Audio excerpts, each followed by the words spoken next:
Let's call this meeting to order. Welcome to USBE Part 2. As authorized by Utah Code 52-4-something, this meeting is being held electronically with an anchor location at the State Board of Education offices. Public may also attend electronically. First item of business is we need to authorize ourselves to conduct unfinished business. So we have a number of items left over from yesterday. And let me see here. All right, let me just set the table here, the agenda. We've got unfinished business scheduled for an hour. We've got a study session on the science of reading, 2 o'clock to 3:30.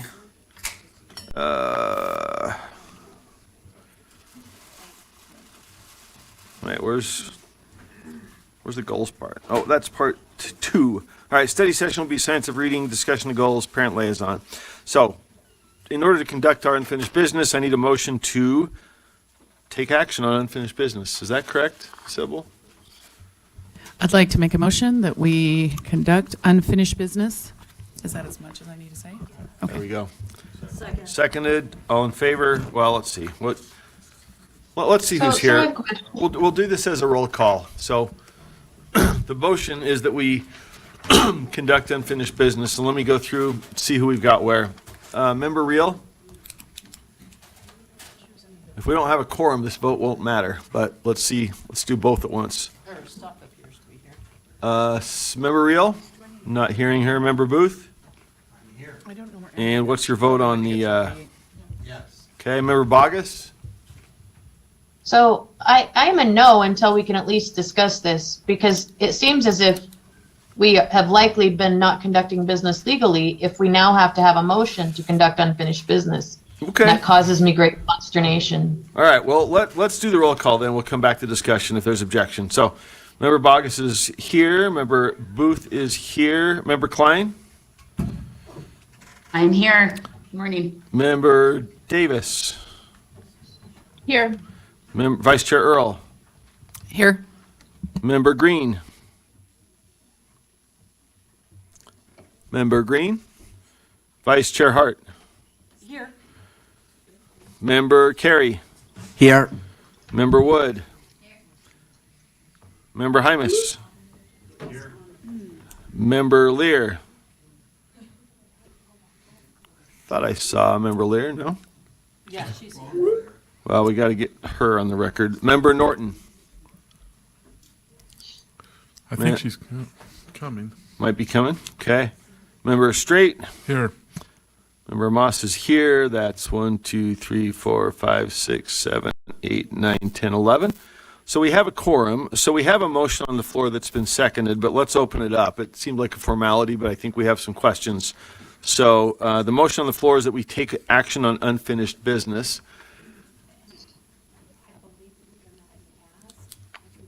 I don't recall having a motion to conclude. I think typically we've said we need to schedule it in advance, make sure it's noticed for completion of unfinished business, and then having done that, we've rolled over what was left of the agenda.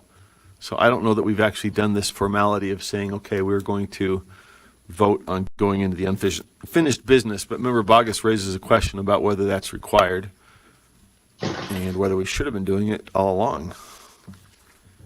So I don't know.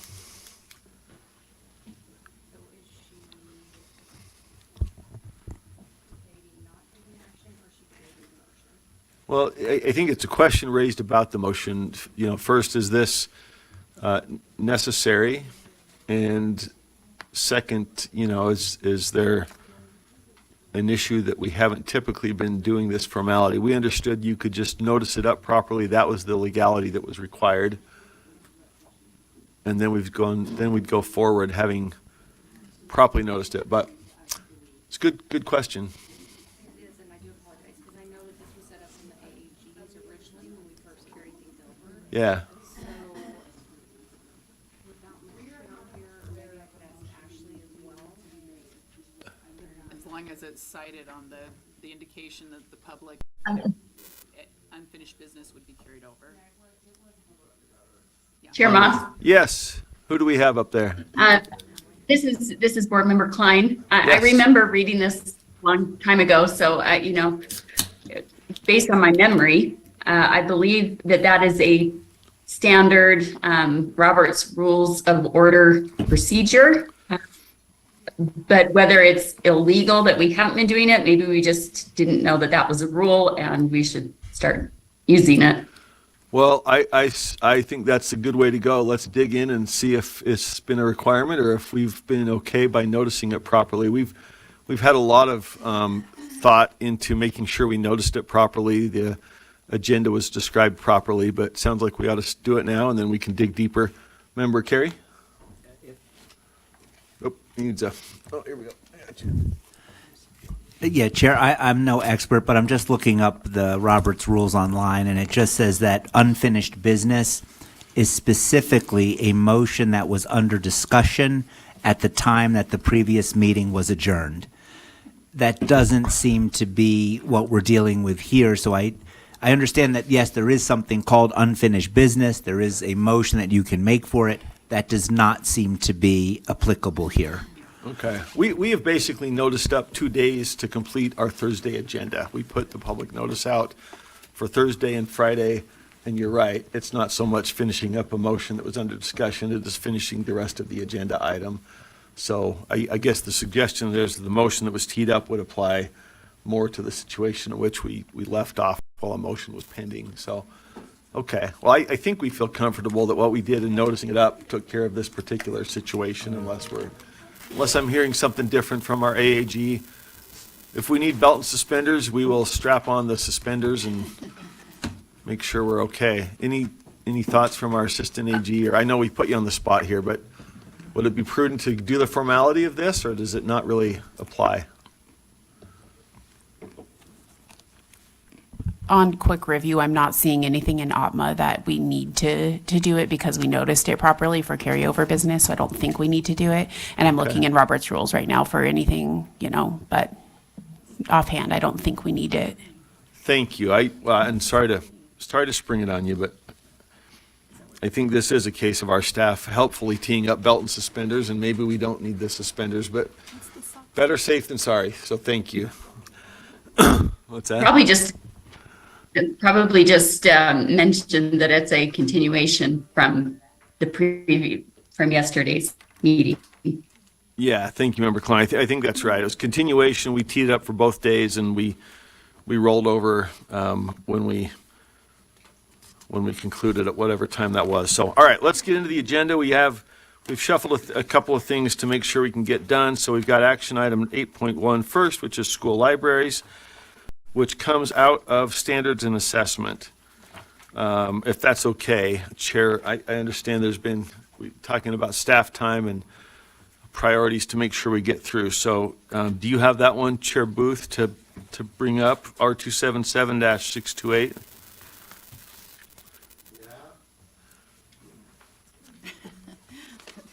I'm sorry, no, I'm sorry, I'm ambushing you, I apologize. There's just some agenda items that we got to get through today.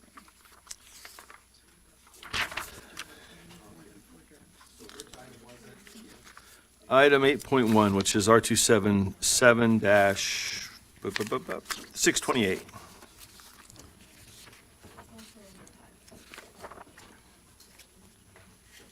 Oh, gotcha. Is this open for discussion before we start on motions? Well, we were going to put a motion on the Open for floor. questions. We were going to put a motion out to start discussion, but is there a more general question about Let's get a the? motion on the floor. proceedings? Because we've got 45 Yeah, minutes let's now get a before- motion. I think we've been told to make sure we have a motion pending before we get discussion going. All right, you're on, Chair Booth. Hit your button, sir. There you go. Thank you very much. We have action item 277628, school libraries. The recommended action is that the board approve the instructional materials guidance document draft 2. Okay, I'd like to make a substitute motion that is that what draft did you say, draft 2? Draft 2 is what it's saying. Can I just ask a quick question? Oh, and then there's another one, Draft 4. Oh, that's what I'm looking, is draft 4 the one that has my,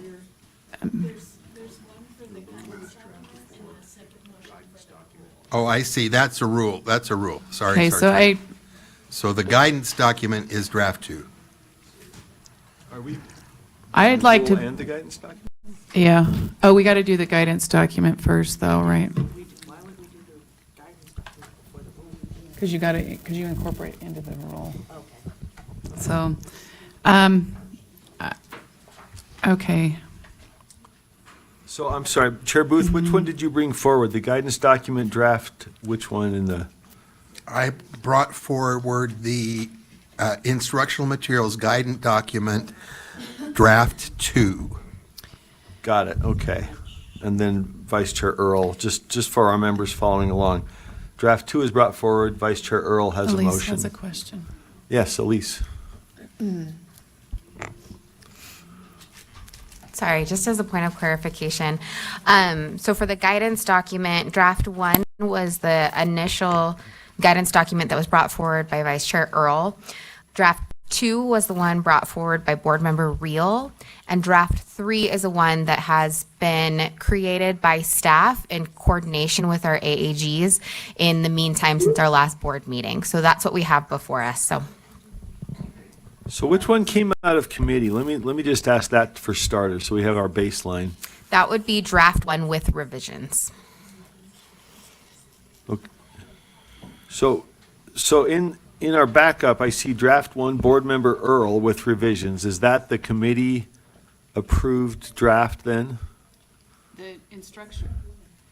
This is the guidance document, The right? instructional materials guidance document, draft 1, Board Member Earl at the bottom. Isn't that the one that came out of committee? With or without revisions? Okay, so the very bottom item in our backup board members is what came out of committee. All right, I just want to make sure we know where we're starting, and then Vice Chair Earl has a motion. Okay, oh, yeah. Yeah. It's my understanding that the draft that was brought forth by Board Member Booth is not the draft that came out of committee. Is that correct? Board Member Booth, is that correct? And it's my understanding that parliamentary procedure, although it empowers the chair to do what Board Member Booth did, which is, even though the committee said, this is the draft we want to go forward, it's my understanding that the chair of a subcommittee may substitute that at the time of the full board hearing. It needs a second and a vote. Correct. Yeah, okay. Thank you, Chair. Thank you, Vice Chair Carey. So, yeah, there's a lot going on here. Appreciate that. So, yeah, we want to know what came out of committee and now what's being brought forward. It sounds like is draft 1, Board Member Earl. The very bottom document is being brought forward by Chair Earl, Chair Booth, written by Vice Chair Earl, brought by Chair Booth as a motion to present that to the full board for consideration. Okay, so that does require a second to be brought forward. Is there a second to Chair Booth's motion, bringing to the floor instruction materials guidance document draft 1, Board Member Earl? So the one with revisions or without? I want the revisions I- if well, I'm I going to know, move something, but- but yeah. You're saying that came out of committee? Baseline, Yeah. no, I think, what I'm hearing, let me get to the bottom. Okay. What came out of committee, I think Vice Chair Carey's raising the question, did anything in backup, is any of those drafts what came out of committee? I'm hearing, no, there have been revisions and at least what I'm hearing from this conversation, not background, so I'm following you guys. Yes. Do you have a better Can I answer just- of what came out of committee? Just clarify that this item was postponed to June from our May board meeting, and it has not gone back to committee between those two. And there was discussion and I believe some revisions made during the May board meeting. So Okay, thank you. historically, we would pick up from where we left off in the All right. last meeting when action was taken. But So- you guys can do whatever you want. No, thank you. Again, I'm just looking for a baseline. Is draft 1, Board Member Earl, what was under discussion at the last board meeting and therefore rolled over? Elise? Okay. I can confirm that on April 16th, so when this was in standards and assessment on April 16th, the committee voted to, hold on, let me read it. Approve the instructional materials guidance document draft 1, so that's the Earl draft 1, and give staff permission to make technical edits as needed and forward to the board for full approval. So draft 1 without revisions is the one that came out of committee on April 16th. And then in May, we had a discussion. Were revisions accepted? I don't believe that we touched the guidance document, just the rule. Okay. So that is the document that came from committee to board meeting in May and was then rolled over to this. Correct. Okay. So we're bringing this Point of back to order. where we were. Yes. Clarification, are we voting on a guidance document as well as a rule? Or is it Both are on one and the the, same, were they one incorporated into the other? they're both in the backup and on the agenda. My understanding from the standards and assessment folks is that we need to consider the instructional materials guidance document and approve something, because that, whatever that is, would then be rolled into the rule, which would then come before us. Am I getting that right?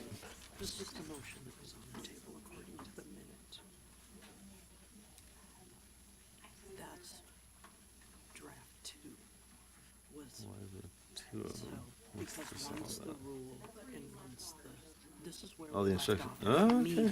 Okay. That helps. Instructional materials. Is this member reels then? Yeah. This is my understanding, although I was not in that Standards and Assessment Committee meeting. The committee, this document, the guidance document, is not being incorporated by reference into the rule, so it does not have the effect of law. However, the Standards Committee did want to approve or mark its support for a draft of the guidance document, and that's why it's before you. But I did want to clarify, it is not law, right? It would not be legally binding because it's not right now, there was no intent from Right. the Standards Committee or anyone else to incorporate it by reference. Right. It's just I had standalone. heard some intent that some wanted that to be incorporated by reference, so that might be a motion, I guess. That procedural question, I guess, might also be under consideration. Yeah. Just one thing I added, if you do that, I would recommend we not call it guidance. You would recommend the title be changed to policy or something, because guidance makes it sound discretionary, that you may or may not use. And so if we do incorporate it by reference, we may want to call it, we can come up with a name to help, just not call it guidance. Okay. All right, well, let's do this. So we have on the agenda the instructional materials guidance or whatever document. We have a rule. Yeah, we have the guidance document, which somebody might move to change. We have the rule, number of versions of that. And at some point, it sounds like we may have a question of whether to incorporate the guidance document into the rule. Vice Chair Carey. Chair, I just a question. If this matter was the matter being considered when we adjourned, then that motion for unfinished business would be appropriate. So it was a long circle, but Could be. right. So we would need to know if this matter was the matter being considered when we made the decision to adjourn. And if so, a motion for unfinished business would be appropriate. And I don't know what the requisite vote is that we would need to bring this back. Thank you, Chair. Thank you. You could be right. This is a new one. So if this was on the floor of our last meeting, as opposed to being carried over just from yesterday, and is that where we were? Did we, it was on the, was it under consideration in May? This motion was on the floor? Okay. Your motion to Okay. postpone was, Middle of the, document draft 2. okay. So that sounds right then. I think we do need a motion for unfinished business. All right. This is good. We're all getting our Robert's rules for the day. Yes, Deputy Stallings. In the meantime, from when that motion occurred back in May, it was agendized again yesterday, completely separate. So I guess the question is the action you're taking an extension of the May, we had to stop in the middle of the May discussion, or is it an extension of yesterday's agendized meeting item, which we never talked about yesterday? It's just been carried forward to today. If we're doing what we've been doing over the last couple of months, where if there's unfinished business, meaning agenda items that were never started, and now they're carrying forward to the second day, it doesn't sound like the motion or the rule in Robert's rules applies. If what Right, today's but- discussion is an extension of the May meeting and was mid-agenda item, perhaps. Do you agree? Here's my synthesis of that, and somebody shoot me if I'm wrong. Because we left off in May with this motion pending, if we had gotten to it yesterday, we would have needed a vote to continue unfinished business. We didn't do that. We came today, and so now is the point where we need the motion for unfinished business. Because the last time we touched it, we left it on the floor in May. So anybody think that sounds crazy? All right, let's do a motion to what are we talking about here? The motion is then that the board takes action on unfinished business related to R277-628 and the instructional materials guidance document. Point of order. Yeah. Thought I got it right. Well, I agree with you 100%. I'm just kidding. I just don't know what the vote is. Is this a simple majority vote, or is Do we this? have, sorry, do we have, We could do that. Yeah, thank you, Vice Chair Hart. well, it's a good point. Let's see if there's any guidance on that before we tee it up. Because we're trying to be, I know, but we might end up with 10 votes and then it's irrelevant. it would be nice, though, if we know the standard before we take the vote, I think. Is that readily available? Okay, thank you, guys. I'm sorry to keep throwing it at you, but good little learning exercise. Yeah, I would assume majority unless it says otherwise, but Open up like a Robert's Rules of Order class and like.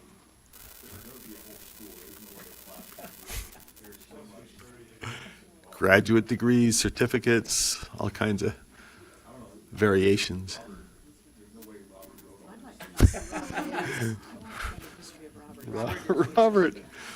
Robert's sat around with his buddies going, what if we, am I live? Am I saying all this to the world? That's okay, you know, I'm Yes, you are. what? I am saying it, that's okay. I don't mind. Just don't share your deepest secrets because we can all hear your conversations. Understood. That's all right. We're just deciding finding the vote. Any So views? I think you might not need the vote. So there's a general parliamentary rule in Robert's rules that allows, so I just skipped the page, I think.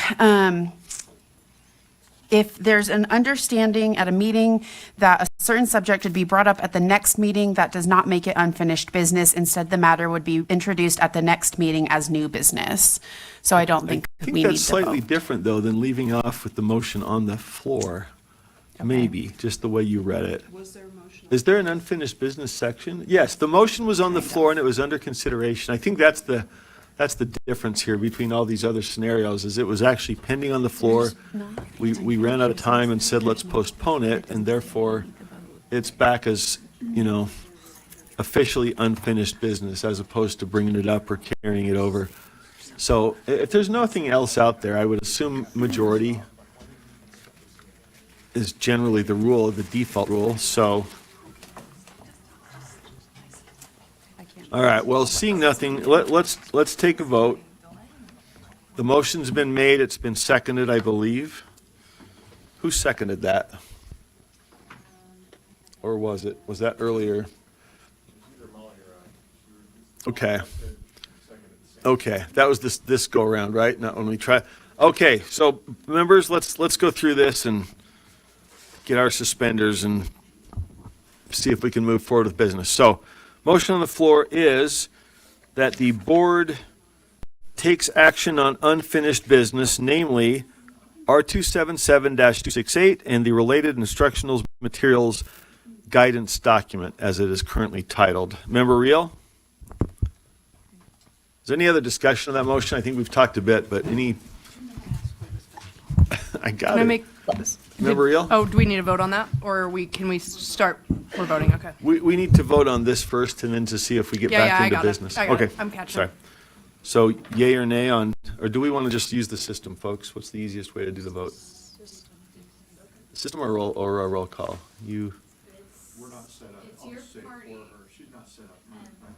It's my party, but All right. Member Reel. Why am I always first? When did this happen? Sorry. Feels I'll- like I'll bullying. flip it around. Just Somebody- kidding. It's been the last The few meetings. I'm like all of a algorithm- sudden at first. The algorithm loves you. Yes. Member Booth. Needs a light. Can you help? Yes. Member Bogus. No. Member Klein. Yes. Member Davis. Yes. Member Vice Chair Earl. Member Green. Member Vice Chair Hart. Yes. Member Carey. Yes. Member Wood. Yes. Member Hymas. Yes. Member Lear.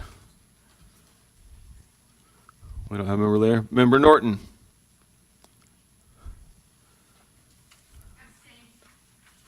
Abstain. Member Straight. Yes. And Member Moss is yes. That's 1, 2, 3, 4, 5, 6, 7, 8, 9, 10, 11, 12, I believe, in favor. So that motion passes, and we will get back to business. Thank you. That is instructive. So we were trying to clarify which document came out of committee, which got us into this other conversation. What came to the floor of the board in May of our board meeting, I understand, was the bottom document in our backup, tell me if I get off track here, which is draft 1, board member Earl, without revisions. I think that's what came to the floor from committee, as I understand it. The question then is, what was on the floor, and was that board member Earl with revisions that was under consideration when we, no? Which one was? I had some revisions after, so. So is that the one that was on the floor? We never The one that's on the moved- floor is the bottom. The bottom Yep. one, okay. And I would move. So these other documents that are in here, draft 1, 2, and 3, Earl with revisions, Reel, and USBE staff, those are new.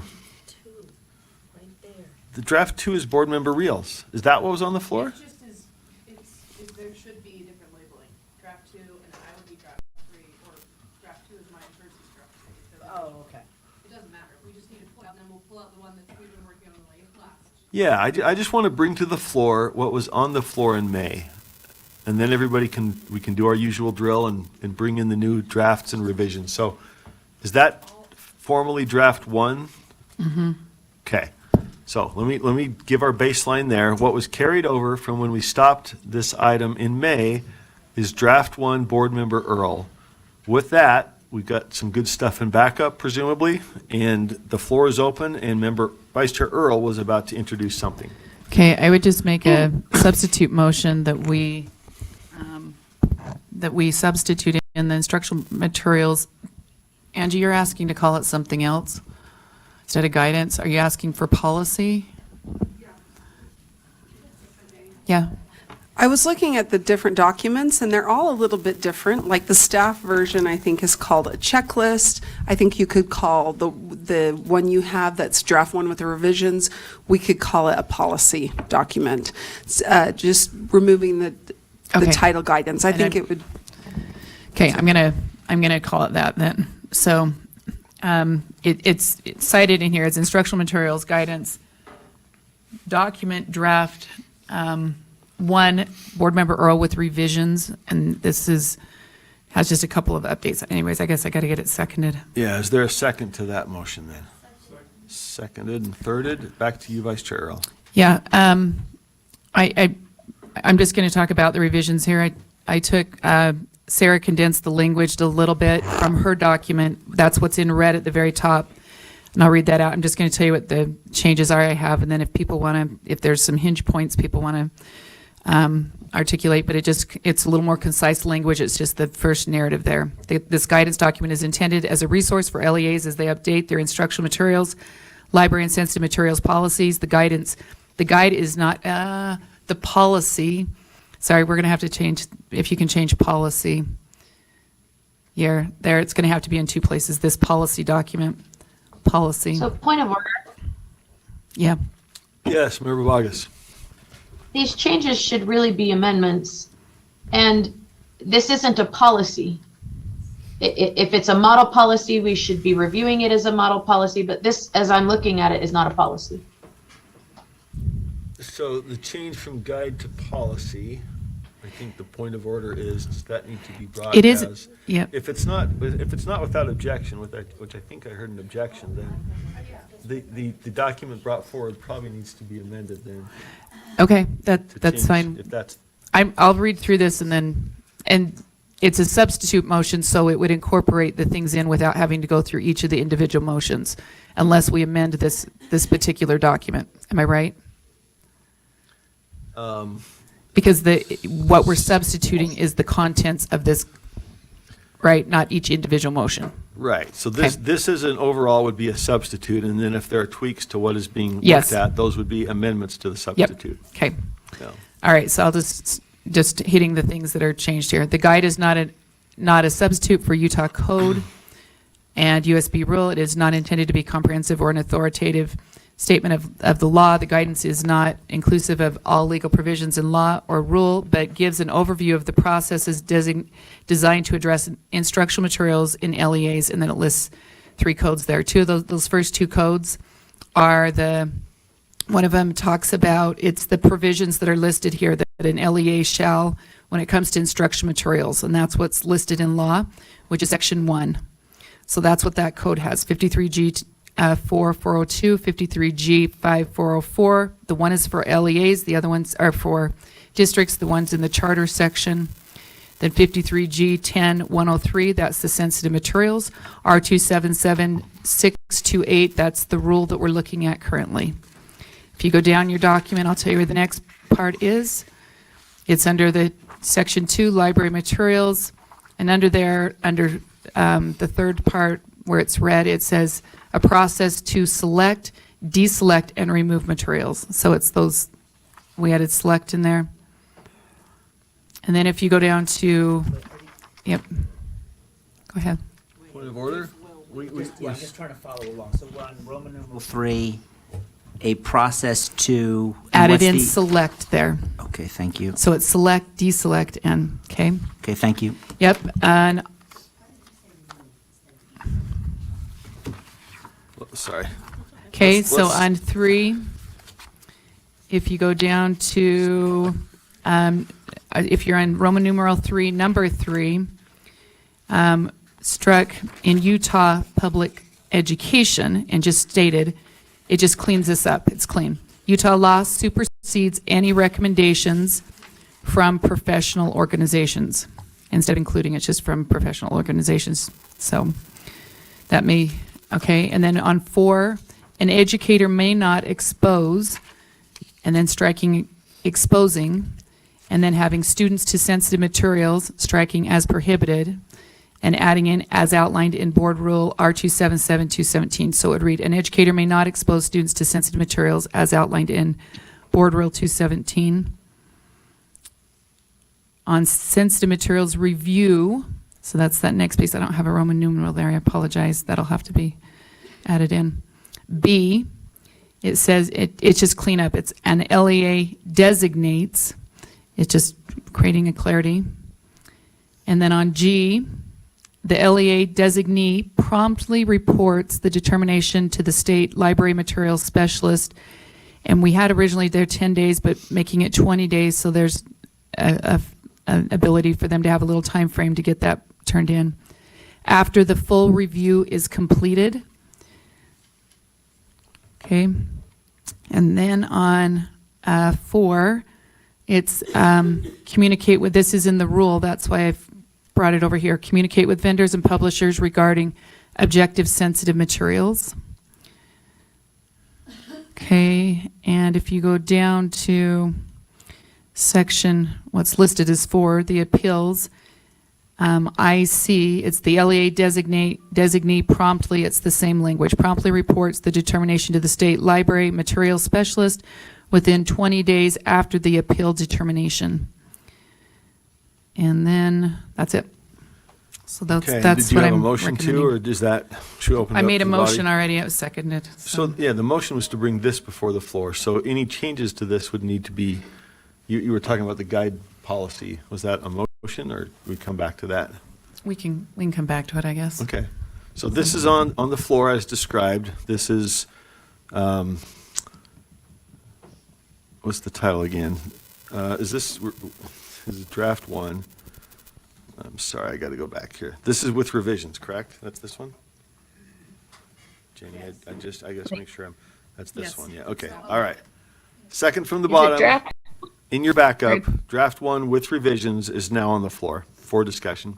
So we have a few notes, lights. Member Carey, point of order? I just have a point of order, which is, are we voting on what's before us, or are we voting on what's before us with the changes that Vice Chair Earl just made? Those changes were in what's before us. So this document with the revisions you see on your screen is a substitute for what we were considering in May, which is May 1 without, or draft 1 without revisions. Should I Okay. walk Point of back through that? Well, So it's you just, sorry, Natalie. I think draft 4 says draft 1 on it. Am I correct? Is that where I'm getting confused? Did you bring forth think- draft 4? And it says draft 1 on it, on the actual document? My understanding, and somebody tell me if I'm wrong, just to give some cohesion. Yes, Elise. I apologize. I labeled it as draft 4 in Civic Clerk just now, like 10 minutes ago, to try to cut down on confusion, and I made more confusion. So draft 4 is the one that is before you right now. It says draft 1 at the top in the draft that you are looking at, though. So it is the draft with the blue cross out on the top and then the red language right below it. So if you're seeing that draft, that's the correct one. Okay, Thank I'm you. sorry. Looking at the agenda, I got a 1, a 1, a 2, and a 3. I just refreshed it. Maybe I just got to log out. You're saying in the, In the backups? you're talking about the rule or the guidance document? Okay, I'm going to get out of Civic Clerk. Maybe we all need to do this.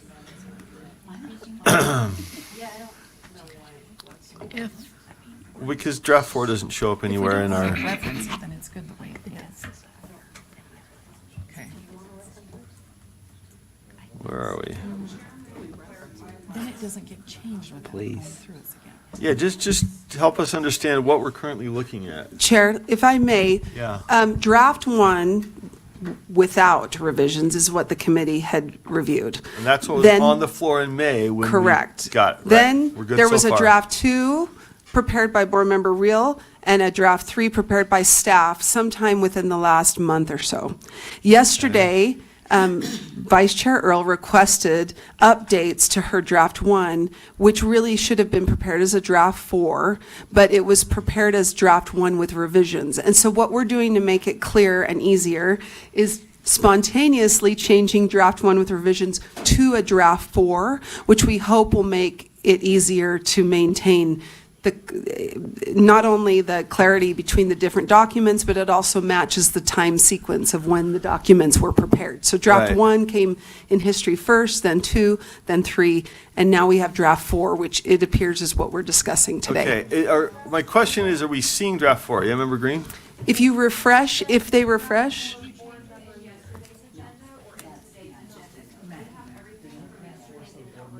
we just did it today. Is it done? Only, yeah, that's the rule, that's different than the instructional materials. Okay, you guys changed it in yesterday's. The problem is that was changed in yesterday's.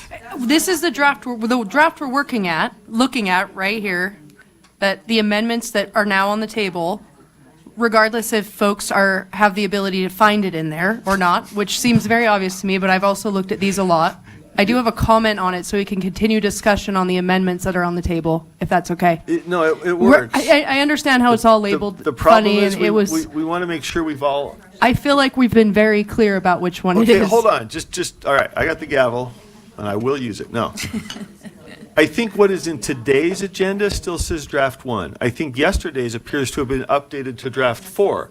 Hence the confusion. I want all of our members to be looking at and opening the same thing. So do we need to go to yesterday's agenda and open Yes. draft 4? No, it's That's where I found it. they've said it, they've updated it in both. Okay. But it's I'm also listening. in all of the agendas previously, it's been posted in backup. I get it. I'm looking Just at with the draft different 1. names. Okay. If you are on today's agenda, you open draft 1 with revisions. Is that? Should we just wait and you'll make it 4? And it'll say 4. Okay. And let's in the do that. meantime, I have a related question on, with the amendments on the Yeah, floor. yeah, yeah. I just want everybody to be looking at the same thing. Yes, go Chair, ahead. thank you. So when we started this discussion and when we started building this guidance document, the intention was that it was never going to be a policy. So my recommendation, regardless of these amendments, which I think these amendments and this guidance document, future draft 4, are great. I just want to make sure that we keep them as guidance documents. And if that means we don't refer to them in the rule, then that's what it needs to be. But pushing it towards a policy makes it very different for me. So I don't know if Deputy Angie Stallings can clarify, because a policy is a lot different than here is some guidance as you are creating your policy. And I want to be this is a helpful guide, not a this is our policy and if you don't include this, you'll get in trouble. So as long as we Hey, don't reference it in the let me- rule. Okay, let me just cut back in because that's obviously an important. In our today's agenda, draft 4 has now been labeled as draft 4. So if you look in today's agenda, you'll see instructional materials guidance document draft 4, board member Earl. That's what's on the floor. I get it. It was 1, but then it was 4 over there and 1 over here. So I'll ask my stupid questions up front.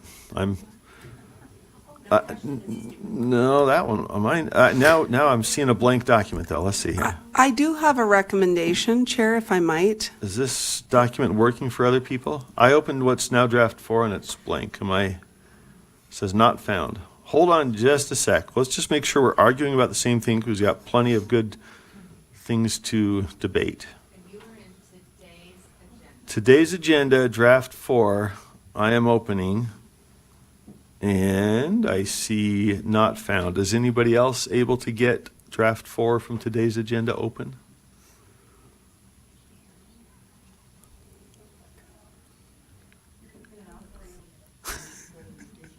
I could go to yesterday's. I just want to make sure we're all on the same. I know we do. I never realized. All right. Anybody else unable? Should we go at yesterday's agenda then? In from today's agenda? From today's agenda. Anybody else having trouble? You can look at mine. All right, I get this. I don't know what. Let's see. Okay, I'll look at member.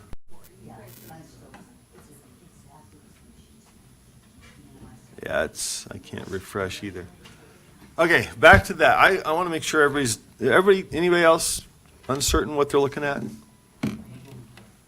If you got draft 4, mine doesn't work, but if we're there, we're there. All right, so, member Reel, back to you on policy versus guidance. Yes, to start the discussion on the amendments that are on the floor, on draft 4, if we don't reference it in rule, or is there a way to reference it in rule but not make it a policy?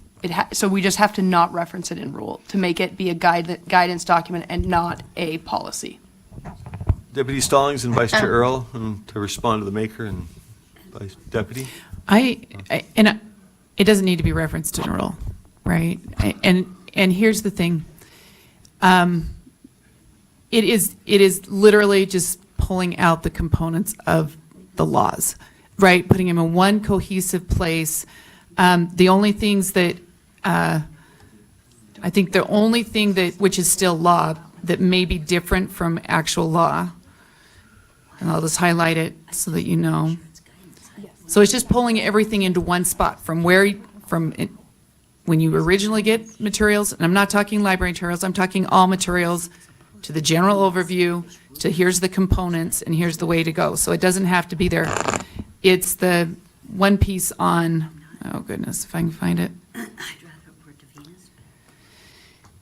It just has to do with outside organizations. That's not listed in law, but Utah law supersedes, that's it. Utah law supersedes any recommendations from professional organizations. That's the only thing on there that you're not going to find in one specific piece of code. So what it literally is meant to be guidance. So it doesn't need to necessarily be referenced in law.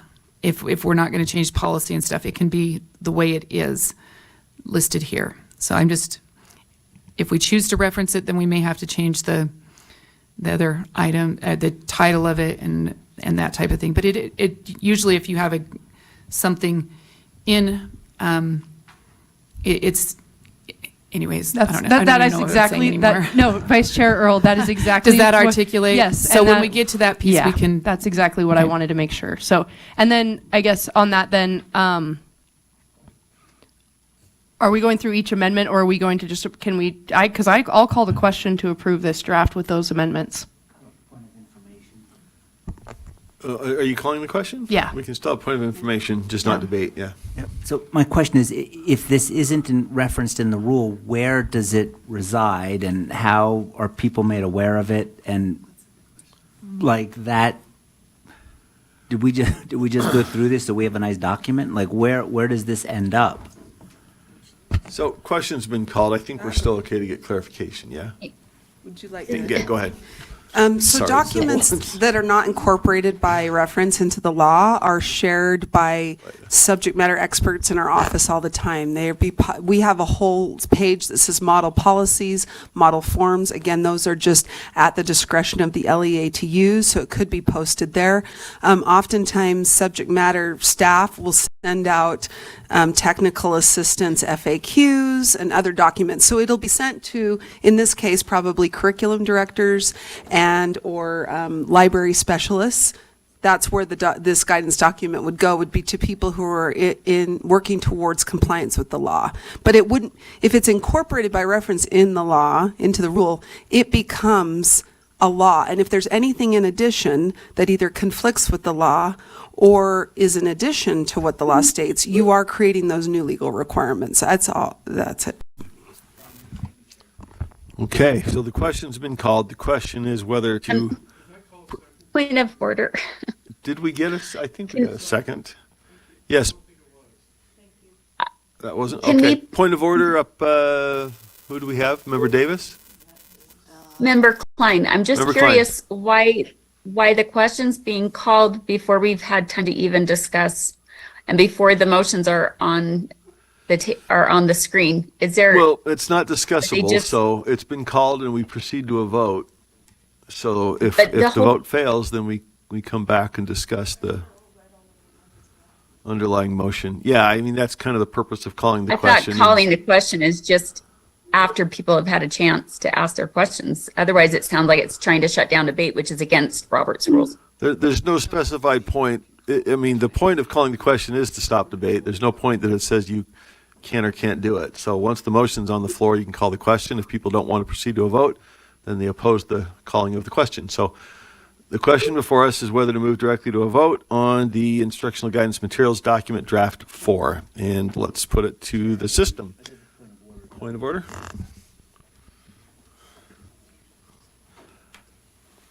Yes. Oh, And that would be, I understand with the calling of the question, and I understand it's non-debatable, but we typically put the item that we are voting on the screen so board members have an opportunity to review it. I do not see that taking place here, so I do object to the fact, not that the question has been called, but we should be able to see what we're voting on as we do every other motion, okay. every other rule. Do we have Thank it up you. there? That's kind of why I floundered around trying to make sure we all had it available on our screens. But to your point, we can also put it up here. Do we have it up here?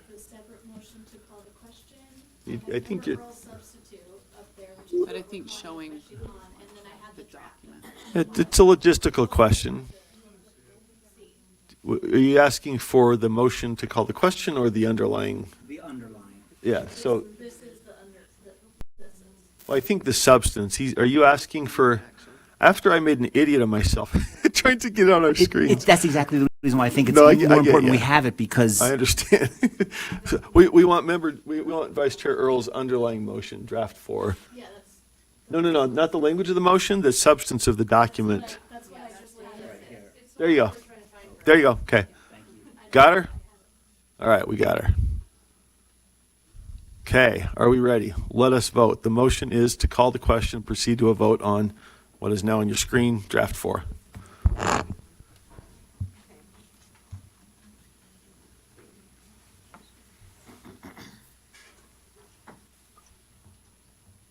Member Klein is a no. Member Klein, let's see, who else, I'm sorry, who else do we have out there? Member Davis? Let's see.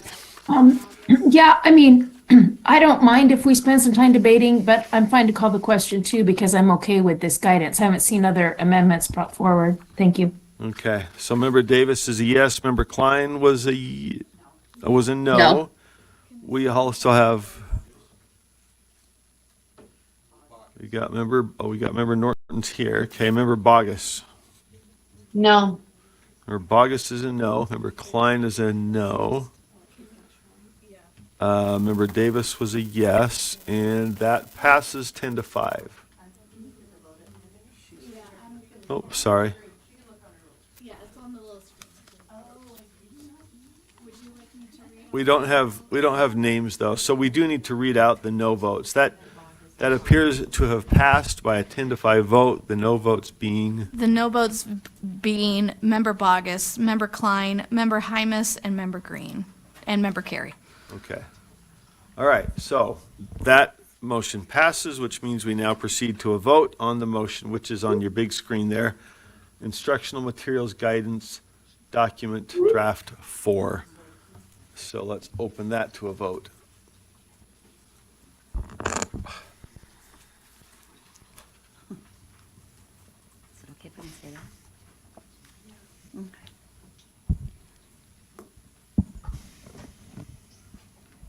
So I have a point of information when you're ready.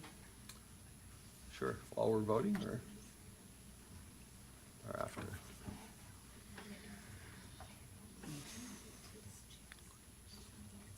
What is the vote? We shouldn't be voting yet. are we? Yeah.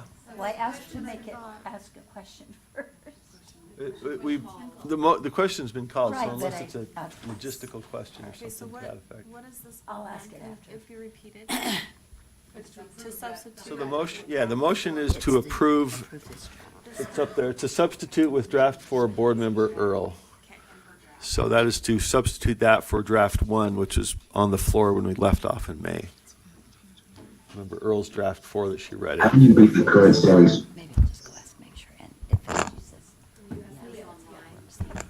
I think some of the folks online were hearing some background noise. Let me ask you what your vote is too. I thought you're, Member Bogus.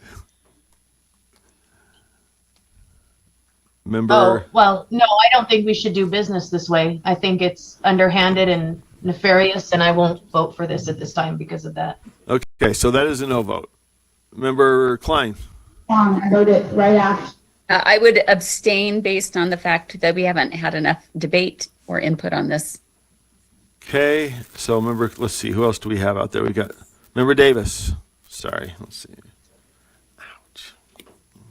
And since others have been given a bit of liberty, I will say the reason I don't think this is perfect. There are a couple things in it I don't love, but I'm going to go ahead and vote for it because I haven't seen other amendments brought forward from others, and mostly because if people have problems with the rule, they should be discussed in the rule. This is just to tell LEAs what's in the rule and in the law. And I hope, I'm going to say this too, I'm going to make a request that the information in this be prettied up in the format that staff presented. It's much more user-friendly for LEAs. So with that, I'll vote yes. Okay, Member Davis is a yes. And that, let's see, that cover everybody? Are we going to be able to put it up here at some point? Okay, all right, just. Member Carey. Okay, that So- motion passes 12 to 2. Point of order. Hold Or on, I'm just information. announcing the vote. Hold on, it's 12 to 2 to 1. The abstentions being, Member Carey and Member Klein, and the no vote being Member Bogus. okay, thank you. Yes, Member Bogus? That's actually not accurate. I abstained. Oh, okay. But I will get that switched for the record, Member Bogus. Thank you. thank you, ma'am. So just for clarity, Member Davis brings a great point, that there was no time to discuss this. There was no time to amend it. And it is underhanded, and it's not good making of public policy to jump straight to from a motion to a vote. I think that is, I'm not going to say what I want to say. Okay, thank you. Let's move to the next item on the agenda is the rule, and we got to do the same thing. Let's make sure we know where, maybe we weren't. I don't know that either of these drafts of the rule itself ever made it to the floor because we cut off during the guidance document, correct? So. Okay, so where, maybe either to Chair Booth or staff, we just need our baseline. What was on the floor when we postponed from May?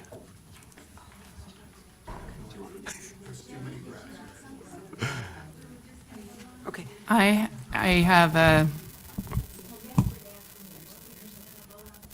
well, we have a rule. We have the rule, and I don't know what was originally on the floor. So do we know, yeah, that's the question. I think we just got to do it right. We're carrying it forward from where we left off. And we may have just been on draft 1 that came. Amending draft 3. Committee amendments document. So what would bring us to where we were so that if folks have amendments, they can do it? I see draft 3. This says April 2024 committee amendments. Is that where we start from? If I may, Yes, and if sorry, you refresh Elise. today's agenda, it was in yesterday's, but now it's in Dara. today's as well. Draft 5 is the draft 3 that had the amendments that were made in the last meeting. So Board Member Lear brought forth a draft 4 during that meeting. And so this is draft 3 with amendments is now draft 5 for today, which is what we're working on. So were those amendments on the floor in May? Those were the ones that were on the floor and passed as a body. In May. Okay, In so May, if we open up correct. draft 5, that puts us back where we left off. Okay, so board members, we want to look at the top one on the agenda, draft 5, May 2024 board amendments. That has now been brought forward by the vote we voted on earlier to conduct unfinished business. Now on the floor for amendment discussion, whatever. Yes. I am raising my hand. Vice Chair Hart. I'd like to propose an amendment. I propose that, that on line 19, that we change the category 3 to category 4. I'll second. To you, Vice Chair Hart, for discussion. I would like this rule to have the most oversight until further notice, so the board can feel confident that the rule has been implemented and is being followed as written. Okay, discussion of that motion. The motion to amend is to change category 3 to category 4 on line 19. Member Carey. Make sure I'm getting it right. Yes, you're first, then Member Norton. Thank you. And maybe this is directed towards the staff, but are the category assignments determined based on the current allocation of time and resources, or is it prospective? Because it appears that the motion is made based on prospective things that we would like to see happen versus what the actual status is.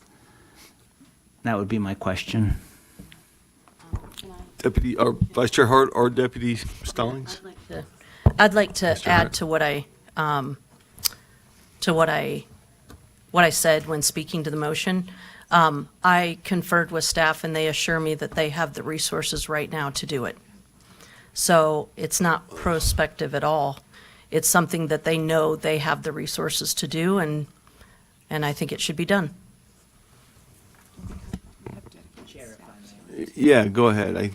Yeah, again, that answer belies that it was all said in future tense. We have the resources, but we're not currently doing it. And my issue is, can we, under the framework or the F work, are we able to prospectively base our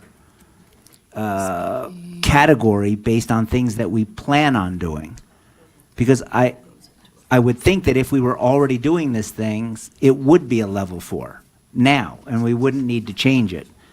Based on what we're doing, apparently it's a level 3. Under the F work, are we able to prospectively change it and say, well, since we'll be doing these things, we're going to make it a category 4? Deputy Stallings?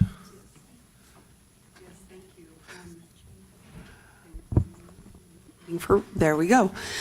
Yes, the board absolutely has the authority to make the changes from, say, a 3 to a 4 or a 2 to a 3, which we have seen a couple of examples of that yesterday and today. What is part of the conversation is what the expectation moving from a 3 to 4, are there additional resources that are needed? From what I've been hearing from Davina and others, the staff feel like they can move from a 3 to a 4. And you all may want to consider, as time goes, if it appears that the monitoring is not going as quickly or as intensely as you were wanting, we may want to request either a system or an additional half-time or full-time person. But today, from what I'm hearing, staff was fine if you move it from a 3 to a 4. Is that what you wanted to hear? Thank you, Deputy Stallings. Member Carey? Follow up, or did that answer the question? That answered the question. I would just like to hear from staff about what enhancements are we making in order to justify the move, which is welcome and is aspirational, from the 3 to the 4. 111. 111.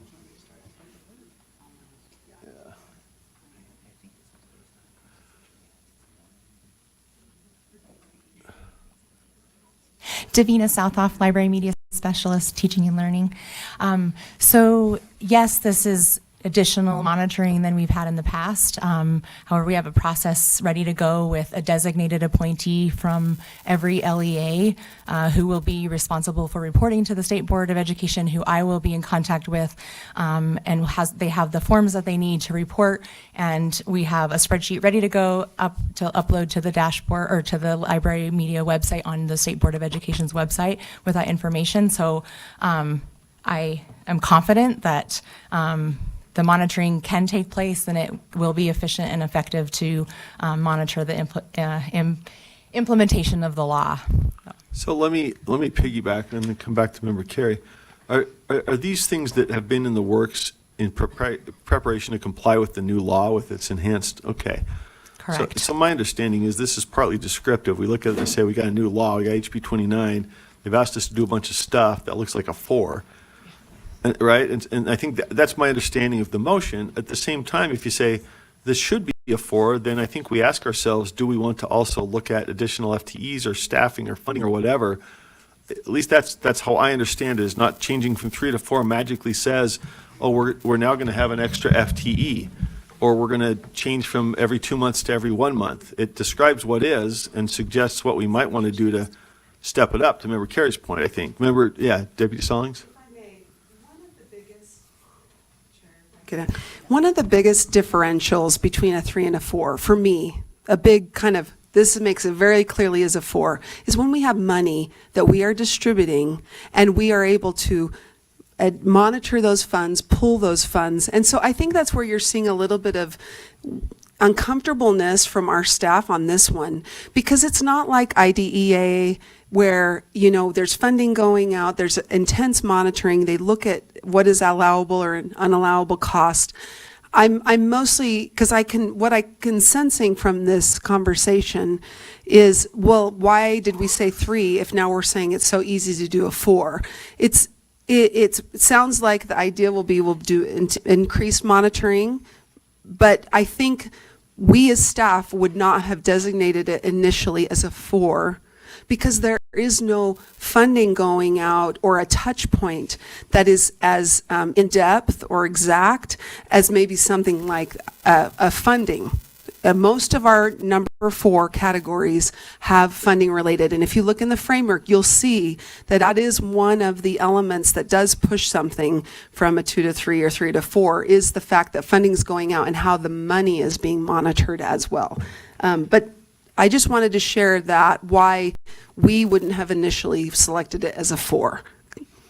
Okay, further discussion. Let's see what lights we've got going here. Member Straight.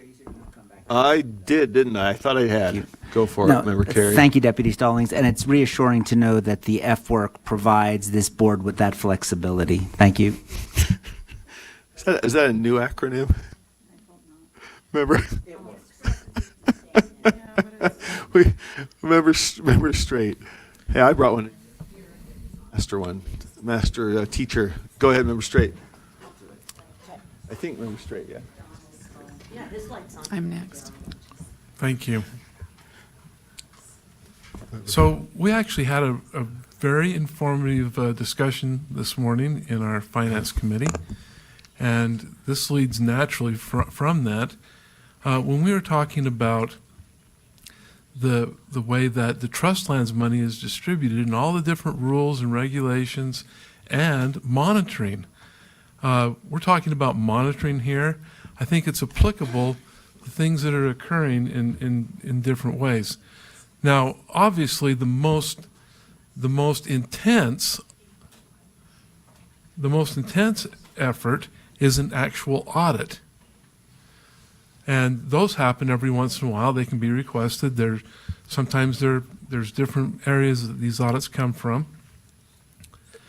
But they are actually always monitoring to a different degree when it comes to trust lands. And the issue they had the last year is lots of trust land plans were coming in with requests to have cell phone containers for each classroom to where we could get into the policy that was put forth by to appropriate use of cell phones in the classroom. So that was being monitored. They pick up on that. Every year, there must be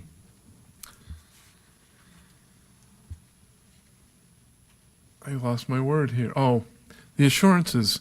There are assurances made by the Trust Land Committee, the Community Council, and that's monitored.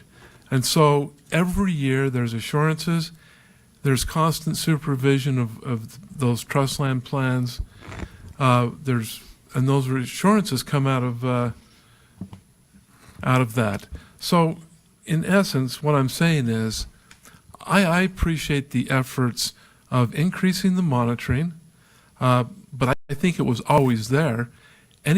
For example, under the current rule, before this one passes, the monitoring was if someone wanted an appeal to USBE, there would be an administrative review of the decision and if it aligned with the policy of the LEAs, of the districts. And so I appreciate the amount of monitoring and making certain, because we want to get this right. I think that's the desire of everyone here. And I think we are.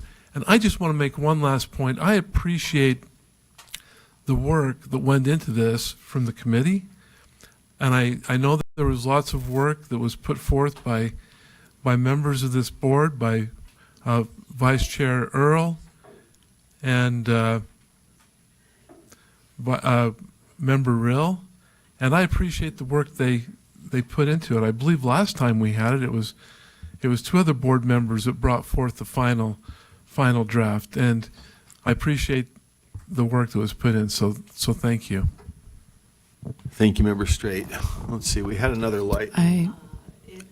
I just need to make a Cheryl. motion that we lay on this item on the table until after our panel is scheduled to be on at 2.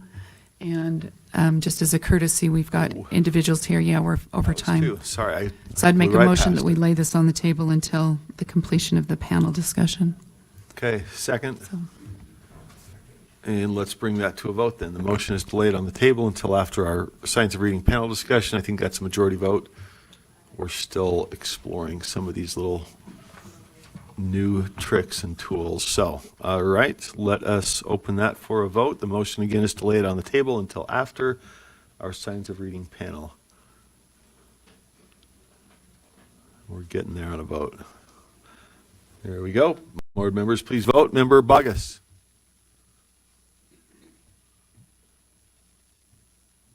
Member Klein. Yes. Yes. Member Davis. Yes. Back to you, Member Bogus. Yes. All right, thank you. That motion passes unanimous. Member Klein was a yes. Oh, you mean you need to enter it?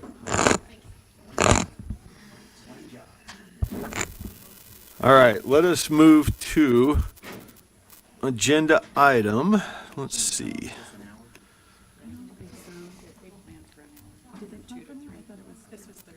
This is agenda item 6.1, Science of Reading, and welcome to Professors Fossen and Reitzel. Great to have you with us. I think I can probably turn this to Vice Chair Earl. Did you want to run this part, or you want me to do it? I can. We just had Kinda got the a setup. request from board members to just periodically be able to touch base with our panel on literacy and the science of reading. And we had board members, we made a request several weeks ago to submit some questions. We had a number of those questions get submitted. Board members have gotten some of that feedback already. And maybe we'll just let them kind of talk about what they want to talk about, answer the questions they want to answer. We are gonna try to stick to about 30 minutes. And then, at a certain point, if there's extra time from the questions they were asked, if there's extra time, we'll allow some additional questions, but where everybody was allowed to submit their questions a couple of times, actually, prior to this, we'll probably stick pretty close to that format. So, anyways. Let me just welcome Janice Yep. Dole. I didn't see you, Janice, up there.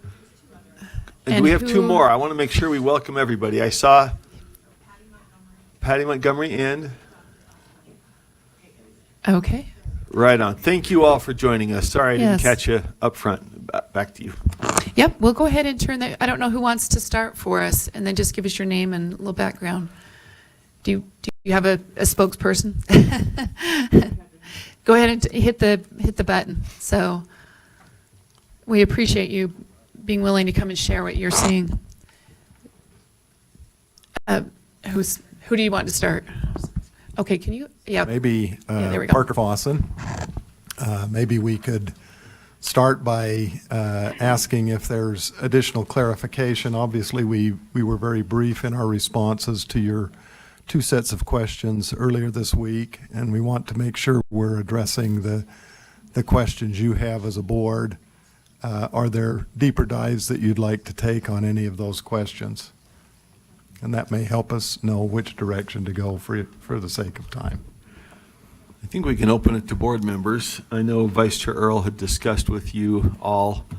I guess I Do you could want ask. to? Yeah. Oh, sorry. And what's the?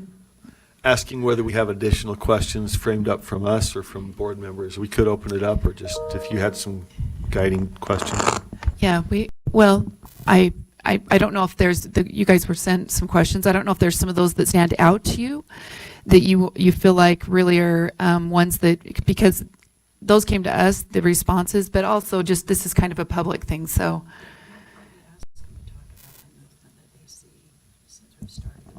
Okay, and share some of what's taken place since we've actually started implementing this bill. So, okay. So probably on the implementation side, Dr. Thronson would be the best one to respond to that question. Let me just say that the board, the Science of Reading Expert Panel was established in SB 127 as a consultation to USBE. So our purpose, and these kinds of conversations are really valuable as SOR experts. We're hoping to give you the kind of information that you need as a policy body to make decisions and provide guidance on implementation. All right. So just show us, maybe share with us some of the things that you've been doing in the field, specifically with certain districts, and what kind of improvements you've seen. I know, for example, you've been working with Logan School District and how some of their rollout and some of the implementation and how it's helped improve. I know of their elementary grade with kindergarten, there's been some incredible things happen there. And what are the successes you're seeing, and how did the science of reading and these other initiatives help with that?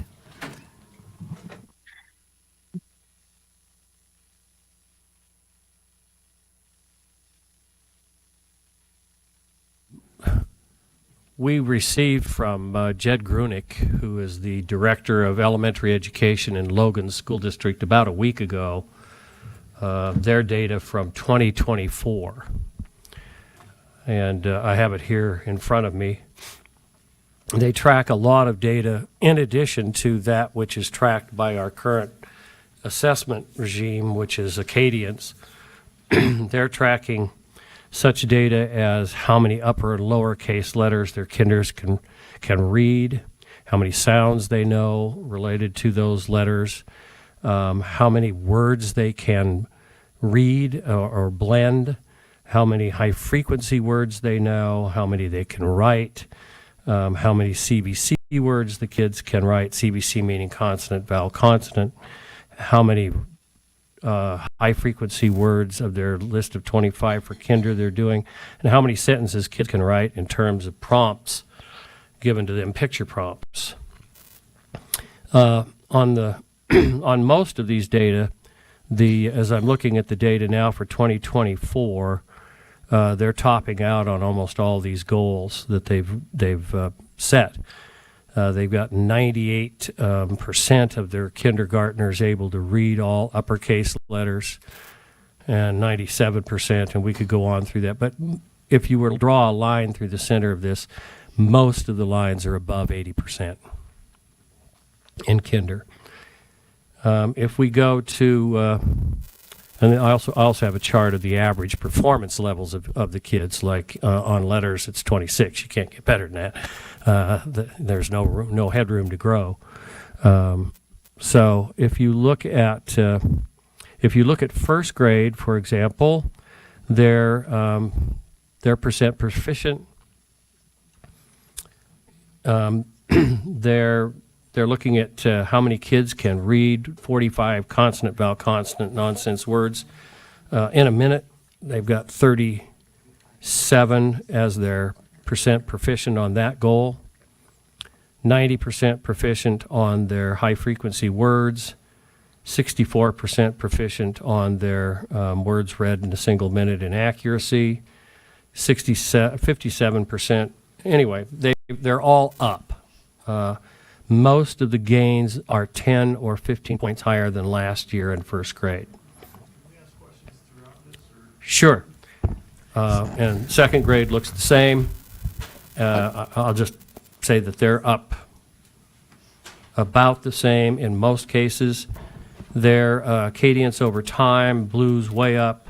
I could just show you one example of kinder, if you can see this. You can see how the lines are just diverging like this. Yeah. The blue proficients are way up, and the reds, greens, and yellows are way down. So if I can just interrupt, it's fantastic data what we're seeing here. Where are we pulling it from? I mean, you're like, hey, you are amazing teachers. You're going to give me the data, or is this like a random? This is every kid in the district, across the grade levels, across the schools, across K3. And what district are you pulling Logan from? City School District. Thank you. Yeah, I think you said that already. Okay. Okay, it's an inner city school district with a lot of multilingual students and quite a few students living below the poverty line, or as measured by federal typical measures like free lunches and reduced lunches. And then I'd like to just share what he gave me at the end on Acadians growth. For K2, this is across the district, every school, every kid. 19% of the kids are well above average, 41% are above average, 38% are average, with only 0.8% below or well below average. So every kid except for 1% in the district is performing at average or above or well above.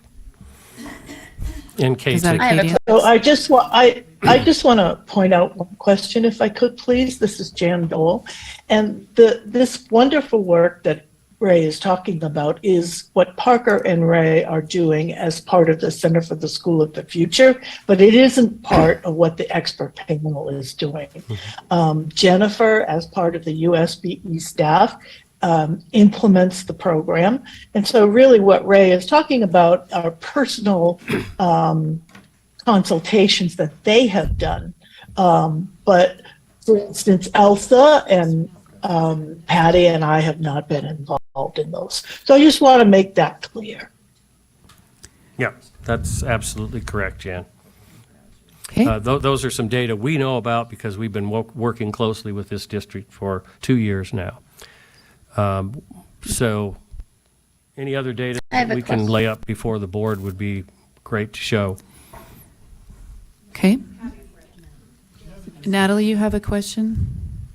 Yes. So I'm listening to all of these statistics, and obviously there will always be statistics to cite around in this area because this is what little kids do, that like a main focus of their learning when they're in these younger grades. And so they've been learning sounds and letters and words and reading and writing and working on reading fluency and nonsense words with a cadence. They've been doing all of these metrics for over 2 decades. I want to know what are they doing differently now since science of reading was implemented than what they were doing before. Okay. What are they doing different? What's being done differently? Okay. We have a hand up. I don't see a name. Is that Angela? Patty. Patty, you've got your hand up. I don't know if you want to respond, and then if there's something more to add to what the question was. You'll have to unmute. Yes, I was just going to talk about more data, add on to what Ray's saying, but it is what Jan said. It's consulting that I've been doing in Davis, and 2 of the schools that we have been working with, one of them is now in the 70s. It started out in about the 40s and 50s in similar measures that what Ray was speaking to. And another one of our schools is in the 90s that had previously been in the 70s. So we too are seeing the same sorts of outcomes that Ray was speaking to. So I just wanted to add that. Thank you. Can I follow up? Just a second. Let's see if anybody else has a response to your original question. We also have data from Wasatch County, from their school district. We have some data from schools in Alpine District. We have, it's really, really great what we're seeing as we implement more and more of the science of reading in classrooms across the state. We're seeing magnificent increases in student growth. Alpine School District just last week celebrated one of the kindergarten schools of the 6 we're working with there as making the largest single-year growth in the history of the district. They went from 45% proficiency to 84% in a single year. Thank you. And maybe piggybacking just a little bit off of what Natalie had just asked, what are some of the practices you're seeing that are enriching or being improved upon that are making that difference, or that we're seeing from what previously we were doing in reading to what we're doing now? So just piggybacking on that, and then I think Natalie might have had another question. So go ahead. Is there someone that wants to answer that?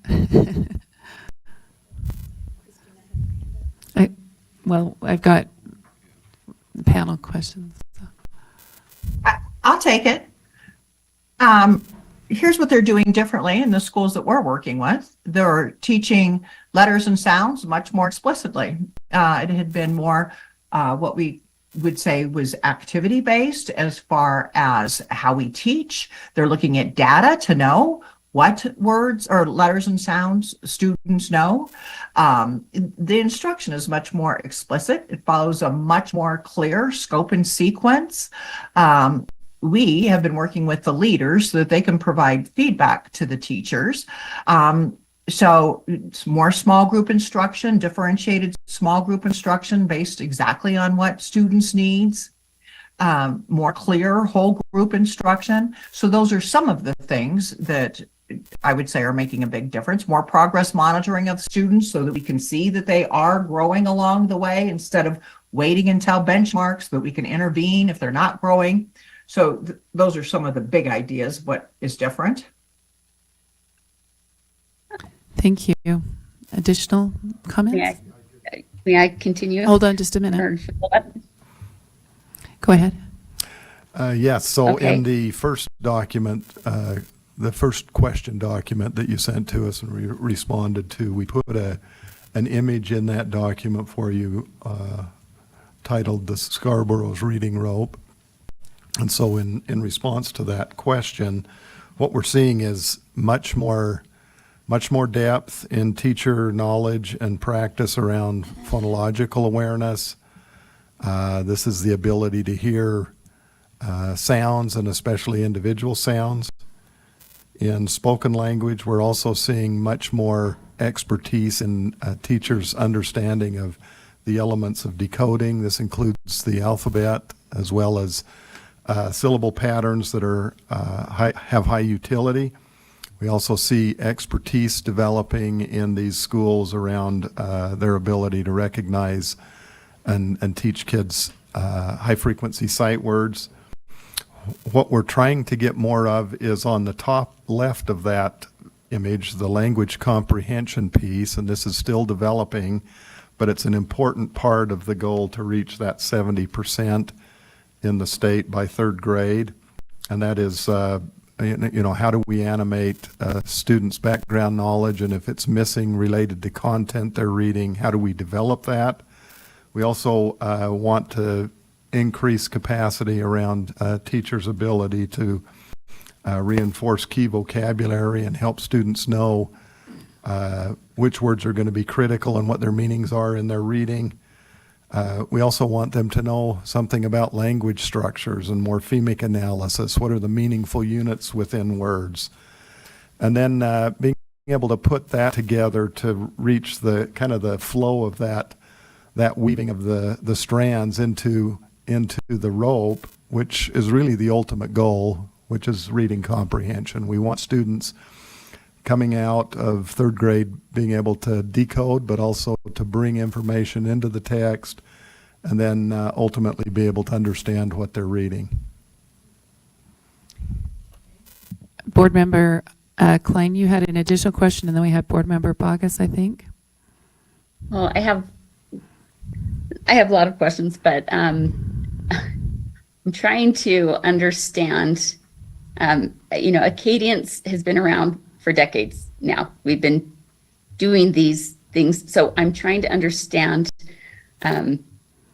what's so bright and shiny and new about the approaches being done now versus what's been being done. What is the difference between what is being done now and what has been done in the recent past? And what I'm looking for practical examples of what it looks like in the classroom. What kind of tools are required, and in practice, how are these methods different from the past methods that they've been using in the, say, last 10 to 15 years? I just need a very clear picture of what is different in what they're actually doing in the classroom. Okay. Not just what they're doing, but what's different. Okay, and I think we do have an answer for that, or at least some more information. Go ahead. I'm trying to remember the name. I just don't, is it Angela? Oh my goodness, Elsa, my apologies. I should have wrote these down. Yeah, that's okay. Well, I think you heard from our esteemed colleagues. Number one, first of all, it's the teacher knowledge about knowing what to do, when to do, why you do, and how you do. And I think it's the how you do. It's that implementation and the implementation science. Number two, being more purposeful about using data to treat. That's what we were looking for. Number three, as you heard Dr. Ray mention, you heard him say that also the multilingual population is making those gains as well.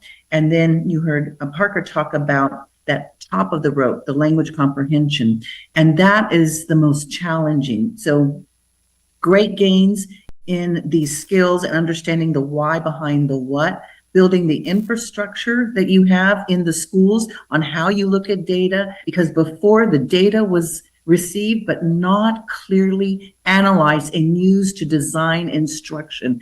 And now our leaders in the schools are understanding that, and our teachers understanding that data drives instruction. And now we get to the trickiest part about how do you bring in, for students that live in poverty, that didn't have the background knowledge and the experiences, how do we bring them in to really have the background knowledge that they need, those vocabularies, and using those, what we call metamorphological awareness, knowing how words work and how the syntax works to get to the ultimate goal. And the ultimate goal is comprehension. So what you see is more direct, explicit, cumulative instruction, more teacher knowledge, more purposeful, and really trying to meet the needs of all students. Board Member Bogus, Board Member Bogus, do you have a question? Yes, ma'am, I do, but I know this is an ongoing conversation. I'm happy to wait. Okay. So I'll just add something, and Elsa, that was so well put.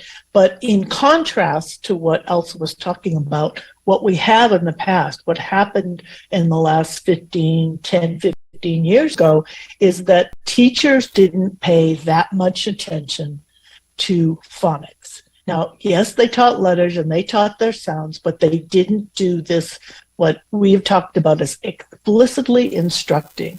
It was just more haphazard. Some teachers use programs that did not have the kind of knowledge and the kind of information that that teachers need now. They have needed them then too, but they didn't have them. So the programs are different. We look at research very differently, and what we're really trying to do is to take the research we have and translate it into practice so it gets in classrooms. Because I think you all know what happens is that research is like 20 years, or instruction in the classroom is 20 years behind the research. We're trying to narrow that gap so the research goes into practice much more quickly. And to do that, we're going to have to up our game. And that's really what everyone has been talking about, is these changes. Okay. Board Member Bogus, you didn't have a comment then, or you wanted to ask a question? Well, I do have a question. I just didn't want to interrupt the flow of the conversation. Okay. But if that is finished, I'm happy to ask. It looks like I have some follow-up, but at some point. Okay, we have a little over about 10 to 15 minutes or so, but we're going to try to get those, spread it around just a little bit. Do you want to, Board Member Bogus, are you wanting to ask something now, or would you like another person? And that's referencing. Okay, is it okay if we ask Board Member Green? She said this kind of accompanies the conversation that's going on right now. Is that all right with you? Yeah, that's fine. And Okay. you can come back to me. Thank you. Okay, go ahead, Board Member Green. This is actually one of the things I wanted to talk about for a minute, is taking the research that we know about SOR and then translating that into the classrooms. So it's no secret, one of my concerns that I've kept kind of at the front of the conversation that I've had about this is that my biggest fear is that we get our big shiny gold stickers, and it opens up a multi-billion-dollar industry that everybody kind of runs to the races and slaps a sticker on curriculum. And then in 20 years, we're like, well, why didn't that work? So what I want to keep in this conversation and, these quarterly meetings, are we actively applying the research that you know, and apply and translating that into the classrooms. And that comes through, like, the two main ways is one, teaching and building the capacity in our teachers, but that's going to come with making sure that the training that our teachers are being given actually align to that research. And then the second thing is, I don't know if it's curriculum, and maybe you can give us the language that we would need to make sure that, those gold stickers are actually being vetted through what your research tells you works. For example, what you're seeing in the Logan City School District. We want to build that type of capacity in all of in every single level of engagement that we have around this to meet our goals. So do you know if we are doing that? Is there any other ways that we could, what are quality checks to do that? Can you offer us any feedback? Go ahead, someone. A lot of questions in one question. I thought I'd just get them all out. Thank you. Let's take it one at a time. Let's start at the top. You're asking about curriculum materials versus programs. These are all terms we use a lot in the profession, and they have very distinctive meanings, and sometimes they get muddled. So if you're asking the question, what is the impact of adopting a new program that has a shiny new sticker on it, most of these programs that are out there, at least for Tier 1 instruction and the large core programs, have not been adequately field tested. They are based on research, but not field tested for their impact on students. Now that's just, that would take a lot of time and money.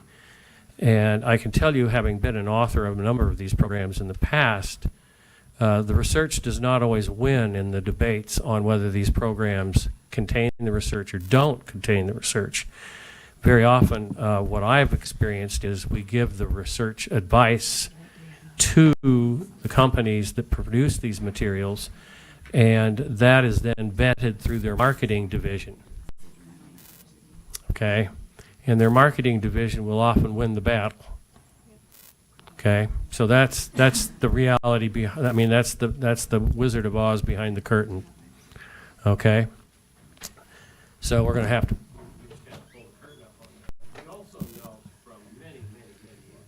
The mic turned up. Yeah.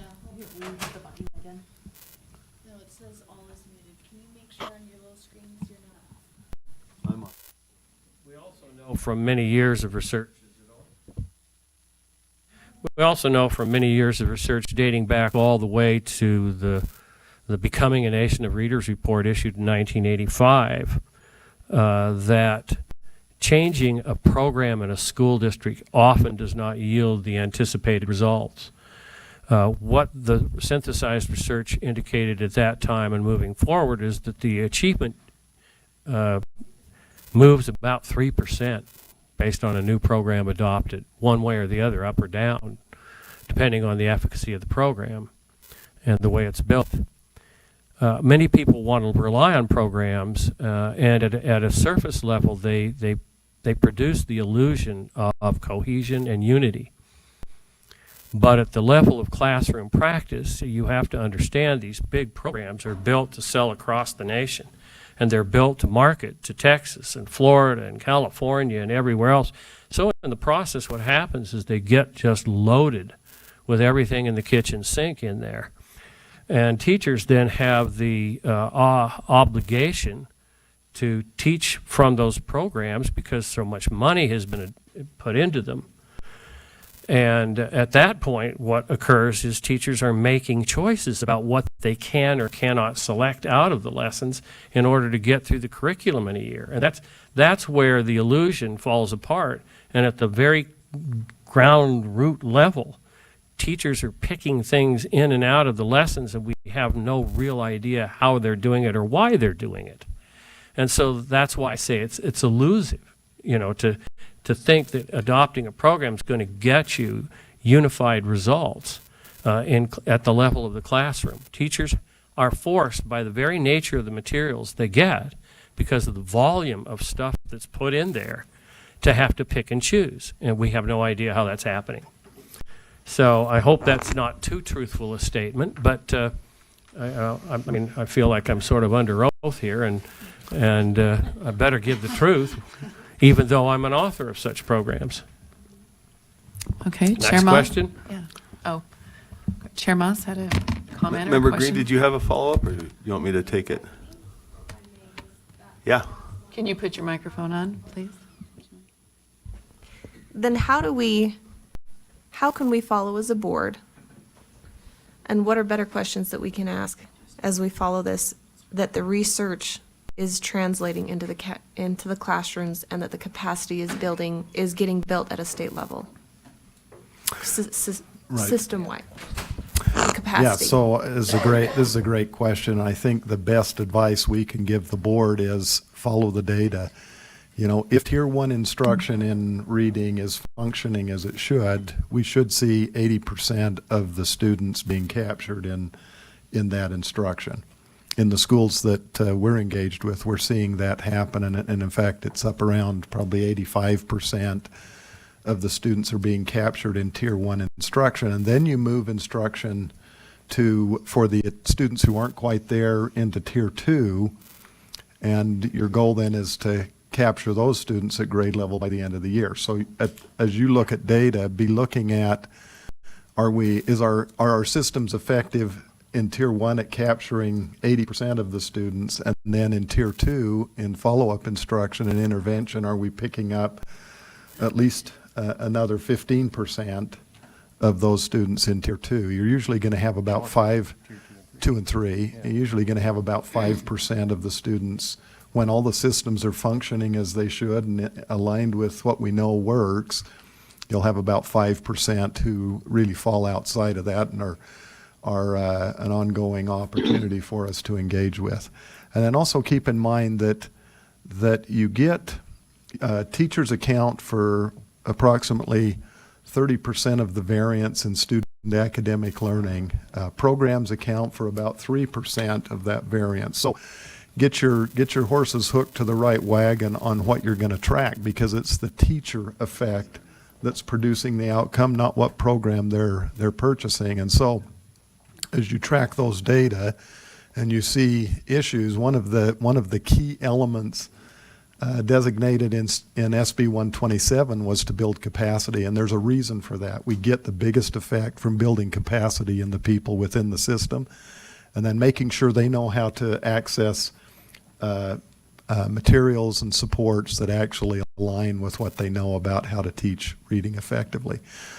It's easy to get caught up in systems of this size on tracking inputs, and that's important to do because the inputs have to align with what we know from the research. But if those inputs aren't producing the targeted goal, then you have to look at inputs again and say, okay, what do we need to tweak on that to make sure that we hit those targets?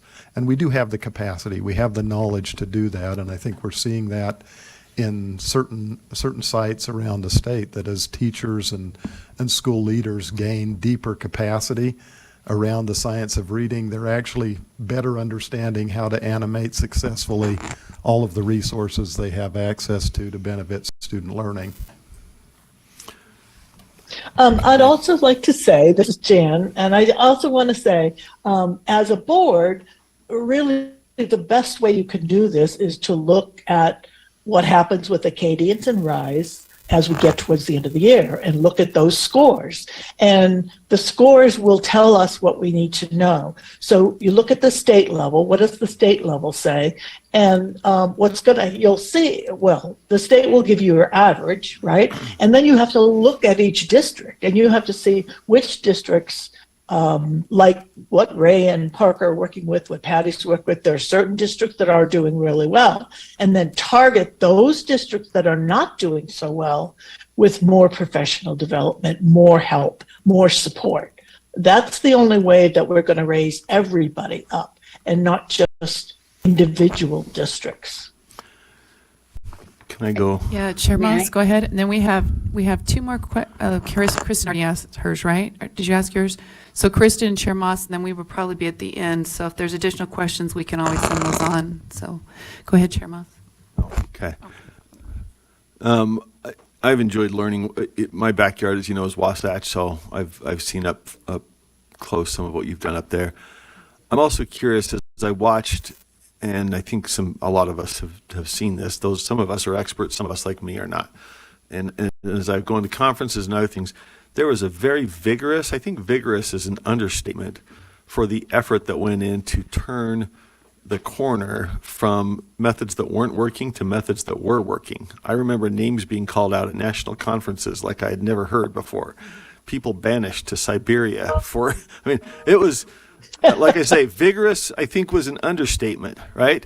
And so as the science of reading and phonics phonema has come in, I'm curious, that took a lot in the research, in the expert space, in the policy space. What stands in the way of getting this to the end of the row? There are folks who are doing it, and some kids who are not getting the advantage of that. Are there barriers that the board should be looking at? We've heard professional development, building capacity in teachers, but is there anything else that kind of gets in the way of? I referenced the prior turning of the corner because there were just some mindset issues. There might be structural barriers. I don't know, but what are you seeing out there that we should be addressing to make sure every kid gets the advantage of what's now sort of understood to be solid research? So I'd like to share something so that you're very aware of this. It's a kind of national, and I'm, ashamed to tell you, this barrier actually comes from the multilingual community, from national organizations of the multilingual community, as well as state organizations who are setting forth a myth that the science of reading and all the studies did not include multilingual learners. And that's very problematic. We've had, these national forums, and when in fact, so what that does is it confuses your teachers because your teachers are hearing from their own multilingual community that what we're trying to tell them in the science of reading never included English learners, and that research had only been done out of this country, when in fact we have national reports from the National Institute of Health and Human Development. We have them from the National Academies of Sciences, Engineering, and Medicine, and from the Institute for Education Sciences, the research. And so I just want to say we've been working on this for 30 years. And so what it does is it confuses your teachers. And I don't know for sure, I'm not on the ground there in Utah, but I know from across the country that's very confusing to teachers when you were trying to push forward, this science of reading and this implementation, and when they're hearing the noise of, oh, but not for this group of kids. And so when Ray and Parker are telling you, oh, but, we included these children and these children are actually making the progress. That's the kind of thing. So, there's still, it's not as settled as you think it is. That's what I want to tell you. All Anything right. else in the way of barriers? Okay. I have a question. Well, hang on. I think Dr. Reitzel might have been.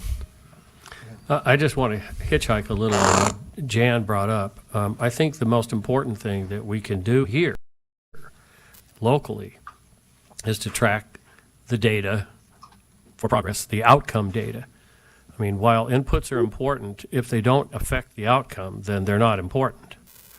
And I think we have to own that idea. If the outcomes are moving like we want them to move toward the state's goal, then we're happy. The other thing too is to look for system effects. There's random effects everywhere. This teacher, this room, that room. But when you start seeing it spread across entire schools and across entire districts, then you should start to look deeply into those places and say, what are you doing to get the different effects than just the ones we see here and there? And so I think that would be helpful for you to spend a little time in. I can't overemphasize, and Jan should be saying this, not me, because she's the one that always says it. I can't overemphasize the importance of leadership commitment and coaching competence. we can help with the research, because what science of reading is this massive body of research on how people learn to read.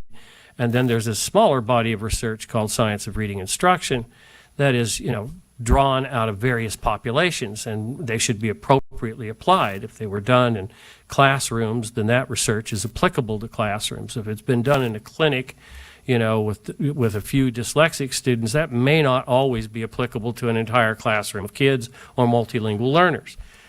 So what we've got to do is we're going to have to get in the weeds here in the data, just like we tell our teachers to do with their kids, and find out what's working, what's not working, and start concerning ourselves more about, how the outcomes are looking, and less, what we're, and I think the districts that are really doing well, their leadership is thoroughly committed to this. Their coaches are thoroughly committed to diving into the data and really looking carefully at what's happening and looking for those effects across schools and across classrooms and grades.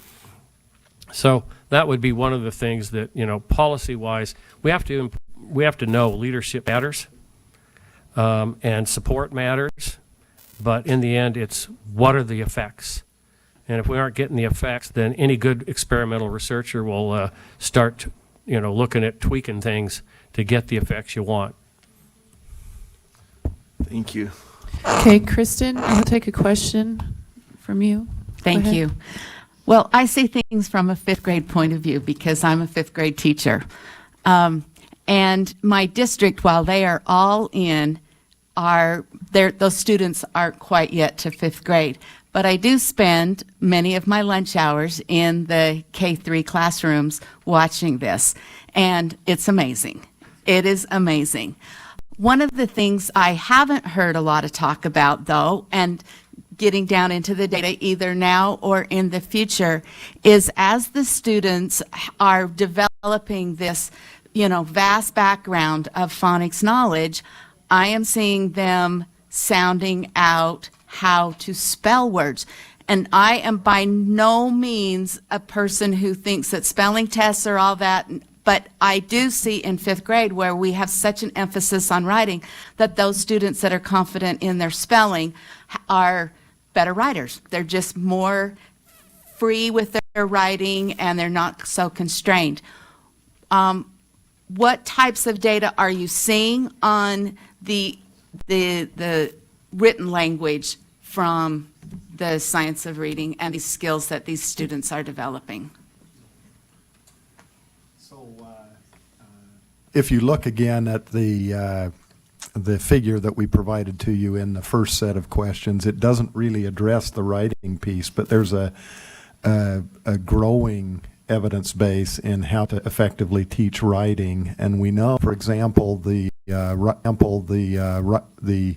historical pathway we've taken with writing in schools has been the writing process. The effect size of the writing process was 0.32, was it? 0.34. So this is below the minimum threshold to accelerate student learning. So we're not, if that's the process we're using, we're not using a process that produces growth. If you look at Stephen Graham's meta-analysis and his work and his colleagues' work on self-regulated strategy development in writing, the effect size is 1.32, so 4 times the size of the impact of Writers' Workshop. So we're in the process of trying to help teachers start to think about this. Decoding gets you part of the way to the end game, but you've also got to pay attention to the writing piece, the language comprehension piece, and then the reading comprehension piece. And those are all pieces that are critical, and much of that comes in small doses in those early grades and then accelerates as we start to move through the grade levels. We're trying to move that further down in the system a bit so we get more effects by the time those students get to you in 5th grade. Thank you. That's just wonderful. Okay, Christina, we'll take one last question from you if you had one. Can Thank you, May I ma'am. ask any more questions when she's done, please? Well, I've been waiting.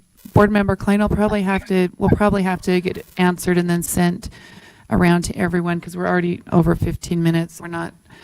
But Board Member Bogus, did you have a question? Yes, ma'am. So my question to the panel is the co-opting. I work in schools. I have a lot of endorsements, and that only just means that I'm exposed to all of the propaganda that comes in and the trainings that are within my district on these things. And what has been articulated in the space and place of the board as, put it in quotation marks, the science of reading is not what's in my inbox. And so I get very concerned, and I articulate that obviously then in these meetings, that what I'm seeing in my inbox is not what's being articulated to us. And I'm wondering if there's a pathway, a process, whatever, to either address the fact that we've got some nefarious faux programs, or to differentiate from the fakers, if you will. Could you please help me understand that better? Or are these people part of the science of reading, and is it heading in a new direction? Yeah, probably, at least my perspective, this may be different for others, probably not. We'd probably have to see what the inbox is to be able to help you with that and know what's coming your way. But there's certainly things that we know, and we can use that as an initial filter. And then back to what we said earlier, watch the outcome. If the outcome isn't being produced, there's something wrong with the input and the inbox. I also want to add that maybe we're overemphasizing the science of reading in terms of the educational community when the reading wars are still going on. And I wish it was the end of the reading wars, but it really isn't. And so that could be part of what you're seeing. There are a group of people, a body of people who don't buy the science of research, and they believe in more philosophy than they do in science. They have a philosophy that if you just get kids to love reading, if you just give them the right kind of literature, they will automatically do this on their own. We know from research that that's not true, but that doesn't mean that that we have 100% agreement within the community. And that's a long range problem that we still haven't resolved yet. Okay. Any last comments from the panel Yes, before we go? I would love to make another comment. Board Member Klein, we're going to, if you would mind just sending yours in, we're going to let the panel finish so we can finish. We have a number of items we've got to finish today. So, and we're happy to, if you can send those in, we're happy to send it on the panel and then send it around to those responses again to board members. So thank you. Go ahead if you want to finish Maybe up. just on behalf of the panel, let me just thank the board for inviting us to have this conversation with you. This is certainly what our role was specified to do in the bill. We want to give you access to high-level expertise around this topic, and look forward to many more conversations. And please feel free to reach out to us between these formal meetings. If questions arise, we're happy to respond to those as they come through. Okay, thank you very much. We appreciate your attendance today and coming to visit us. So. Thank you so much. And we look forward to hearing from you down the future again. So thank you. So I have a point of order, Vice Chair Hart, or Vice Chair Earl. Yeah, yes. I would move to adjourn. Okay, that's not debatable. I'll second that. Okay, all right, let's, that's before the board. So, yep.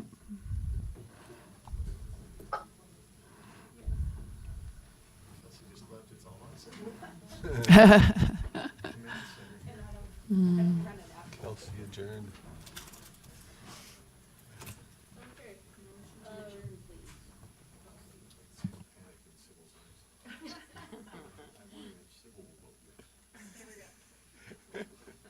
Yeah. This says Boggett. Should this say Klein? No, member Boggett made a motion. Oh, but no, I'm voting. Am I voting for? You're not voting yet. She made a motion to adjourn. Yeah. Okay, sorry. It's open, so. Usually I put member. I thought I was voting for the wrong person the whole time. No. Member Klein is a yes.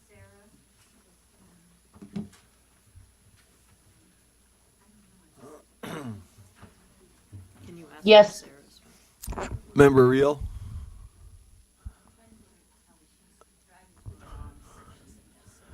All right, it's not passing, but we want to make sure we give everybody a chance to vote. Who we're missing? Member Davis? Member Straight. The vote is to adjourn.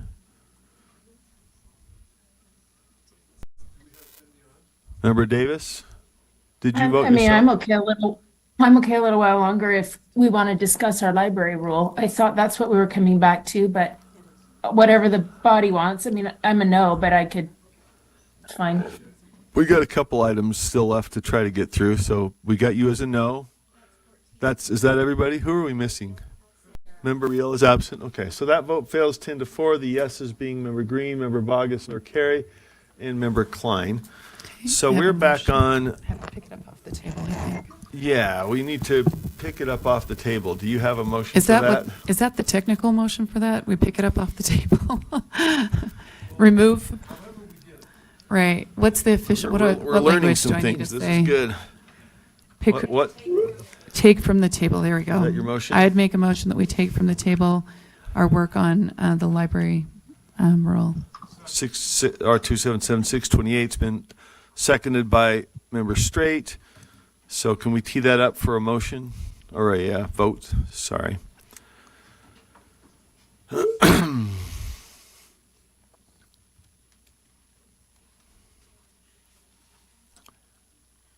So, sir, you have a hand online. Let's see. Is that you, Member Bogus? No, sir, I just see the hand. Sorry, Thank that was you. mine. I don't, from so before. thank you. Member Klein, we're in the middle of before. Okay, all right. So on the floor is the motion to take off the table R277-628 and pick up where we left off before the SOR panel. Point of information. Sure. As I'm looking at thank you. As I'm looking at the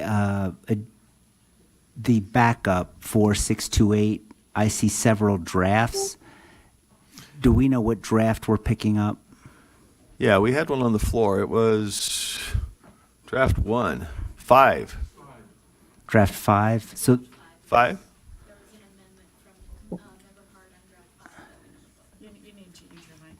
There we go. Okay. I think we brought up draft 1, Vice Chair. Earl brought 5, or did we bring 5 off? That came out of.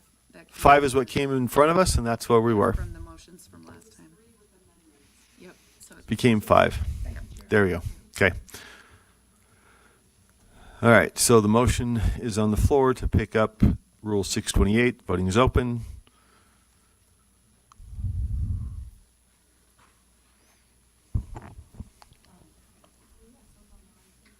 Oh, I'm sorry. Member Bogus?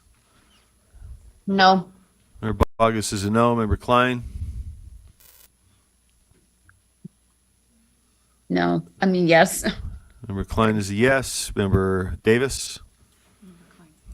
Yes. Member Davis is a yes. We're missing 2. I believe we're still missing Member Reel, not expecting her. Member Wood, okay, is missing. All right, we've got 12-1. That passes 12-1 with a no vote. Sorry? Okay. 13-1. So we have Member Bogus voting no, Member Reel absent. So we are back where we left off. Consideration of R277-628. Version 5 was on the floor. we have an amendment by And we had an amendment from, category, change it to a category 4. amendment to change it to category 4 from category 3. That was the discussion we were in, and the floor is still open on that. If I don't see any lights, we will tee it up for a vote. Seeing none. Sorry to give you rapid fire votes. Unless I'm missing somebody online, we're going to take a vote on this motion that we discussed earlier. Okay, it's open. Board Member Klein is a yes. Member Klein's a yes. Member Bogus? Yes. Member Bogus is a yes. Member Davis? Yes. Member Davis is a yes. And that, A couple of let's motions. see, we have 12 votes in. I think we're missing one. There's 13. Actually, yes, remember? Oh, there we go. All right, that passes 13-1 with the no vote being member Lear, I believe. Yes. Okay, floor is back open. Vice Chair Earl. Yeah. I think this is just a technical change, but on line 20, the rule is not cited correctly, at least on the version I'm looking at. So I would just ask staff to make that The technical 114. change. Missing a dash, I believe, is that? Yeah, on line correct? 20. Yes, please, Yeah, it's. if we could. Okay, Vice Chair Earl. Yeah, I have just a couple of motions on line 67. It says, and I just go through this real quick. These are just cleanup to make some clarity. So on line 67, whoops, it's not the same line now. My apologies. It's where it talks about communicating with vendors. What line is that? 70. Okay, line 70, it says communicating with vendors and publishers regarding the decision. I would make a motion that we don't want to send all the decisions to the publishers. It's just not necessary. I think it needs to be, my motion is that we would change decision to removal of objective sensitive materials. That's what we want to notify them back when something's crosses the illegal line in the state of Utah. We want to notify them that that this content more or less can't be sold in Utah. That's the idea, right? That this was removed because of the violation of Utah law. I spoke to it. Sorry, I need a second. I fell asleep and let you go, sorry. It's right there. All right, so that's been addressed, seconded. We're just not, yeah, it's just this, we don't want to send all the decisions. It's just simply removal of objective sensitive materials. So the result of that's the it. decision is that you Yep. remove it and we communicate the removal. If it's am I objective getting that sensitive right? materials, yes. Yeah, okay. Member? Question, the publisher, meaning? Yeah.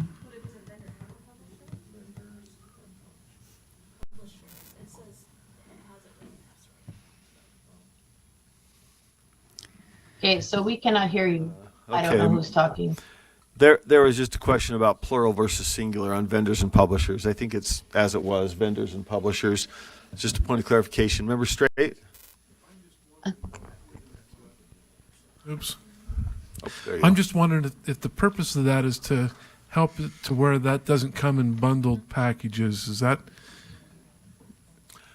Good question. I think there's two It's- parts on this, the front end and the back end, but go ahead. Vice Chair. Would you mind asking that again? I'm sorry. So was the purpose of that notification to keep those books from being bundled? I think it's a two-part. It notifies people outside, individuals, meaning vendors and publishers, that there's certain content in the state of Utah that is illegal. That's what it's notifying them. And when they send us stuff that's illegal, we're going to notify them that please do. It's like saying, would you please be courteous about what you're sending our children? It's just that. But then also, what did you say? What was the other part you said? Yeah, and I guess it would be also indicative of don't send us a bundle that would have these things in it, and we're just letting you know that we'll be, notifying you that we've removed these or communicating with them. Okay. So that's the idea. It's kind of we got Yeah, front end stuff, we've got back end stuff. That's also does that make addressing. the vendor I'm liable? sorry. Is there a hand up? This Oh, is hold Member on. Klein. Okay, we're going to go in order. I'll get to you. We got Member Lear and then, maybe get Member Carey, then Member Lear, then Member Klein. I'd just like to amend the motion. Okay, let's see. We only have a single motion up there, right? Yes. Mm-hmm. Okay, that's in order. And that the amendment would be communicating with vendors and publishers regarding the removal of objective sensitive materials and those parents within the LEA where those sensitive materials have been removed. And then I'd like to speak to the motion. Yeah. I second that. Second, Member Bogus. Back to you, Member Carey. Yeah, I think it's great that we're letting the vendors know and the publishers know, but I think one of the things we absolutely need to do better is we've fallen short of letting the stakeholders know, one of the biggest stakeholders, and that's parents. So when these items are removed from an LEA, absolutely, we have a duty to let those parents know that we have heard their concerns, we share those concerns, and those materials have been removed. And if we're extending this courtesy to the vendors and publishers, we absolutely need to extend this courtesy to the parents, again, within the LEA. Thank you. Member Norton, did you want to address that? Don't we already have that in our policy that has to be on the LEA website? I believe so, and I believe we want to, and that's why it would be good to have a clarification from our staff. Maybe Davina could speak to that, because I don't want them to just know about this. I want them to know the outcomes of all, but I think they have to publish on website. Is that accurate or not accurate? All the decisions. In this case, it would be all the decisions I want them to know, but let's make sure we're accurate on that. Davina Southoff, Library Media Specialist, Teaching and Learning. I don't believe that it's policy or law that they have to publish that. Many do and some do not. So it's out there for some districts, but not all.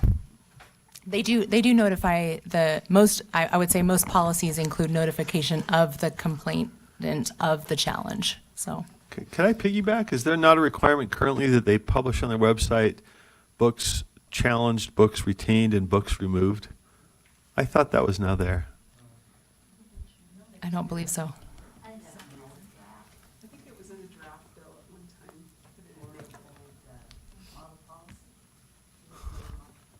So it's not currently a requirement, though. Because I asked because we were working last year with Davina, and she put up a good dashboard on our site that links through to those such as they exist, so that any parent can come to us and be a resource to find out what's going on in this district or that. But I had thought there was at least some I know there was varying levels of bringing it up to date. We were trying to work with them to make sure it's current, but so nothing currently that says you have to publish retained, removed, challenged. Okay. Is that correct, though? Am I hearing you right? That is my understanding. Okay. Also, we have many smaller charters that have not had any challenges, so they're not posting any of that on their websites. So. Yeah, and I guess if the requirement were to post everything that's been challenged and the result, then you get nothing, you post nothing, right? No harm, no foul kind of thing. But for those that, okay, it's a question that might, I guess, be considered for action. But let me go back to the lineup. Member Lear. This is a different issue than Member Carey. This is a different issue than Member Carey's amendment. Are we supposed to be speaking to Member Carey's amendment? Yeah. Mine is on the amendment. Mine is on the amendment. I'm sorry, I'm supposed to be. All right. Member Klein. So my question was, well, first, I agree with Member Carey's addition. I think we should be proactively notifying parents, not just putting something on the website where they may or may not know that it's there or that it's been updated. So I think anytime something happens, it should be a proactive notification to parents. My question is, in sending it to the vendors and publishers, which I think is a good idea, does that make them liable for a lawsuit if they, in the future, after receiving that notification, they send material anyway?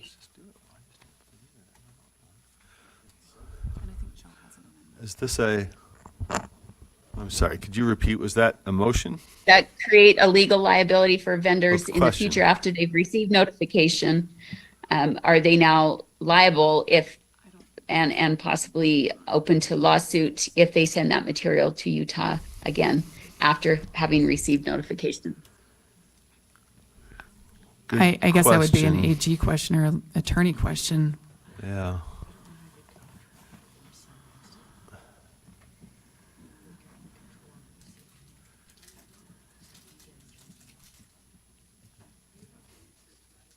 Okay, they have to do a little bit of research onto that. I don't know. I guess we'll see what they come up with, but, okay. But I would support this motion. Who's next? Is it Board Member Davis? Member Davis? Yeah, I have not ever liked publishing the books or sending out emails, and I think it's because I worked with junior high students for so long and I adore them, but developmentally they're more impulsive than many, and I think it's just a big advertisement to go find this book in your public library and read it for some kids who are more curious. I worry. I have always felt like it's. I'm sorry, point of order. I can't do this. Jim, your mic is on. I apologize. Everything Here we you're go. saying is coming through.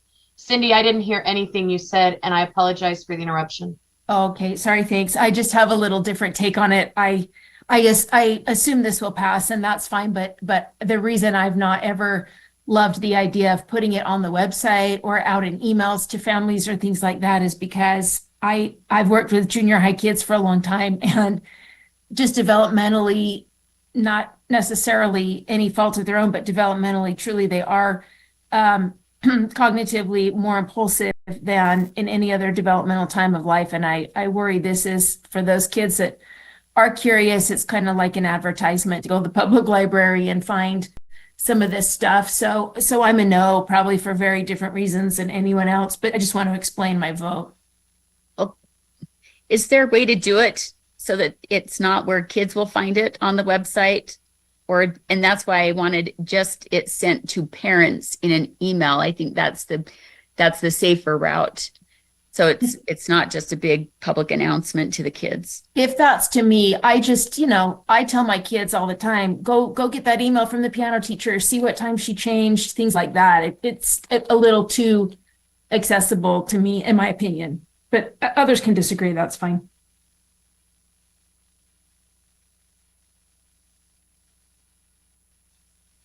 See here, any further lights to Member Carey's, we've got Member Carey's motion up, right? The removal of objective sensitive materials and parents where those sensitive materials have been removed. Is that accurate? Communicating with vendors and publishers regarding those affairs and parents. Removing parents. Yeah, board member Booth brings up a good point that the phraseology made it sounds like we may give parents the boot. So I think that's right. Regarding these materials and notification to parents where the centers have been removed. And notifying parents. And notifying parents.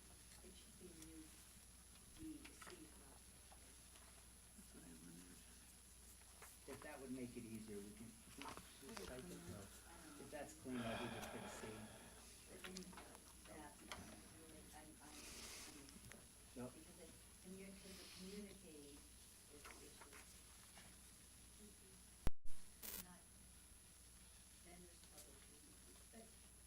And notifying parents. And I do have a question. Oh, yeah. Is that framed up correctly? I think we still have some discussion of the motion, but we got it up there, right? Yeah, and I do have a question, Chair. And was this seconded, or is this consistent with whoever had the second? Somebody said. It was second. Second, yeah, I still second it. Okay. Question, then we got Member Lear waiting to discuss the motion.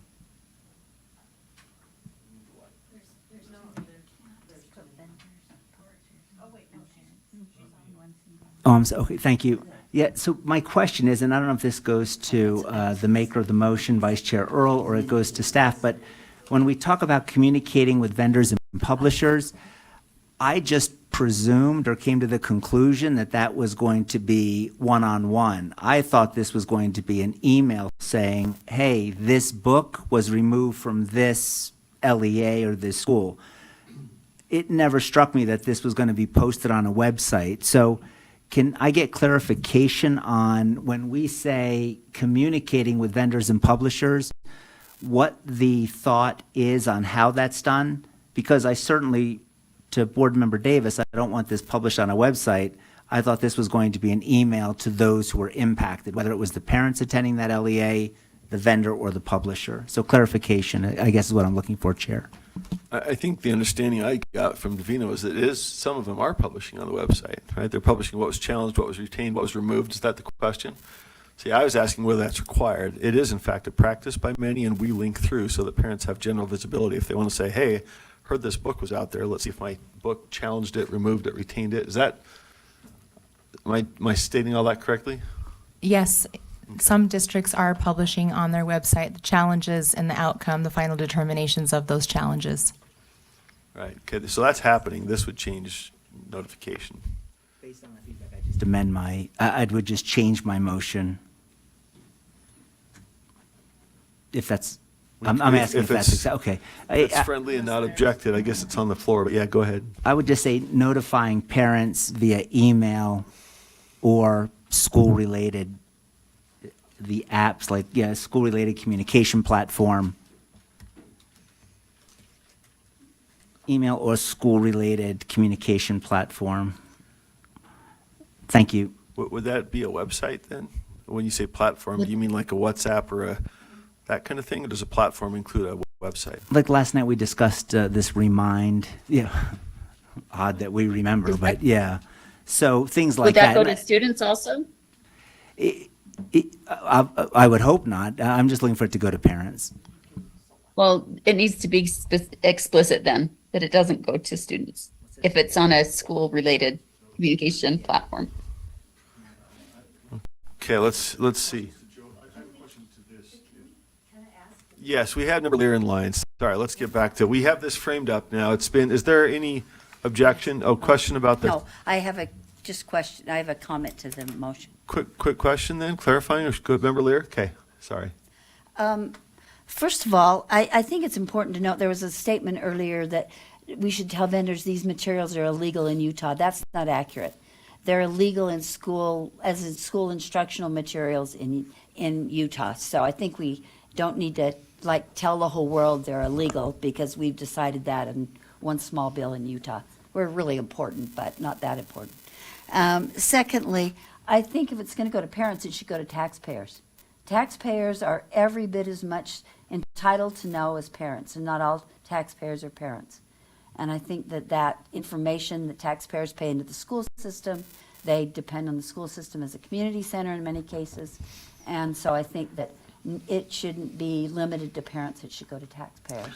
That would, I assume, require posting it unless you're doing a listserv to every Whichever voter. way is, whatever's the body's will. I just say that taxpayers have a vested interest in this, not. So I don't think we have a distribution capacity. We'd have a Well, then it publication should or be posted website or something. I have a comment. Hold on, let's Although cycle we- through here. I've fallen out of order, so let me get Okay. back on the Well, on we're the having an stick exchange here. about how this is done. I just think that the point is whether it has to be posted then, but then we had a discussion yesterday about something about everything that is electronically available has to be available in another way. So I'm- let's just tee up action items. Is that an amendment to the amendment? That's an amendment. Okay, if you'd like to frame an amendment to the amendment, let's do it, and then we can move on and get some discussion. Instead of parents, I would just put taxpayers in the LEA. And I already think it was limited to parents in the LEA, but Okay, so the motion to amend the amendment is to replace parents with taxpayers. Not the public, but taxpayers specifically. Is there a second? I object to it being a friendly, and I have a comment. We're not putting it up as a friendly, we're asking for a second. Don't we already have an amendment All right, to an amendment? hold up here. Member Carey's change to his own motion, is a motion to amend, was put up as a friendly and nobody objected. Are you objecting to that part? We've now, all right, hold on, let me back up here. It's late in the day. Member Carey had an amendment to the motion on the board. He Member then made Carey's some, is an amendment to the amendment. Because Member Earl's motion is an amendment to draft 5. The underlying motion is to approve draft 5. Member Earl's motion is to amend okay, draft so we're on a 5. second amendment. All right. Yes, okay, sir. Thank you, Thank you. Kelsey. All right, so Member Lear, yours would not be in order now. Okay. I apologize. Member Carey put up new language as an amendment to his amendment. It was presented as a friendly, just a restructuring of language rather than substantive change. We asked for objection and heard none. Are you objecting to Member Carey's tweaks to his own language? Are you asking me or? No, Member Klein. Above? Somebody objected. Is that Member Klein? I heard Board Member Carey say that that was a friendly amendment, and I said, That no, member I Lear? object to it being Okay. friendly.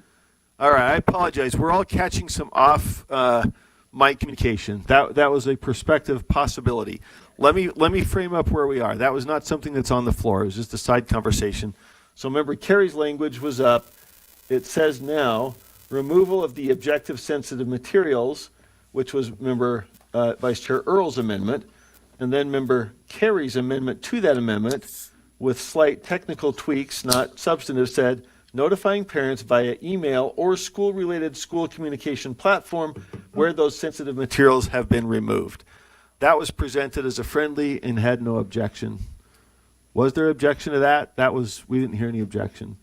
So with that is on the floor. It is the amendment to the amendment, so therefore we are out of amendments, and we need to vote on Member Carey's language, right?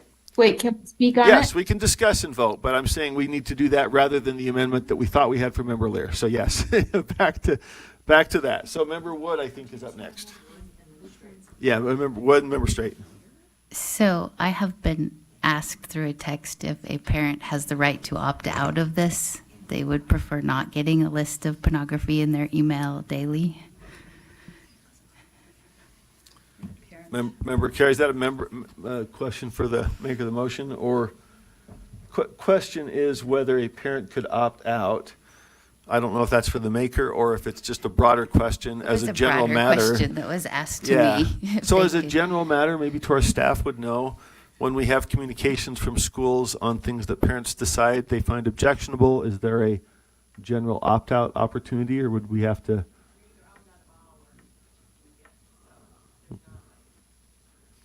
Has to be a general opt-out, yeah, because, okay. So as to this would presumably then fall within the general communication protocol, which is unless you opt out entirely, this would go into whatever else you're getting. Okay. All right, Member Hymas. No, Member Straight, then Hymas. Okay.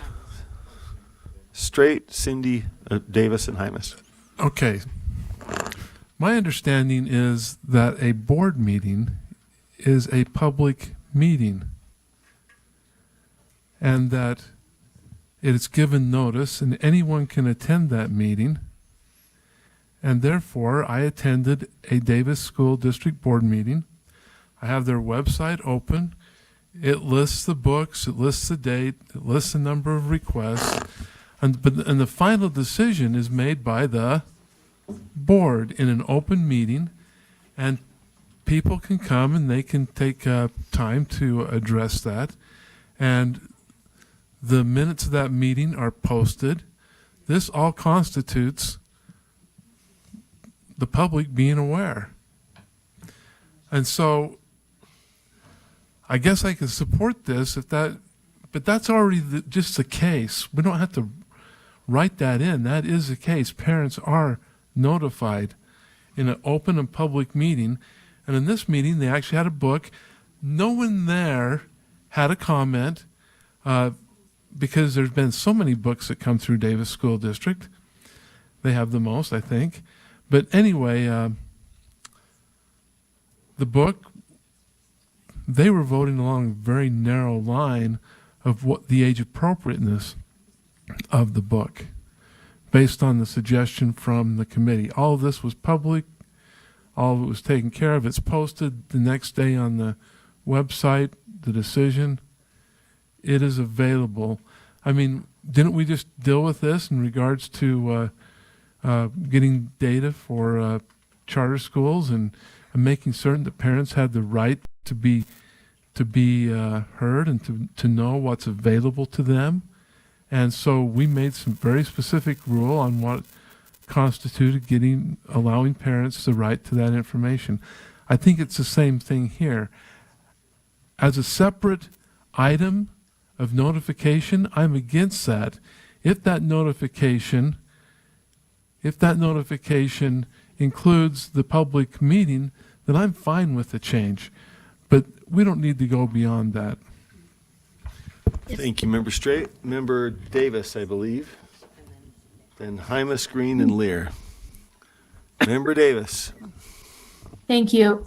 If I were able to, I would make a substitute motion that kept communicating with the vendors, obviously communicating with the person who made the request for removal, but then I would add and make available the lists to any parent who would like it. And that way, you know, it's the parent coming to get the information and not the student accidentally finding it in the email or on the website or going to find board meetings or whatever. You know, if the parent doesn't want to go hunt down a board meeting, they could ask the school, and they shouldn't have to beg. It should be made readily available. That's what I would support. Thank you. Member Hymas.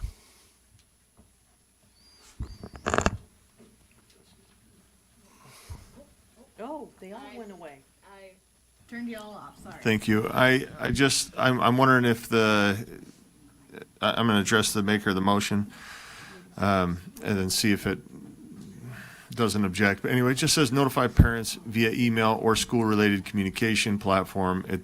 To me, it seems the same thing. I just wonder if we narrow it down. This should be quick and easy. If it takes a 10-minute discussion, I don't want to do it. And then I'd like to be in the queue for an amendment after this. Yes, please. If I understand what and I would take this as a friendly, to remove via email or? Yes. And the second school. Probably I just rubbed my eyes and my contacts are moved. But I think you get what I'm saying though, right? I just need a second for my eyes to. Yeah, I would accept it as a friendly to remove the words via email or. Okay. And they already moved the second school, so perfect. Any objection from the body? Hearing no objection, we'll take that as a friendly. We're still on the Second Amendment, so. I think we took out a via. Via should be there. School-related communication Yeah. platform where those sentiments. Okay. Okay. Did you want to come back for your other, or circle around? Writing something down says, hey, Matt has because I know Carol had something after this was done. We got Member Green and Member Lear in line, so we can double back. Member Green.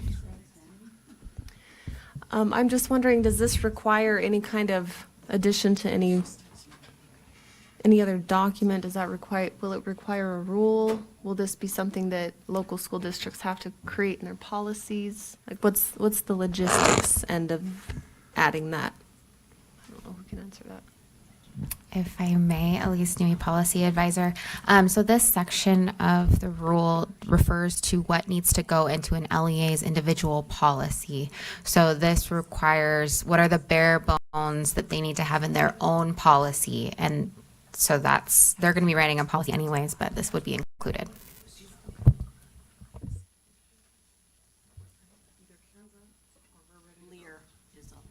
And I'm still troubled that that parent is too narrow. That for instance, I could not go and find out. I don't have access to Power School now. I don't have access to, but I couldn't find out which documents, which books are now banned in my libraries. And I think that's not right because I pay as much tax toward the school libraries, toward the school facilities as parents do. I don't think parents are any more special than taxpayers, and I'm really troubled about that. And I would ask you to think a little bit more broadly about your community and notifying them if these materials are this odious, that also taxpayers should be able to have access to this information. Okay, and I think we had run out of amendments, so we'll I have to can't hold amend it, that, I've but said. it's I just wanted an to argument. say, Got it. I can't see why parents are different than taxpayers who equally contribute to the system. Understood. Okay, I think we have Bogus and Klein, but we might have had Member Green on first. Where are we? I just Member, have- who was up first? Member Bogus? Is that yeah? Okay, Member Bogus. Thank you, sir. So I tend to agree with Board Member Lear in this capacity that perhaps maybe we should be notifying the taxpayer. However, it goes both ways. And the code says that the taxpayer, if you want to put it in quotation marks, is not allowed to file complaints or request a book review. And I think the reciprocal notice should go to those who are allowed to file against the graphic depiction of sex acts. And when we expand those who can file against it, then we should expand the notice. But I would say that that needs to go both ways. I'm sorry, was I Thank you. funny? We got That's you. what I was going to say. Member Klein? She covered what I was going to say as Okay. well. Thank you. Member Green. And back to Member Hymas, I think, after. We got Member Green first. I probably had the same sentiments, but I was going to ask pose it in a different way, that whoever can check out a book from that local LEA, I would assume it would be the student. It's a student card. It's not like a library at a school is not a public library per se. It's actually designated to a specific body, which is the students that are registered and attending that school system. Is that correct? It's my understanding, unless there's some clarification from staff. Okay, I think that's correct. Member Hymas, did you want to? All right. All mine are easy, so they should be quick. These. Oh, I'm sorry. I'm not here to comment again. I'm in queue for. Okay. All right. Motion. Let's come back. So this is teed up. Then we got the motion on the floor. Yes.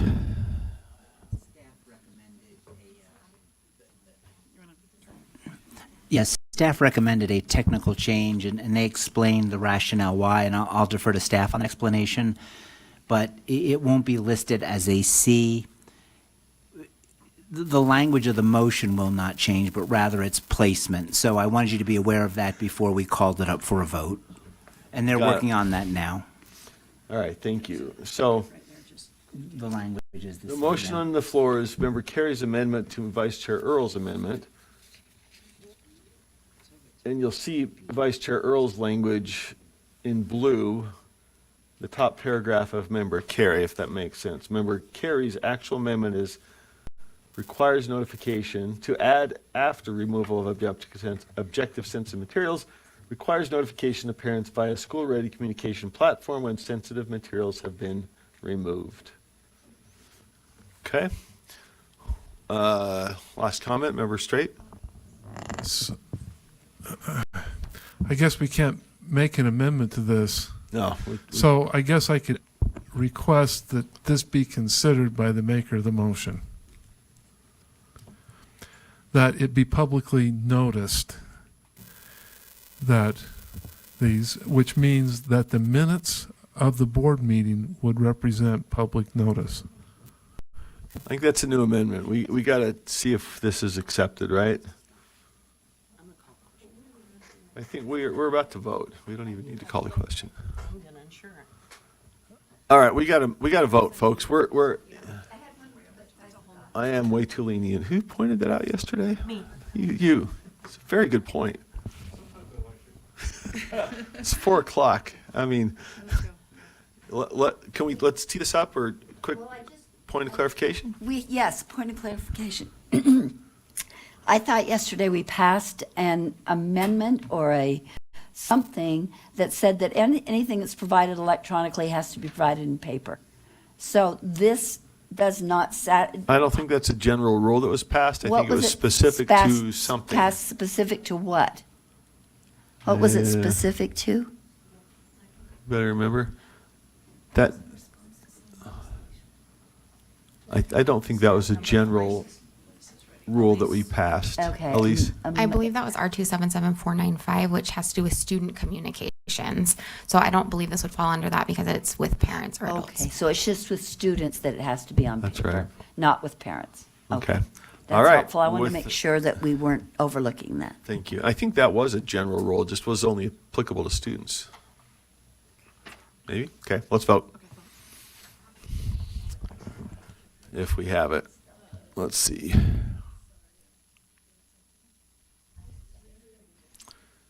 Okay. Member Klein? Member Bogus? Yes. Bogus is yes. Member Davis? Abstain, please, sir. Okay, back to I'm a member. yes. Member sorry. Member Klein is a yes. Member Klein is a yes. Did we get Member Bogus? Yes, sir, you did. Oh, okay. And Member Reel, if you're with us. No. Member Reel is a no. Let's see, we have 12 votes. I don't know that we're missing anything. Those vice chairs. Sheesh. Oh, could we enter Member Reel's votes? Okay.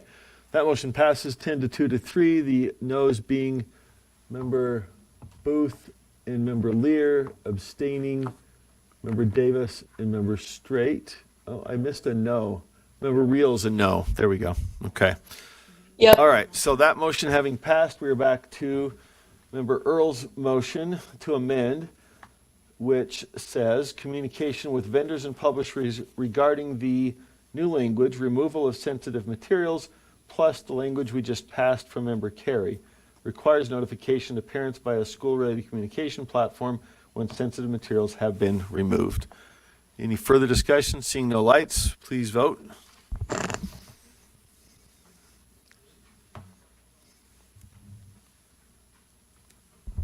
Member Klein is a yes.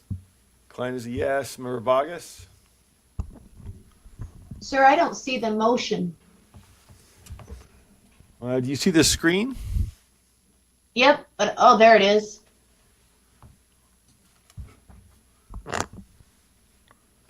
We'll come Yes. back. Yeah, Member Bogus is a yes. Member Davis? Abstain, please. Member Davis abstains. Member Reel is a no. I'm sorry, I forgot you're online. Member Reel's a no. Am I missing anybody else online?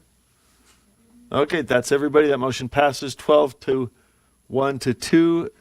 The abstention being Member Davis, the no votes being Member Reel and Member Lear. Okay, we are back then to the underlying motion, which is draft 5 as amended. And Vice Chair Earl, you have a, sorry? Member Hymas was in Yep, line. go ahead. Excuse me. Can we pull up the draft with lines, what we just discussed, 68 through 71-ish? Okay, so first off, this, I don't know if this is amendment. Hopefully this is just technical. Line 71, C right there. Sensitive materials removed from student access may not be sold or distributed to a minor. I wonder if we could just make that the next B, pull it out of that column there because it doesn't really fit in there. And then just make it the next B. So B, where it says ensure each school, that would be C, and then so on and so forth. I look to policy writers to make sure that that makes sense. Elise? She shook her head yes, so now we can move on. So Can I? No. I'm sorry. I have to step away for just a second, but I wanted on that line to see if we can't fix it so that those books can't just be disposed of like in a school dumpster so that kids have access to it some other way. But I got to step away for a minute. Okay, so Member Hymas, So I don't know if this is. you're on line 71, Yeah, changing and that I don't know if to- this is necessarily a motion or if this is just a technical change, because again, if you read it, so if you read line 68, because remember 68 would stand alone with 69 and then 68 to 70 and then 68 to 71 because it's an A, B, and C.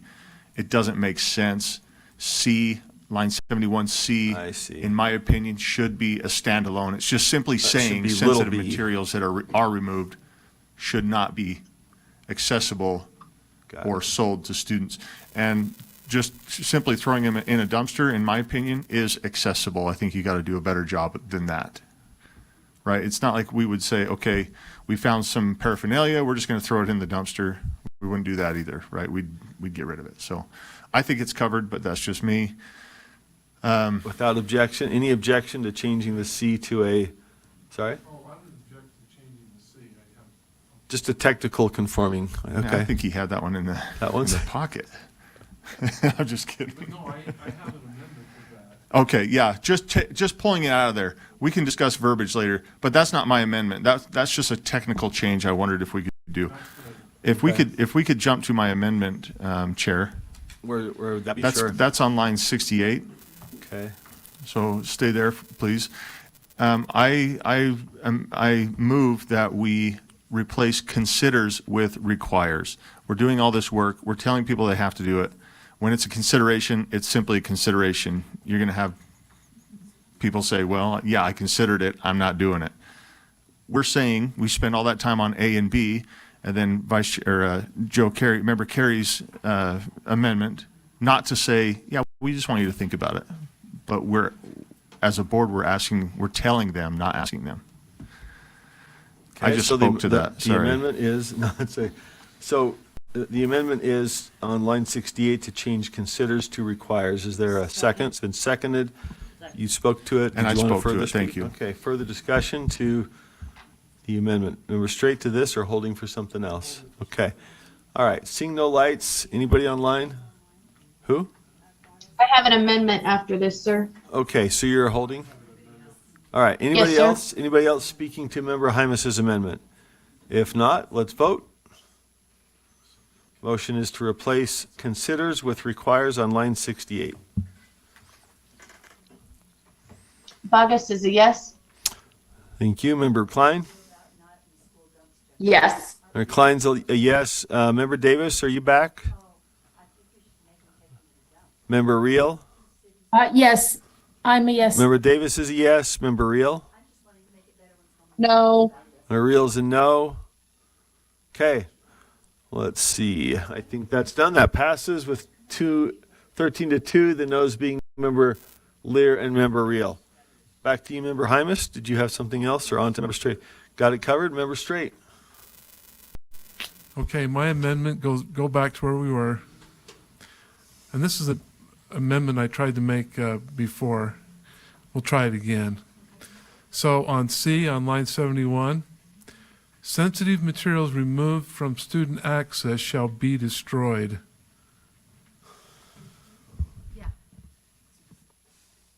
Sorry, this is on which line? Thank you. Line 71 and 72. 71. So replacing may not be sold or distributed to a minor with shall be destroyed?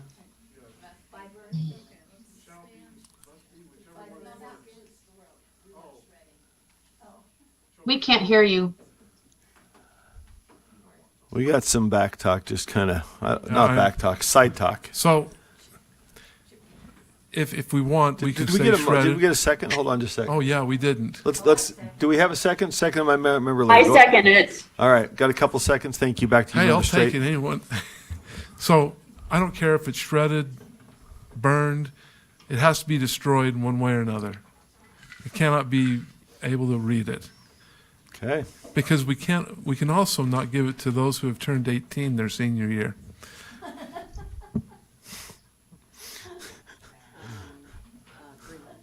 Member Green.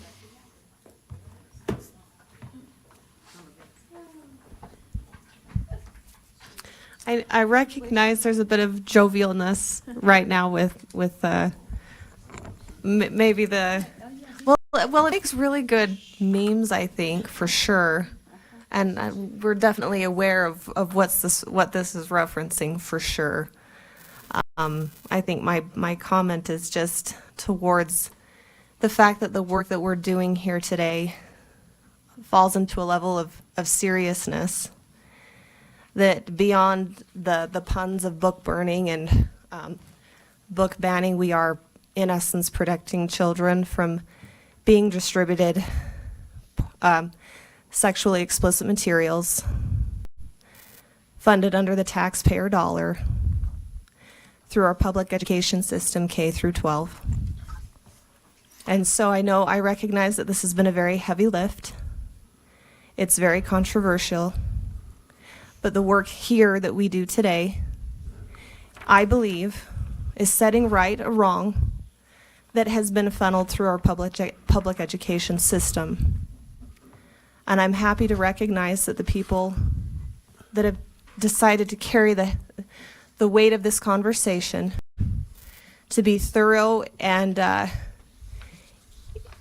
in the arguments, that we will reestablish education to not be distributors of sexually explicit materials, but rather realign to the uplifting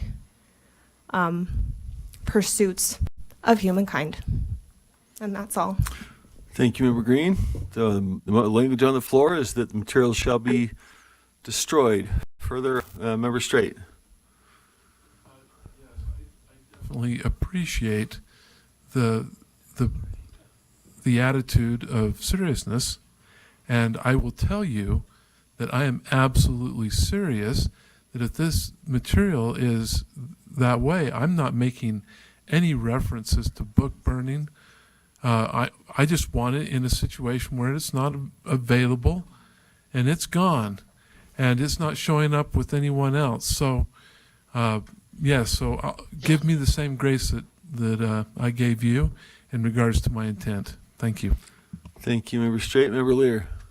I want to say if I seem jovial or humorous, it's because I find it interesting that not all parents are respected. This is about parents of some students, but not parents of all students. And I find it interesting and rather contradictory that not all parents' rights are respected here. Because I frankly trust my children and grandchildren, and I think they can choose well. And I find it amusing that we're going to ban books, and we're going to burn books, and we're going to cart them to beyond the dumpster at the school because kids are so desperate to get a hold of information that they apparently aren't getting clearly from parents. So I think my attitude is justified, and I appreciate other people's gravity, but I don't have a hard time taking this seriously, and frankly, I hope this is so bad that someone sues the rule in the rule and the law. I have a comment. Thank you. Hold on, we'll get you. Member Carey lit up his light, and then is that Member Klein? Okay, Yes. Member Carey, and then Member Klein. Yeah, I know there's several ways to look at this, and the irony is not lost on me that the same folks who were pushing to ban musical instruments, T-shirts, and people standing up in this room are now among the loudest voices saying, hey, we can't, you're banning books. So I get that there's a different way of looking at these things, but I think I'm safe in saying that all of us have been approached by concerned parents about the materials in their public schools. And had this board gotten it right the last couple years, we would not be here today doing the things that the legislature has said, get it right this time. So I would hope that we would approach it in that light. Thank you, Chair. Thank you. Member Klein. Yes, I am grateful for this motion, and those that are opposed to such, it's clear to me that they've not dealt with a close family member that has been taught well and yet still succumbs to these kind of addictions, behavioral addictions that override their sense of right and wrong especially when they are young and exposed to things prematurely that sexualize them and that flood their systems with all kinds of hormones that make it very difficult for them to think straight and takes them out of their frontal lobe and keeps them stuck in their midbrain where their behaviors are compulsive based on not having brains developed well enough to be able to pull themselves out of that. Even adults struggle with this when it comes to this highly sexualized material. And that's why most reasonable adults are stunned by this kind of material and blush even and it's not allowed to even show in adult meetings like this. So I'm grateful that we are finally addressing this and taking a clear stand on it, that this is not okay for our kids, and that we need to make sure we take every precaution to protect them from that early sexualization that will lead them to a lifelong battle with addiction, or falling into the trap of thinking that those kind of materials are good or normal, that are so destructive, not just of the individual, but of society as a whole. And just to extend the conversation a little bit, I'm grateful for the work that's been done at all levels on this, but I still have major concerns when it comes to the exceptions that we've made that says that in some regard that these kind of illegal content for minors is somehow being allowed or deemed acceptable in certain areas of our education system, like family and consumer science, like medical classes, like concurrent enrollment, or as the law says, any other course that the USBE deems appropriate. It's clear from the definitions of objective sensitive material that it is never appropriate for minors. And in what situation would it ever be appropriate in those particular exceptional categories? Why do we need it?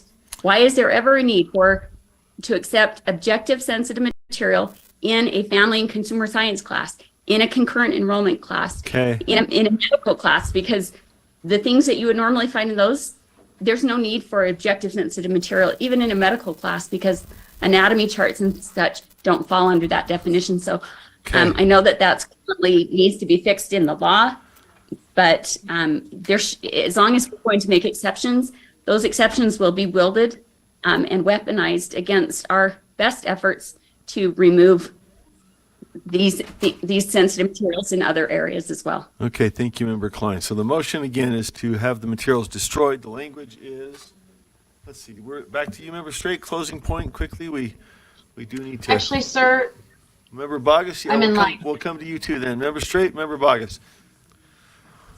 So I definitely want to approach this in the right way, but I want to disagree better, or as best I can.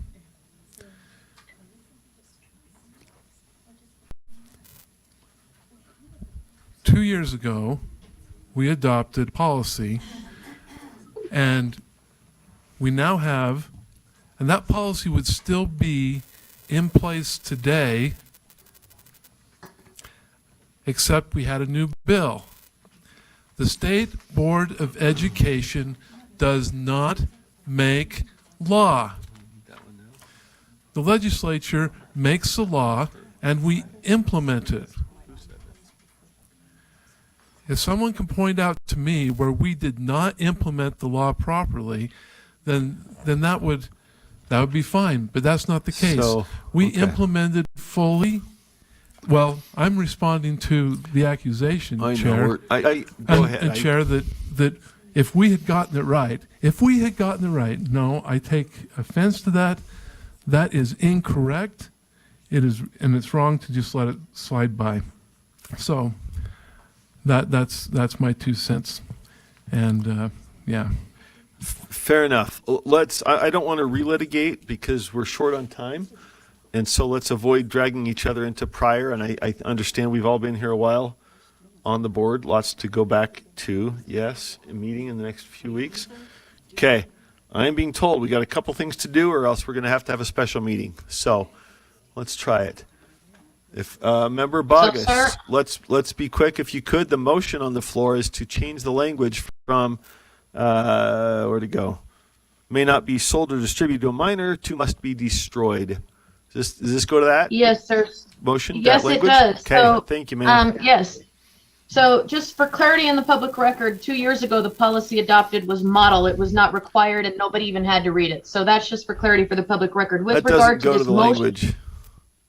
and We're I asking said you with to- regard to yeah. this motion, The motion is that to I replace it with we may shall be have, sir, may I destroyed. finish? Yes, I just need to keep May I it germane to the language on the floor, which is shall be destroyed. We're not relitigating Yeah, I past understand years. that, sir. I'm trying Okay. to finish. All right, don't relitigate. Go ahead. So, my question, I believe, is for Superintendent Jones. I think we might be in an issue here with the destruction of government property as opposed to the disposal of.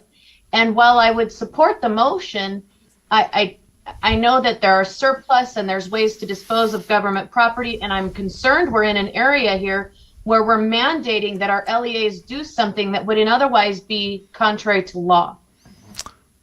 Deputy Jones, would you have an answer to that, or anybody else in staff? Sorry? Do you want me to go, Chair? All right. Deputy Jones. Yes, if you could. Well, so I believe Board Member Bogus's concern is valid in the sense that there are certain parameters surrounding purchases of materials by certain types of funding. However, what we're talking about here, though, I don't think any of that would apply, but we can certainly check. But I do feel like the destroying of the materials likely supportable. But if there are exceptions, I think staff could come back and we can make sure that, we account for those appropriately. Does that help answer the question? Member Bogus? Actually, sir, it does. And with that, I would like to offer an amendment or move to table until we have that information, because I do not want to put our LEAs in a situation where they could be litigated over the destruction of government property that's been procured. So I would move to table until we get that information. Otherwise, I have an amendment, sir. Yeah, I think that's a motion. We can do an amendment to an amendment. We got back to one, so we'd be back up to two. The motion to table is not necessarily an amendment.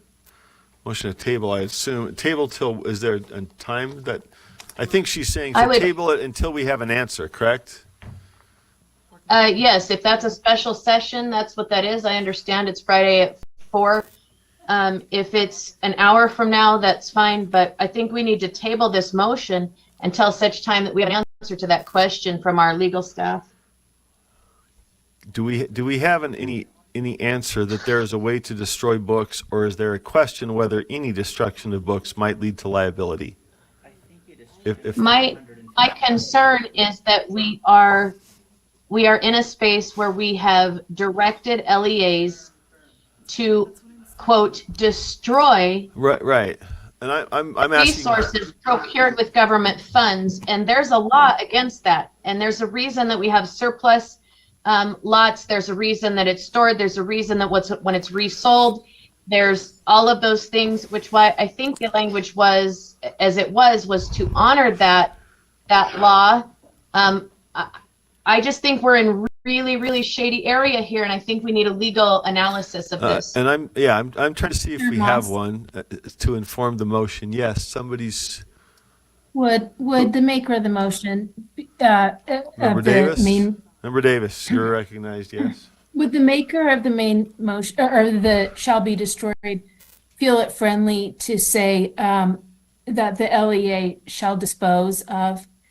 That just means it's out of the LEA, it's gone, and they don't have to, destroyed, to Member Bogus's point, who knows, but they can dispose of it from the LEA, and I think that's the most important point. They can do it however they want to Is that a do friendly it. member? Okay, we got to keep it tight here. We are literally going to run up against 6 o'clock or something else. Member Straight, is that a friendly? Yes, because I don't want to destroy Okay, the work with that's any been done. objection? Let's move on. All right. Any objection? Hearing none, it's friendly, disposed of. Okay.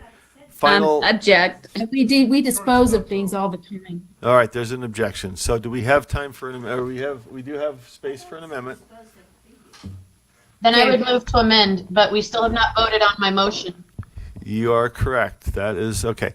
Let me just get some clarity here. Council, do we have any information sufficient to satisfy Member Bogus that there is a way to destroy materials without potential liability? Doesn't sound like it. I think that was a quick question. So that's it. Yeah, go ahead, AGBL. Deputy Superintendent Stallings and I were just chatting, and we would need some time to fully research that. Neither of us feels familiar enough with the kind of financial codes there to provide an answer right now. Okay. So the motion on the table, on the floor, is to table this until there's an answer from our Assistant AG, which may be today, or it may be require a special session or go to August. It is open-ended until there's an answer about this question. So was there a second on the motion to table? Seconded by Member Green. Is that your second? Okay. Second by Member Green. I don't know, is that debatable, motion to table? I can't remember. Sorry. Not debatable. So it's on the floor. The motion is to table this motion with, is that the, I think you just table the entire agenda item, correct? Okay. Tabling the item until there's an answer from our legal staff on the ability to destroy materials. Let's see. There, We did not get to dispose because the motion to table came in first, correct? So that is hanging in the background, not on the floor. Okay. So if this passes, it's deferred. If not, we will consider Member Davis's motion.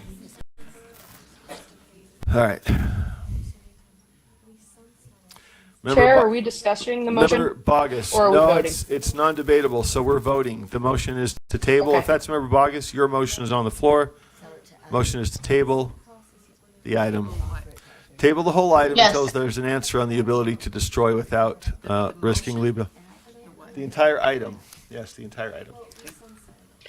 This is Member Real. Member Real, and yes. Your vote? I vote no. Okay. Member And Real's a I no. find it ironic that those that care so badly about keeping pornography out of our schools seem to be doing at the same time everything they can to make sure this rule doesn't pass. And I have spent a lot of time with this rule. I think it's a really great rule. I hope you all oppose tabling this because a lot of work has gone into this and debating, plenty of Member Real. opportunity. We're a little bit into I debating. won't explain my answer. I understand. But Everyone else Member does. I Bogus. wanted to. Thank Understood. Member Bogus. Member Bogus was a yes. Member Klein? Yes. Member Klein is a yes. Member Bogus? Who are we missing? So, sir, I've already voted and it appears to be on the board.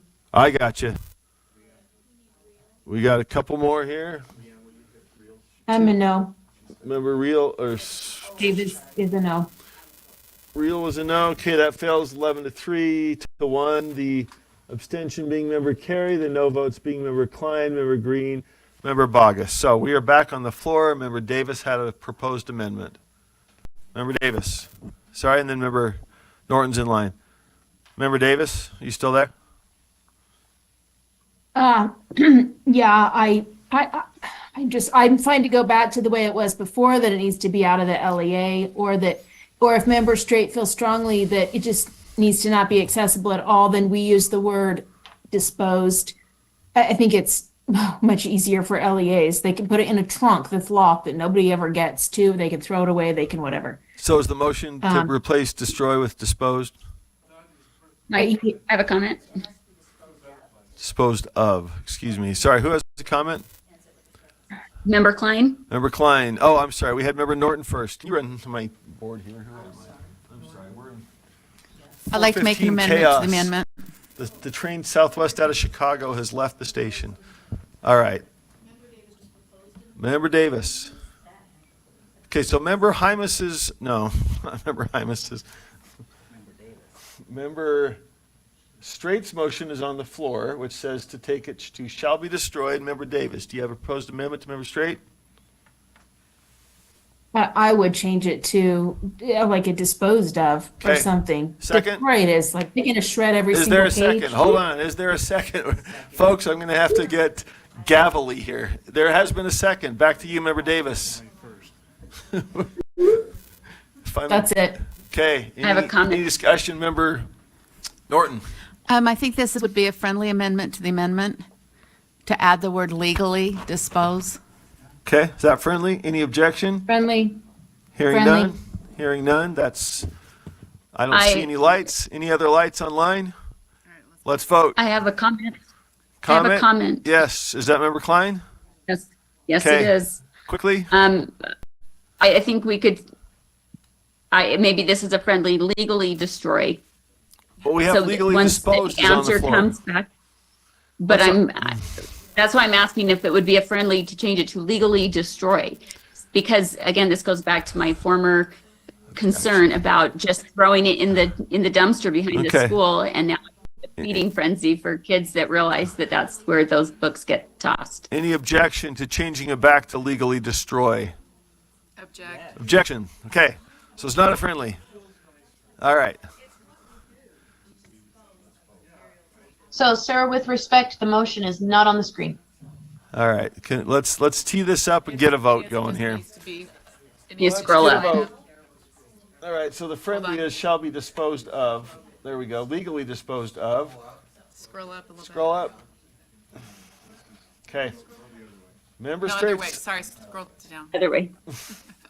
Member Straight's motion, as amended in the most friendly fashion, is that sensitive materials removed from student access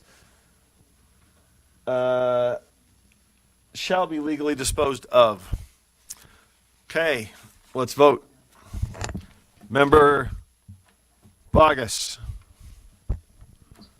So I will vote in the affirmative. However, Okay. I have an amendment. Well, we're voting.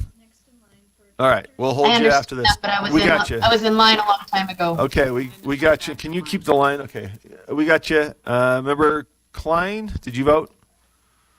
I will abstain. Member Reel. Member Real is a yes. Reel's a yes. Okay, let's see. Who are we missing here? Member Davis. Yes. Member Davis is a yes. Missing anybody else? Member Green. Member Green slipped out? All right. Oh, I'm sorry. just wanna Just know- had your back. Legally dispose of has a definition, Well, I don't know if it has a definition. so we're still not clear, It's not destroy. but we're still not sure if. But I think we sunsetted that or repealed that in our right? No, that is, Yeah. we repealed giving We- them to other schools. But we still have to have a disposal. Do you want me to say something?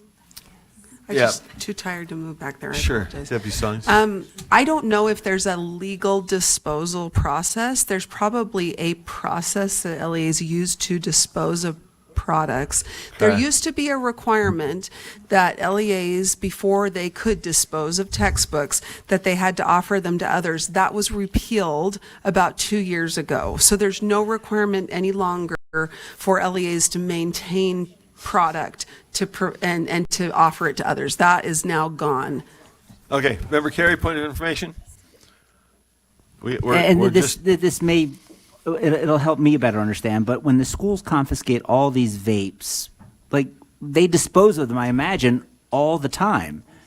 And so how does that happen when we're not saying legally dispose of this, destroy this? I mean, they're doing it obviously in a responsible fashion. So I'm less concerned that they say destroy or remove for eternity. Like, the schools are able to do this. They've been doing it. So when we say legally dispose of, I don't think they're taking vapes from one school and giving to another one. I don't.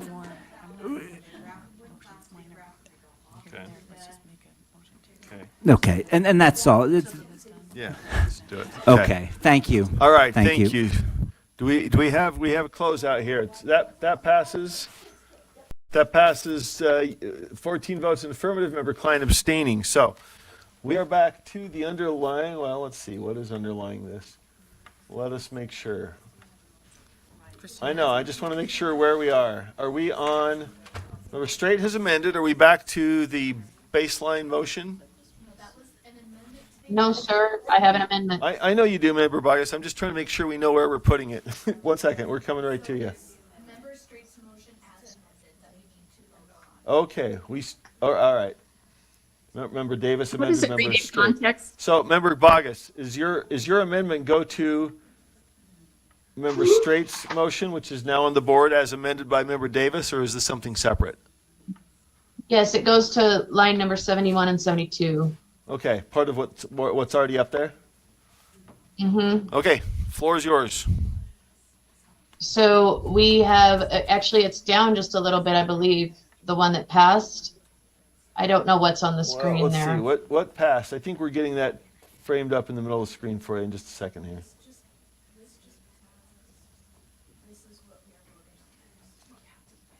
Okay, so what is in the middle there, Member Straight motion as amended, is what has been, that incorporates Member Davis's language, and it's now on the floor. Is your amendment to that language?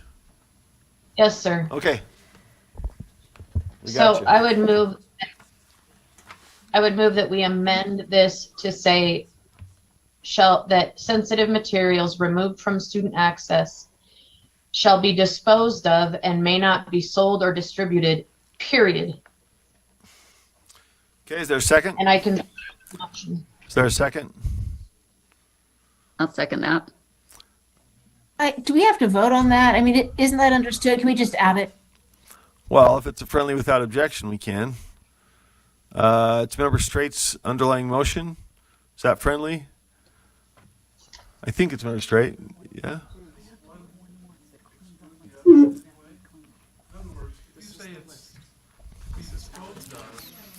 I guess I'll just interpret on the fly because as the chair, I would think this means that disposing cannot mean selling it to anybody, right? Member Bogus? Yep. Okay. Is that friendly? Yes, and I Yes, think that's- it's, yeah. I think it's Any- tiered. Yeah, let's move it. Let's. Yeah, this prevents anybody from interpreting disposing of it to say, I sold it on the street corner and that disposed of it, right? So, any objection? Objection? Point of information. Okay. Would this language, and I'm not sure how often this happens, but would this language prohibit a school from giving it to a recycler or selling it to a recycler? Where in the end, the book itself doesn't exist, but my concern would be something like that. And then that's why I think we don't micromanage them on the other items that they confiscate that are in violation of the law. I don't believe we should be doing it here because I think we run into issues that the LEAs are addressing. Thank you, Chair. But that's my point of information. Would this prohibit a school or LEA from giving this to a recycler or selling it to be recycled? I'm seeing, let's see. Member Bogus, did you want to answer that? I thought it was for our legal counsel. Okay, I thought I heard you addressing it. I have a comment.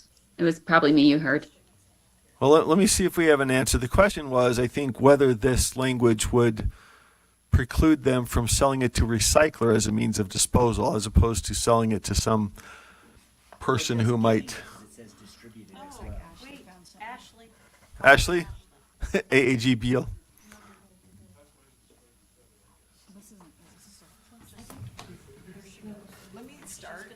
Shall be legally disposed. Who's that? Davina? Chair, if I may.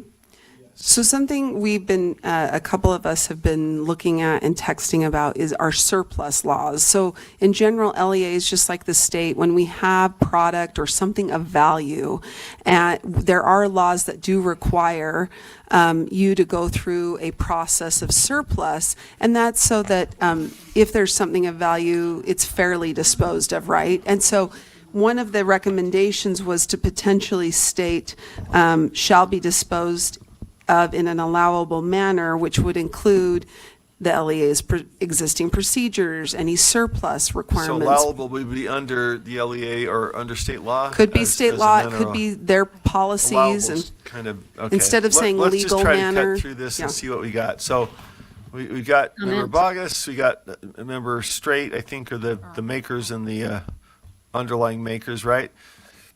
We I have a have comment to this. language that might be, let's see, shall be legally disposed of and may not be sold or distributed. Wait, is that what we got? Is this where we, huh?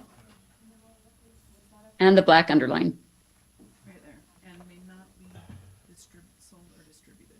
Okay, that's the language of member Straight plus member Bogus. May not be sold or distributed.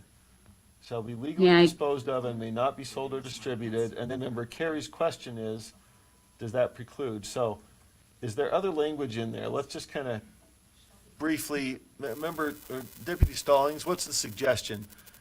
We want them to dispose of it. We don't want them to sell it to somebody who might use it. We want to follow disposal law. We have language that captures that, and we'll put it out there and see if it's objectionable. I have a point of clarification. Member Klein? Yes, thank you. Let's watch for language from Deputy Stallings to synthesize, maybe, if that's possible. Well, I have a question Yes, go to ahead. what she recommended, or Okay. what she was talking about is surplus laws based on product that has value, whereas objective sensitive material by the law and the definition has no value for minors. I'm not sure if So I I'm don't know if comparing that would material, apply. financial value, and literary value. Member Okay. Deputy Stallings. Either way, Yeah, I think things of value Well, under that's- the procurement code relate to monetary value and not literary. Deputy My, Stallings? my guess is that what the board is trying to say is to use appropriate policies, procedures in accordance with the law as you are disposing of these books. Yes, but more than that, we want it to not be going to somebody else, right? So the combination of Yeah, that, okay. but the legal parameters you described with don't dispose of it in a way that gets it to a minor somehow, right? I think that's the, Do you want to say does not dispose or does not well, provide not to a minor? I'm sorry, sold or distributed. well, that's been my concern, is that disposing of could still mean throwing it in the dumpster in the back of the school. And that has not been addressed in this language. By the way, did we ever vote on legally destroyed? I don't think we had an answer because that was a question that was not quite answered. Do we? Yeah, so that was where we came to a motion to table. We didn't quite have an answer, but we didn't table it, yes. It would be illegal because of our sensitive materials laws, it would be illegal for an LEA to provide those books that have been removed to another minor because they are sensitive materials. So it's already illegal to do that. So if we say in an allowable manner, that would encompass any laws that would prohibit distribution or passing that along to a minor. So point of clarification. Okay, we have member Booth, member Lear, and then we're going to vote. We're going to vote in exactly a minute and a half. I'm kidding. If I'm trying to limit speech, I would like to call the question. I am grossly incompetent at limiting speech. Let me just say that for the record. Member Booth would like to call the question. It has been called. What is being called is the language that's on the board. Yes. Chair, yeah, Well, we to had a Sybil's motion. point, staff would like to clarify what the potential call the question is Yeah, on. what's on? Member Bogus proposed an amendment to the amendment, and then there was discussion to try to do it without objection, and then we've been discussing whether or not anybody has objections. Was that So seconded? it has not been seconded as an amendment to the amendment. Okay, so what was put out was the language that said this or something else? What was put out This. would be Member Bogus's Okay. amendment to the amendment Which to add is- and may not be sold or distributed. All right, so remember, let's see, whose language was legally disposed of? Let me just Member Davis. walk me through what's up here. What was Davis? Shall not be disposed of. Okay, and then bogus was this part at the end, correct? And there was no objection to that. Was there any objection to Member Bogus's language? Hey, folks, we're just disentangling. Was there any objection to Member Bogus's language may not be sold or distributed? I think Member Carey had a question. Was it an objection? No, it was answered. And Okay. Board Member Green is All right. Well, there was no objection, so that language was added without objection. Right? So that's now And what's motion being was called. seconded. What's being called is what's on the screen. Right? So, question was called. Member shall be legally disposed of was Davis's language? Yes, sir. And may not be sold or distributed was Member Bogus's language, neither of which had an objection. They've not been voted on, so they're on the floor. Member Booth has called the question. So that's what we're voting, Point of clarification. whether to, What was it before? Let's Like vote. if this doesn't pass, what is the underlying motion? What was the verbiage underlying before? motion is shall be legally, let's see. May not be sold or distributed to a minor. So we go back to the underlying language. Okay. Okay. Motion is whether to vote immediately on the language on the board. Which language, sorry? As amended with Davis and Bogus language.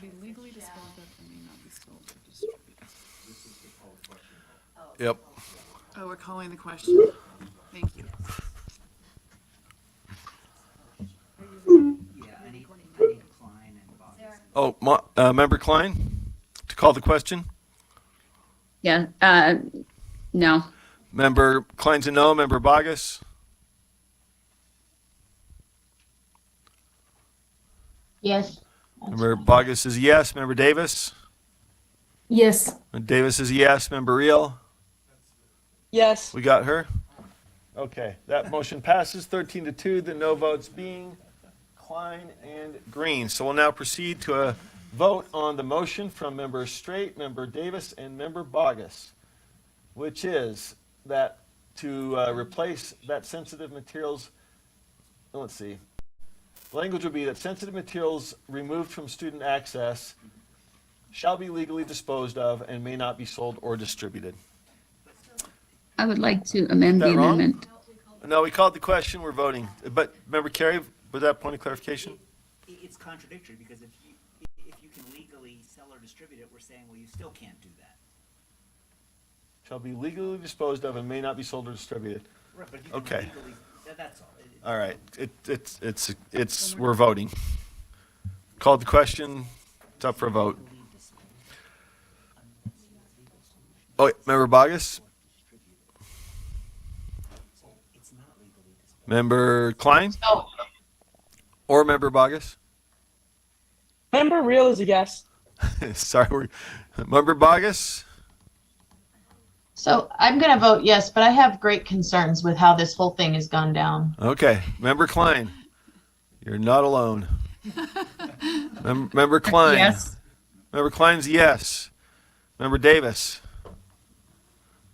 Yes. Member Davis is yes. Who are we missing? That is everybody, and it is unanimous, so, okay. I have we're an back amendment. to the underlying, let me just frame up where we are, folks. I want to make sure we know what are we back to the underlying motion as amended now? To approve draft 5 as amended, yes. Member Klein? Oh, I'm sorry, Vice Chair Earl had a light, sorry. Well, we're on, I think, Board Member, you've got a list, right? Got a list. Okay. All right. Earl and then Reel. And we got you in line, Member Okay. Klein as well. Did you get Member Klein? All right, Member Earl, Vice Chair Earl. I have just some clarifying language on line, sorry, let me go back. On line, I think it's 83 if I'm looking at the right document, but it just clarifies here, this is what I'm going to change it to. You have it pulled up. So it says for challenges prior to July 1st, 2024, an LEA shall report to the board a removal of the materials based on an LEA's, this is new, LEA's final, then you strike objective sensitive material. Final determination of which the LEA has sufficient information to support the removal using the objective sensitive material criteria.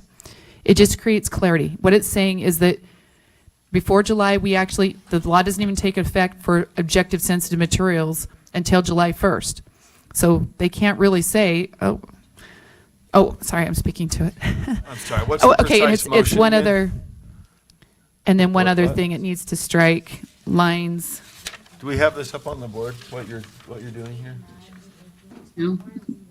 Just a second. Line 89. Oh, yeah, I need to strike, and then striking line 89 and 90. And I can explain that if I get a second. Okay, so what it does is it just clarifies the language, and it says that you can't technically have a final objective sensitive materials determination prior to July because the law doesn't have that in place, but you can use that, meaning that the law, the criteria to determine if your removal had to do with this objective sensitive materials. All it's doing is saying, it's clarifying. And then, Hold well, on. it is already We'll get retroactive. there. The law makes it retroactive. Well, that's, okay. Anyways, and then the striking 89 and 90, because it's confusing, do you have to go back and do a review or not? And it's, so the first part just allows that, the amendment, what, now Carol, just a second, don't talk yet. So I can think. No, I know, but you're making it so thank you. Okay, so for challenges prior to July 1st, right, so you're going to be able to use the criteria on those that are removed, and then the other one says you don't have to go back and do the whole reevaluation. You just use the criteria you have. So that's my motion before the board. Is there a second? Did we already get a second? We had a couple seconds to both parts? Okay, open the floor to discussion. Do you have it up there? Yeah. Oh, sorry, did I not get it quite right? Did you have a comment? Lines 95, sorry. I believe it's lines 95 to 96 that. Oh, yeah, sorry, and it's probably because we've been adding to, right, from I'm just looking at my document. So it would be striking lines. You're talking about the appeal? No.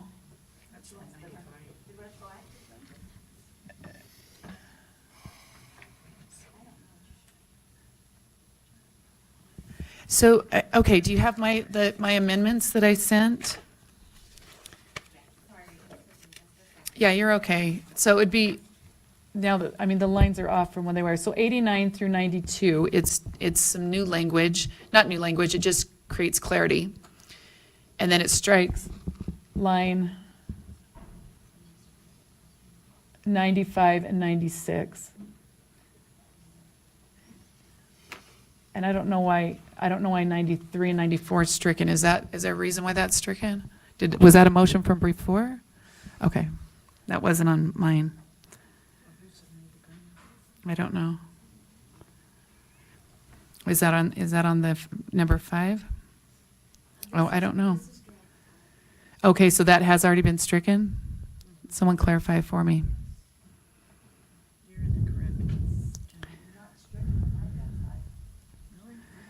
The LEA shall do an initial review. So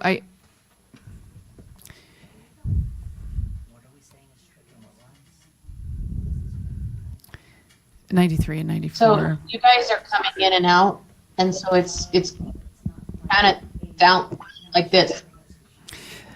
Sorry, so just 1 second. We'll get the motion up here so that we can be clear and that you can see it too.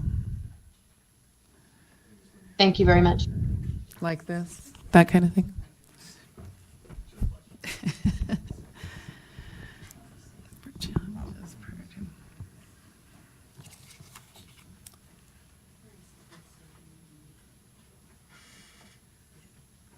And we try to pass without objection since it's just adding clarity.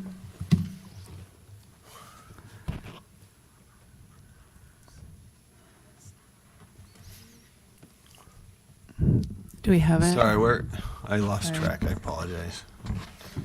You handling, do you have it up there? Placing with amendment. Okay. So let's make sure it's correct here.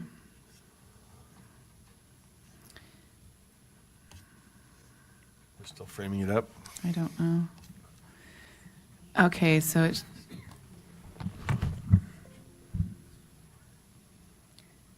You want me to read it again? You guys just, sorry. Okay.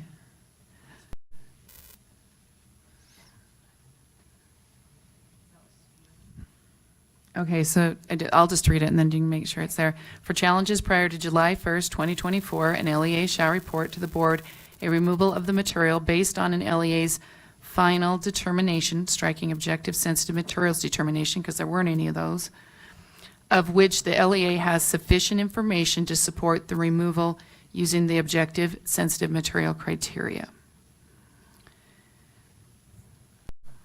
Okay. And then it would be striking the last, the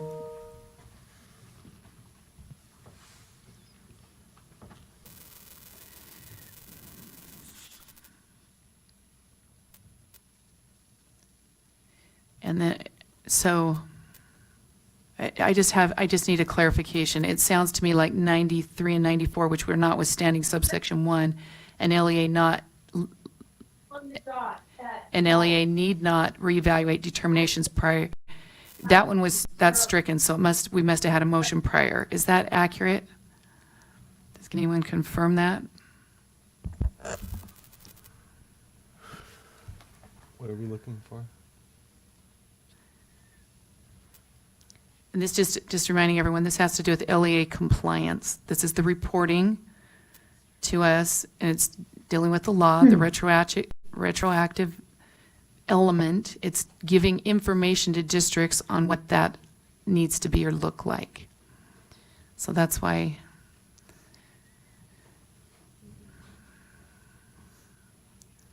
And taking this on the off, floor, or taking do off you still 90, want- well, someone did second it. I'm just making sure the language is right, but we're taking off, an LEA shall do an initial review as described in subsection and da-da-da and subsection for all materials removed prior to July 1st, 2024. We're asking him to go do an initial review after they've done it, so that it just seems to be messy. Does that make sense? Instead of clear. If you got the criteria, if you've removed it, look at your criteria. Does it meet the law? That's what you would send in to us after July 1st. Can we just keep talking for a minute? Okay. But do we have everything out there for discussion? Or are we still going through each of the possible amendments? It's all there? Question, comment? Just as a point of clarification, that line, the notwithstanding subsection 1, was passed as a motion in the May board meeting. Okay, that's what I wanted to know. Okay, thank you. Okay, so then it would just be striking 95 and 96. So it just would have the clarification up above. So. Okay. Do we need discussion on that motion then? Yes. You open it up. Who's that? Member Bogus? This is for striking lines 95 and 96? Yes, sir. No, But my sorry. hand was not the first one up online. I don't want to whatever. I just want to let you know I'm here. Okay, so it is, yeah, we're striking lines 95 and 96 on the floor. Discussion, Member Lear? No? Okay. I don't see any lights for this item, so let's vote. Oh, well, okay. So then can I speak? Oh, yeah, 'Cause I thought there was sorry. someone. No, you're on. Okay, so as I read this, it appears to circumvent the statewide removal with retroactive removals. So there are a number of books that the previous removal would automatically trigger a statewide removal on July 1. But as this is written, it appears to circumvent that. And I need some clarity as to that those books are going to trigger that statewide removal and they're going to go. So, and I can speak to that. Board Member Bogus, I'm trying to make sure this is clear too. So if it's still not clear, the reason why you've got to go back, and I don't think it's trying to circumvent it, you have to have a criteria in order to base it on. If the criteria doesn't take effect until July 1st, you can't say, okay, anything you've taken out based on the objective sensitive materials criteria needs to be removed. I don't know if that makes sense. So you've actually got to look at your, what is it? What's the name? What are we looking at? Sufficient information to support the removal. So they've got to go back and look at their information and say, does this meet the criteria that is now outlined in law that wasn't there before? Because if we're just asking them, tell us what your objective sensitive materials are, well, nobody had that criteria, if that makes sense. We don't have even in law yet until July 1st, so it's allowing that to happen. Does that not work? I guess does that make sense? I'm trying to. So I think it creates a lot of ambiguity as I'm looking at it. It doesn't make sense to me, honestly. And I'm, how do I? Okay, we need to, let's bring this to a head. Is there an argument, comment from other board members? Member Wood. So as it was, I was confused as to why we would have 4 challenges and then they have to do the review afterwards. This appears to me, and clarify if I'm wrong, that you have books that were already removed. I mean, I think Davis did 102. We're not saying they have to go through all of those again. We're saying, come bring that list of ones you've removed, and as long as you can meet those objectives, then they will just go to the list. And we're not asking all the work. I mean, these are thousands and thousands of hours. I had to read 7 of them myself. Some books should never have been written. Let's just put it out there. But they don't have to go through those again. They just have to justify that now that it meets the new law. Yes, and if we wanted to.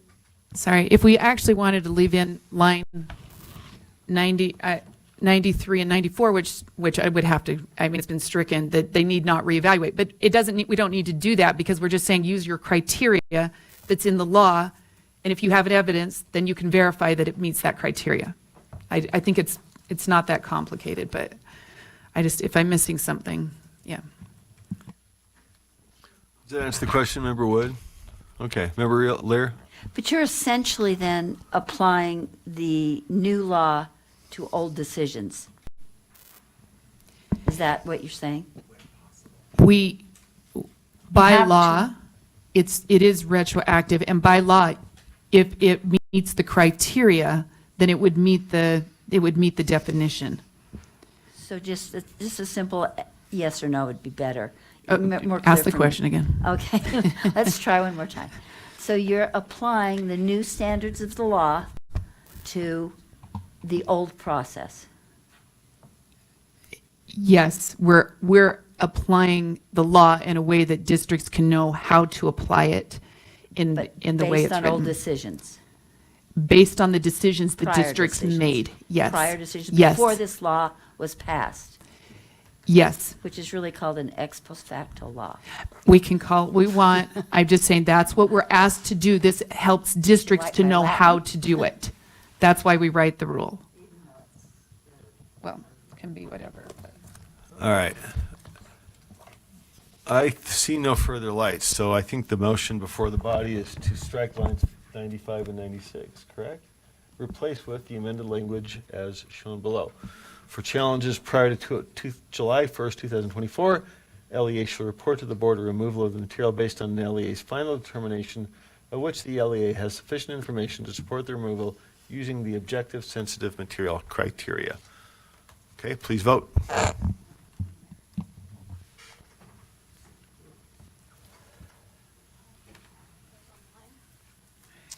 Yes, thank you. I keep falling asleep. Member Klein?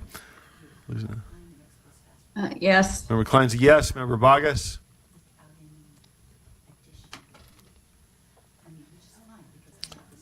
Member Bogus? What's that? I'm thinking. Okay, we'll come back. Member Davis? Oh, you do? Yes. Member Davis, You'll yes. have to get Member on the Reel? line, 'cause I think Real is a yes. Reel's a yes. Back to you, Member Bogus. Yes. Member Bogus is a yes.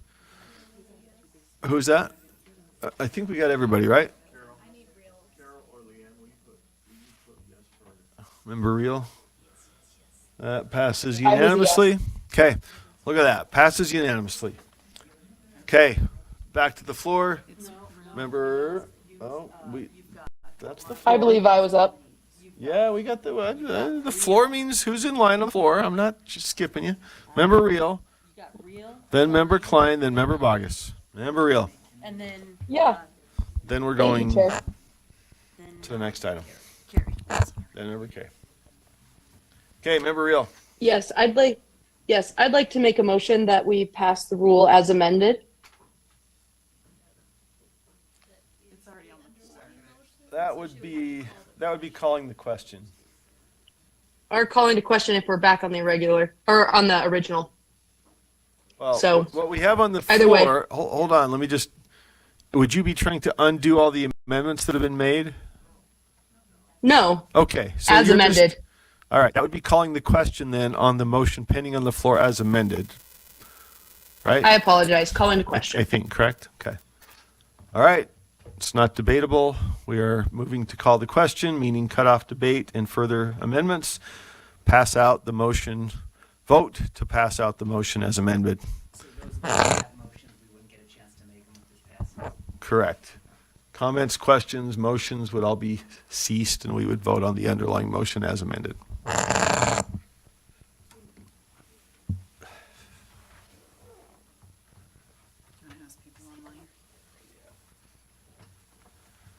Member Bogus. No. Member Bogus is no. Member Klein.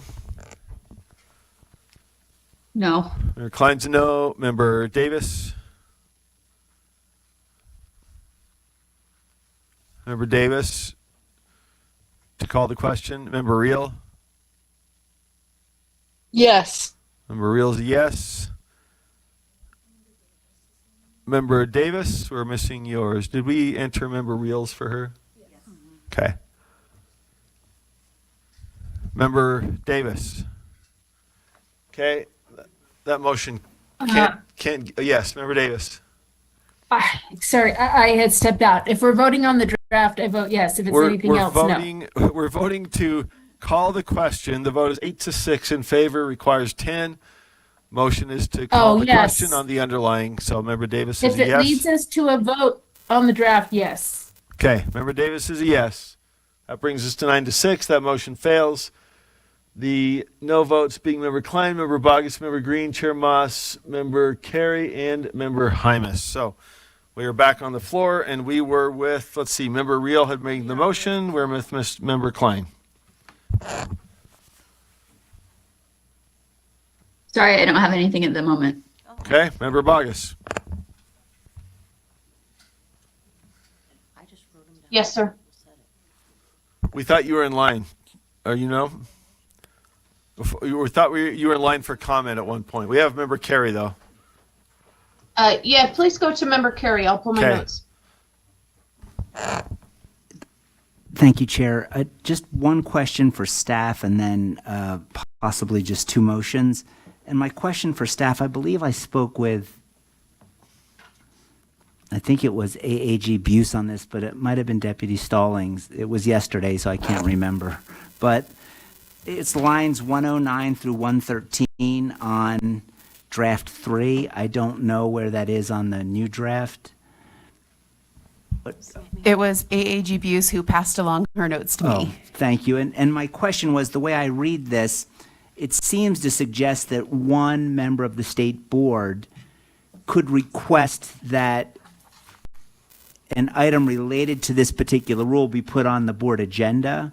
But in that same language, it seems to say, but follow your board bylaws and rules, which expressly say it takes 3 of us. So I asked AAG Buse, and apparently AAG Buse has the answer. So, Chair, with your permission. Yes. Okay. Yes. AAG Buse left a proposed language change here for you that would kind of bring it together to change a state board member to the board may. And then instead of request that the material, so the board may, within 30 days of notification, place on an agenda. And then that way that rectifies it so that it's not a board member, it's the board in compliance with the policy that 3 board members would have to bring it. Vice Chair Earl, is it possible to request that that be put up? Like, can I see that in Yes, it? can we put that up? And I do have one question, well, when you get it up there.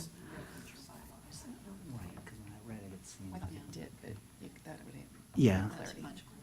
Because it would have to go, one person can ask, but they have to go through the bylaws. Yeah.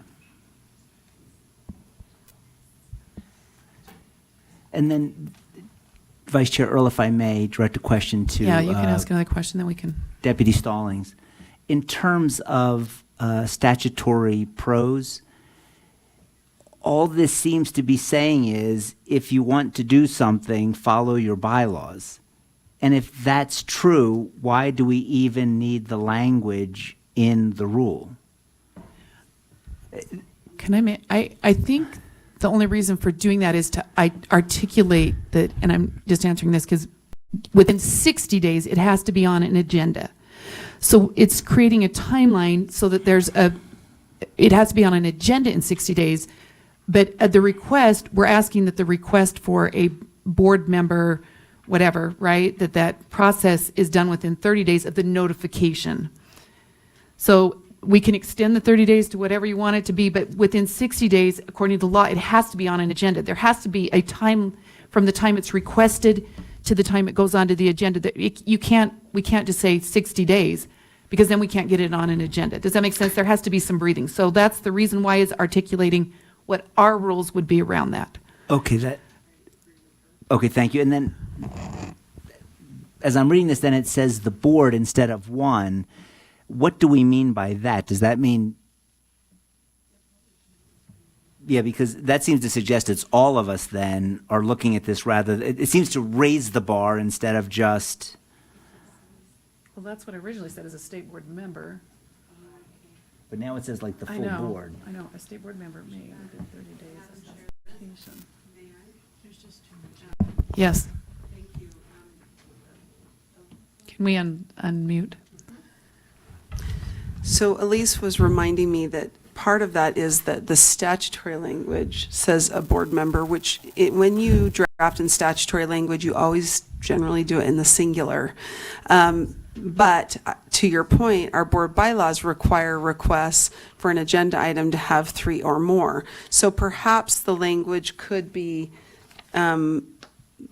that 3 or more board members may, within 30 days, make the request. So the end of it does say, according to our bylaws, are you wanting to move that earlier in the process?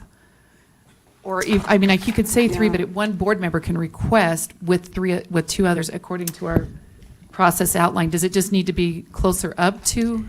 The only reason why you might want to, because this is a really unique situation where generally our board bylaws trump everything, right? But this is actually state law, which arguably could now trump bylaws. So if we wanted to be a little bit more specific, you may want to put it up a little earlier. It's just an idea, because our bylaws probably don't have this more specific process about getting within 60 days that the board may, take this action. Yeah, and I brought it up to AAGBUs just because it struck me as anomalous, and I'm willing to defer to staff on I'd almost view it as a technical versus substantive, because whatever the law is, we have to follow, and that's what we have to follow. So I just wanted to bring that to the attention. I'm not making a motion. It was just really a point of information on this seems to be incongruent with itself. Can we fix it? But I do have a motion. But I do think, can I just, on this same thing, if you're not going to make a motion, can I just suggest Oh, yeah, maybe please. there's some clarity here? Because on the line, it says the overturn of the application of the requirement. It should be the overturn of the statewide removal request.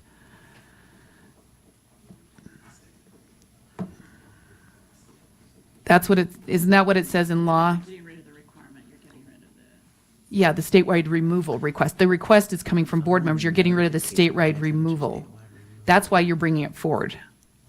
And that's what the law says, but we don't have it quite. Place on the agenda in full board meeting. or is the overturn of the application of the requirement accurate? Not to me.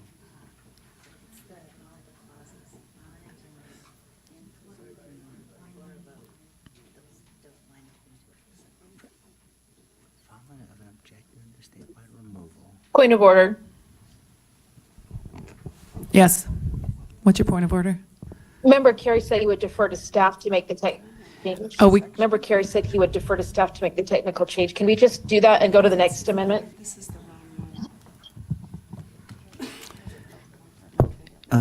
Should I just say without objection, or? No, I'd like to, I'm okay with them drafting it. I still think we need to see it before we vote on the final. But to Board Member Davis's point, I'm happy to move on while they work on this.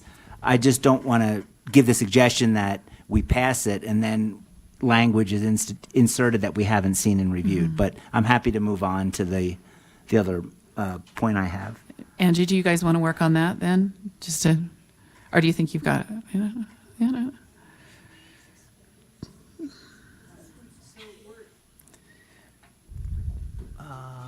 Matt, did you second this? Was this seconded? I don't know. Well, this isn't a motion.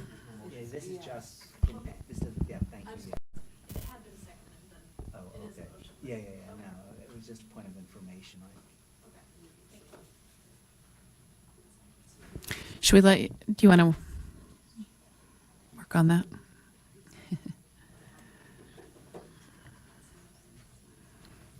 Board Member Davis, just give us a minute.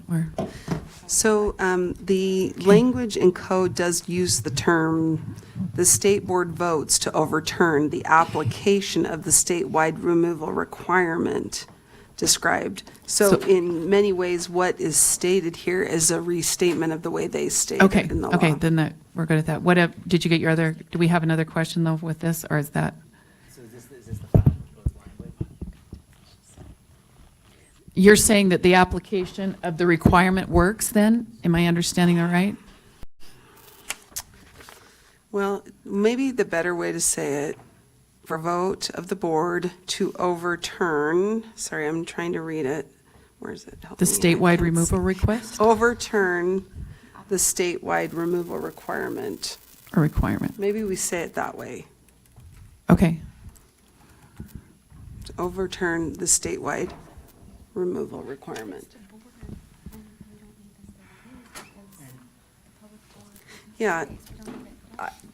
But I think Vice Chair Earl, so one of the questions is, do we even need to have this in the rule? Because the code already gives us just that 60 days. But I think to Vice Chair Earl's point is to be descriptive and help people understand in the public, they can't wait till day 55 to reach out to Board Member Wood and say, hey, you need to do this. That is what I think is why you said within 30 days, we need to get the process rolling to get it on an agenda. Because if you wait until day 59, it's done. And we're out So of I compliance, see the isn't it? value personally in what you're trying to do here by making it publicly known that the expectation is that board members should approach and start the process of getting it on an agenda within the first 30 days. So that the board has the remaining 30 days to actually have it in a committee or a board meeting and make the, so it could go both ways. You could keep it silent and just rely on the code, but if you do that and somebody brings it to you on day 58, they may think that you need to call a special meeting on day 59. Well, it just needs to be on an agenda. Or be on We don't have to have the meeting yet, but it needs to be agendized so it can be in a meeting. So, Joe, did you have a question? I understand the language, and I'll accept it, but we're really dedicated to using the word full these last couple days. So I'd make an application just to remove the word full board because it seems right. And so I know we struck it twice in the last 2 days. Ashley, would there be any objection to removing, Angie, sorry. Would there be any problem to removing the word full from this text?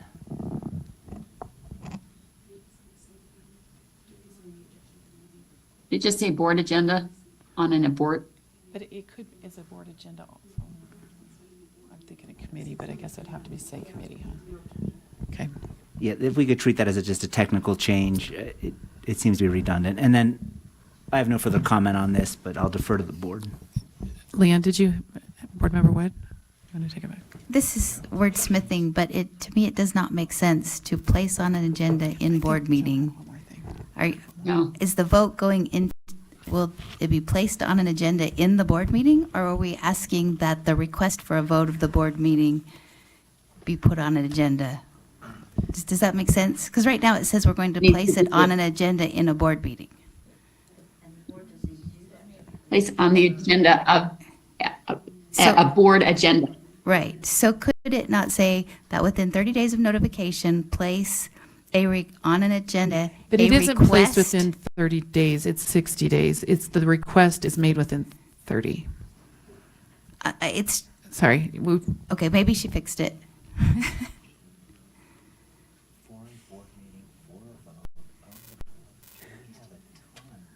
Or So many clauses that make it super. The board may. We're asking that there be a request for a vote of the board to return, right? Isn't that what we're asking to be placed on the agenda? May within 30 days of notification. Place in of the full board meeting for a vote of the board to overturn the state removal. Yes, but did we agree that we needed to actually have that be a state board member may? Right? Isn't that what did we talk about that? The board isn't going to do it, a state board member will. Board Member Green, does someone want to hit Board Member Green's? Member Green, that we have the, I just have a question. It's just about the word full, actually. Well,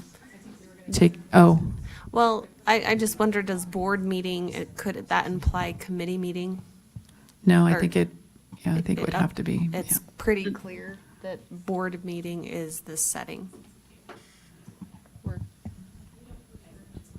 Okay, I just don't want to be, years down the road and it would be a committee meeting or something outside of this setting. Okay, Vice Chair Earl.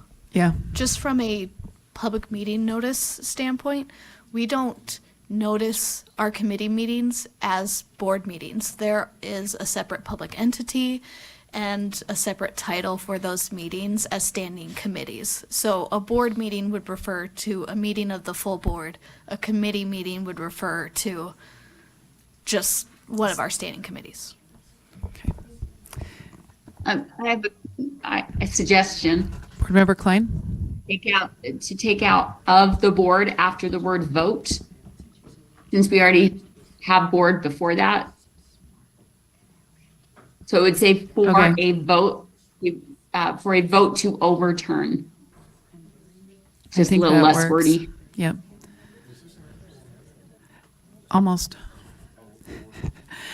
Okay, are there any other, Angie, one quick question. Do we need to have a state board member instead of the board may? Did I miss that? How about if we say 3 or more board members may? Because really, when you read the bylaws, 3 or more board members actually petition to the board executive committee, and it's actually the board executive committee, according to our bylaws, that then places something on the agenda. And so it is a little awkward to say the board may, because it makes it sound like you'd need collective action in the first 30 days. So perhaps we say 3 or more board members may? How's that? Sounds great. Would you like me to read this motion out? Okay. Following the notification of an objective sensitive materials statewide removal, 3 or more board members may, within 30 days of notification, place on an agenda of the board, of a board meeting for a vote to overturn the statewide removal requirement according to. Oh, yeah, we can end it at requirement, right? Because it's no longer if we put the 3 board members up here, we don't have, right? Yeah, there's something off there, though. Huh?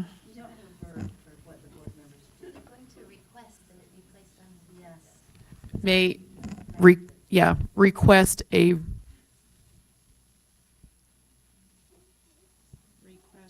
and overturn, something about overturning, a request of what?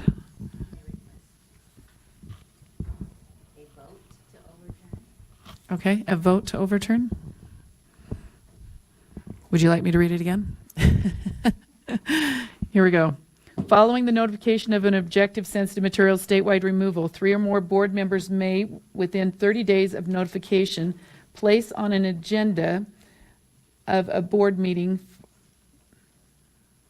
Could we do place on a board meeting agenda? It's like For a board meeting. place on an agenda for a board meeting for a vote to overturn statewide removal?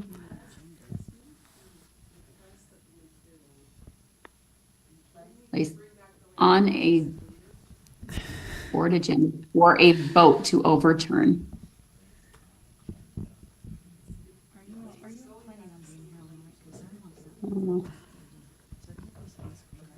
Okay, are we ready?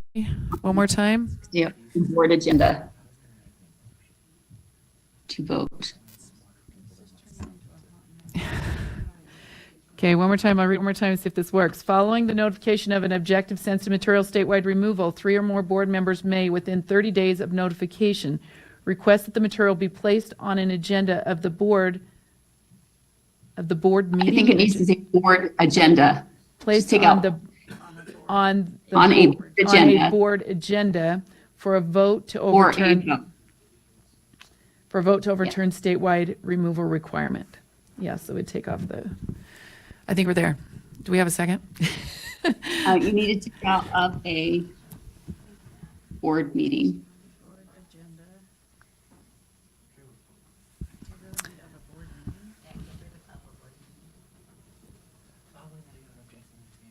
Take out board meeting also. Yeah, board meeting out, and I think we're there. Okay, here we go. I'm reading it out loud, then we'll have a second, and then we'll vote.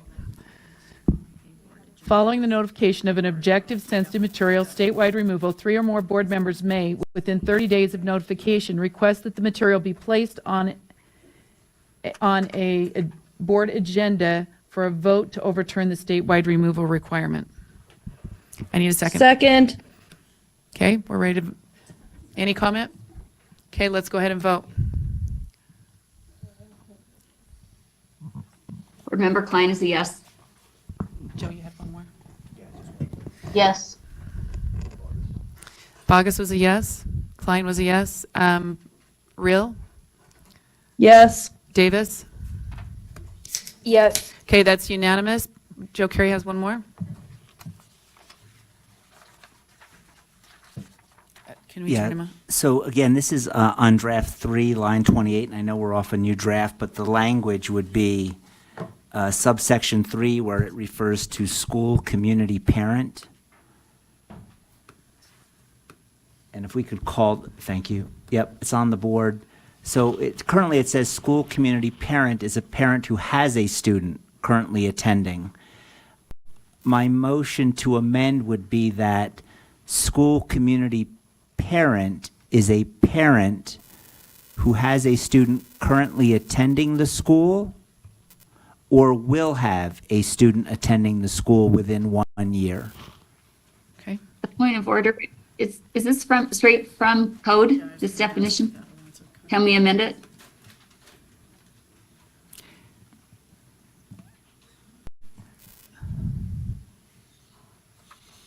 If that's directed to me, I am not I'll sure. look it up.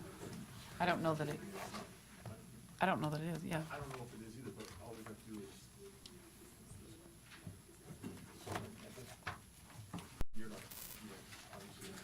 You're just wanting to make sure it's within a year, right? I know that's not in code, so.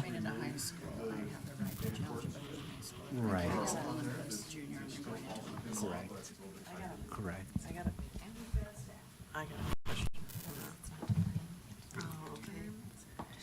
And I think the thing is just to articulate that this is a parent within the school, right?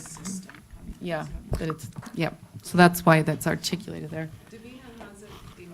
Yeah, go ahead. The line is a parent of a child who is enrolled in the relevant LEA. How are you gonna? Is that the whole figure out definition? Who's gonna be in your school next year? It's not in a definition section of the code. It's in a section where it lists out who can make a formal Okay. petition. Okay, so this would clarify the definition. Okay. Actually, I'm pretty sure I think that school, Go ahead. Board Member Klein, go ahead. yes, okay, thank you. Could you look at the code one more time? Because I looked at it the other day and I'm pretty sure school community parent describes who can be on a review committee. It's not who can submit a challenge. This isn't about submitting a challenge. This doesn't articulate submitting a challenge. Let's just clarify that. This just means that it's a school community parent is a parent that is in a school where the material is being challenged or will be. That's what Joe's suggesting. It's not who can be on the committee. Go ahead, Board Member Hart. I understand the sentiment but we're in an open enrollment state. There is no way to be able to determine who's going to be in your school the following year. I mean, logistically, I'm not arguing philosophically, I'm arguing logistically, and then what do you do for charters, and then what do you do, like, we're in open enrollment. You can put in a permit and go clear across the state if you wanted to.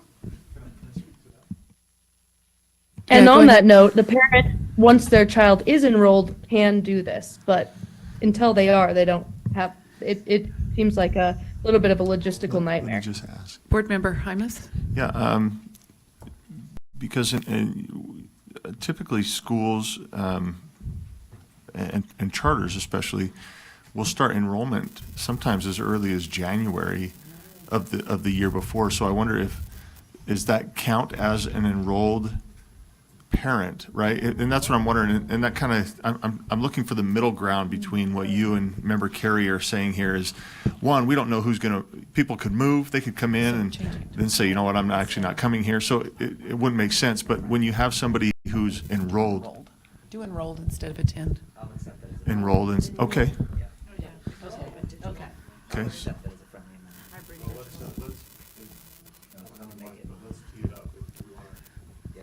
So I have a comment to that. Okay, go ahead, Board Member Klein. I had a parent who knew his son or daughter would be going to a school the following year, moving from the elementary to the junior high, and knew of the books that were at the junior high and wanted to challenge them before his child was going to be in it, even though his child would naturally have been fed into that school, but he was not allowed to make challenges because his child was not in it. He was trying to be proactive and get ahead of it and get the books out before his child was there. Okay, so I think you're speaking to the motion, is that right? Maybe it could be the feeder, those that are in the feeder system too. I think enrolled would be you would be enrolled in a school and you'll be in the next one within a year, right? Or if you're at a charter, you'd be enrolled in the coming up to it. Am I speaking that right? I don't think this covers that because you have to wait until you're enrolled in that school before you can challenge. But if a parent wants to get ahead of it and say their child's at the elementary school and will be in the junior high, and so he starts challenging things at the junior high before his child gets there. We're good with this? Okay. Any other comments? Okay, we're going to go ahead and vote. Oh, what are you commenting, Board Member? Would it be friendly to add any parent within the feeder system of a certain school?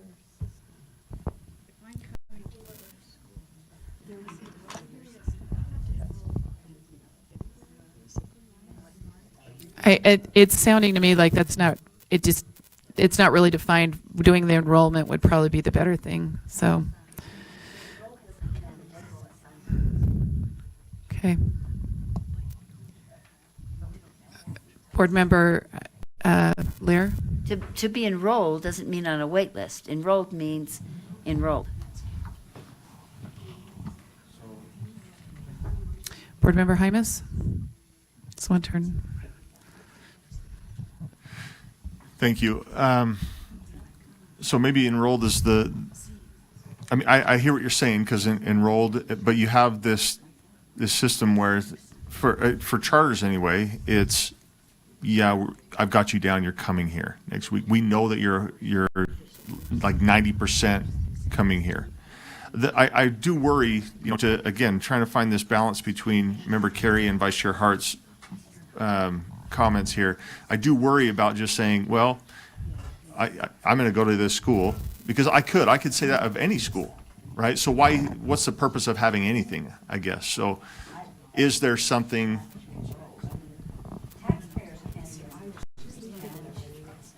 Right, so there's intricacies here that we're trying to figure out.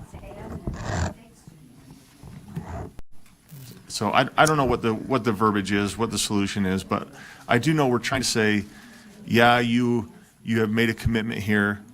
Again, at the charter level, I know pretty early on who wants to come to my school. Okay. Someone's going to turn him on. Yeah, I do like the term enrolled, and I understand it might be overly, not as broad as some would like, and perhaps even myself, but I do believe that if a parent, whether they don't meet this definition or not, goes to a public district or public charter school, I would imagine that they would try to accommodate and address the parent's concern, regardless if they are technically a school community parent.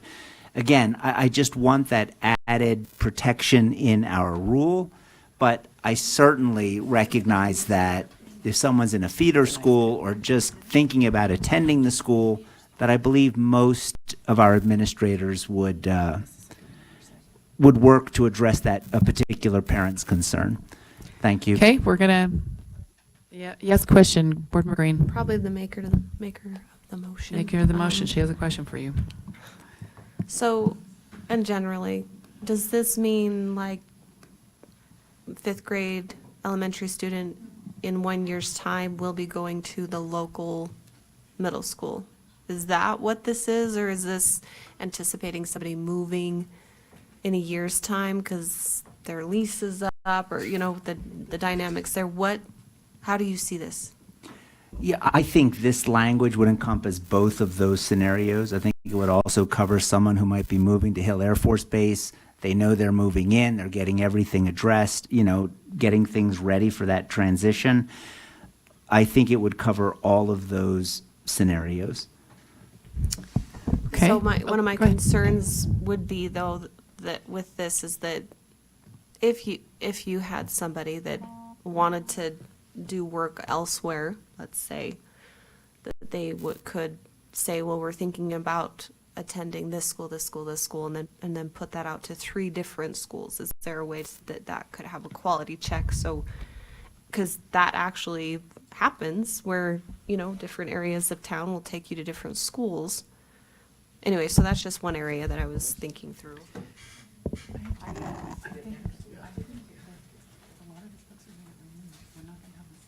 Yeah. To Board Member Green's question, look, I think it's a valid concern, and I think we should welcome those questions, but I also want to be very respectful of the LEA's time, and just to make this where anyone can do it, I think that you do get a lot more inquiries that won't be followed up with, but LEA staff and personnel still have to address it. When you limit it, you really are, I believe, dealing with those individuals most likely to benefit from the information. It's almost like when somebody applies to 50 jobs. It causes a lot of work for those 50 companies, and they may only be interested in 3, and the other 47 are just, I'm putting these out there. I don't want to do that to our LEAs. Okay. I think we're ready for a vote. Not seeing any other lights. The vote before us is that we're adding school community parent is a parent who has a student currently attending the school or will have a student enrolled in the school within 1 year where the challenged instructional material is being reviewed in accordance with subsection 53G 10-1034. Go ahead and vote. Real is a no. Klein is a yes.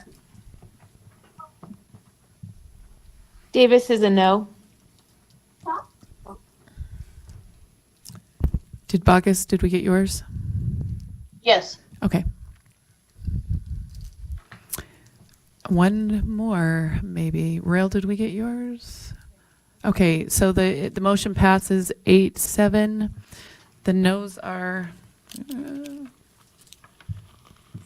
it looks like Straight, Norton, Booth, Davis, tell me if I do this wrong, Vice Chair Hart, and Rill and Wood.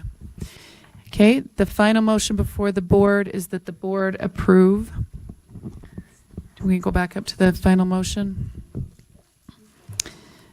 The motion is the board approve R277628 sensitive material, no, is the title instructional materials or sensitive materials? Okay. Okay, that the board approves R277628 sensitive materials draft 5 on third and as amended on third and final reading. Okay, go ahead and vote.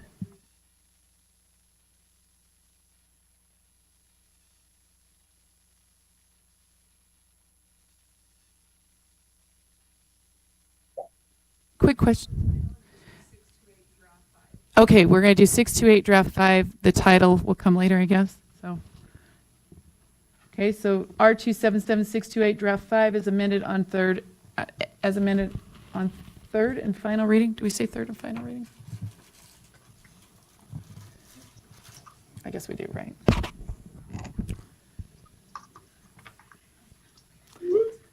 Okay, ready for the next item? Do you want me to take it or you want to take it? I'll drive. Okay. The vote. Yes, go ahead, Bogus. Klein? Are we voting? Yes. Real? Yes. Klein, did we get your vote? Bogus, did we get yours? Davis? Is this for the whole thing? Yes, this is for the whole thing. Yes. Who are we waiting for? Bogus and Klein? Yes. This is the Yes. final motion, okay? Klein, you're a yes, right? Correct. Who are we missing? We got 2 votes. Bogus?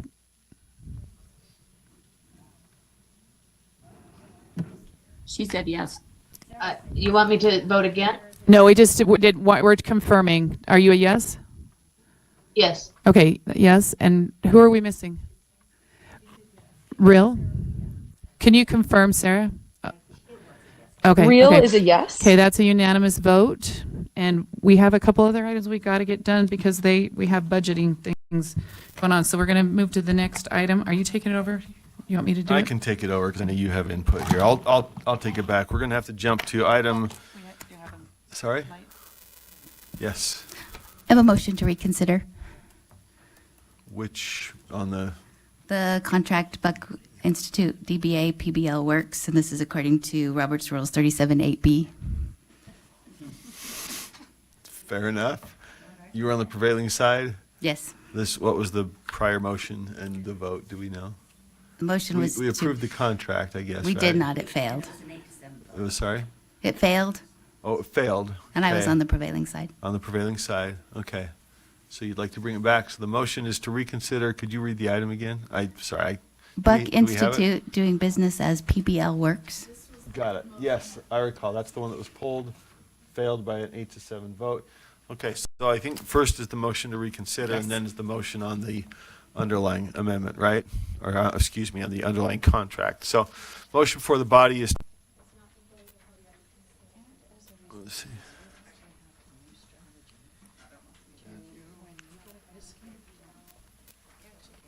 Was it seconded? Okay. Yes. So now let's vote on the reconsider. So is any discussion of the motion to reconsider? Seeing none, we can vote on the motion to reconsider. I believe that's a majority. We just need 8, correct, to reconsider? Vice Chair Hart? If you'd like to. Hold on. Those that are online, the information was emailed to you and it's sitting in your email. Can we have a few minutes to look at that? Or would the maker of the motion please explain? Yeah, we're on the motion to reconsider. So Member Wood, did you want to address the reason to reconsider?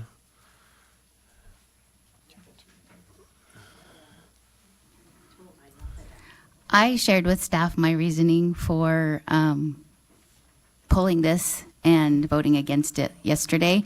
And in that, I asked for some specific questions to be answered and would in the future like those same questions answered for all contracts that come just out of the blue.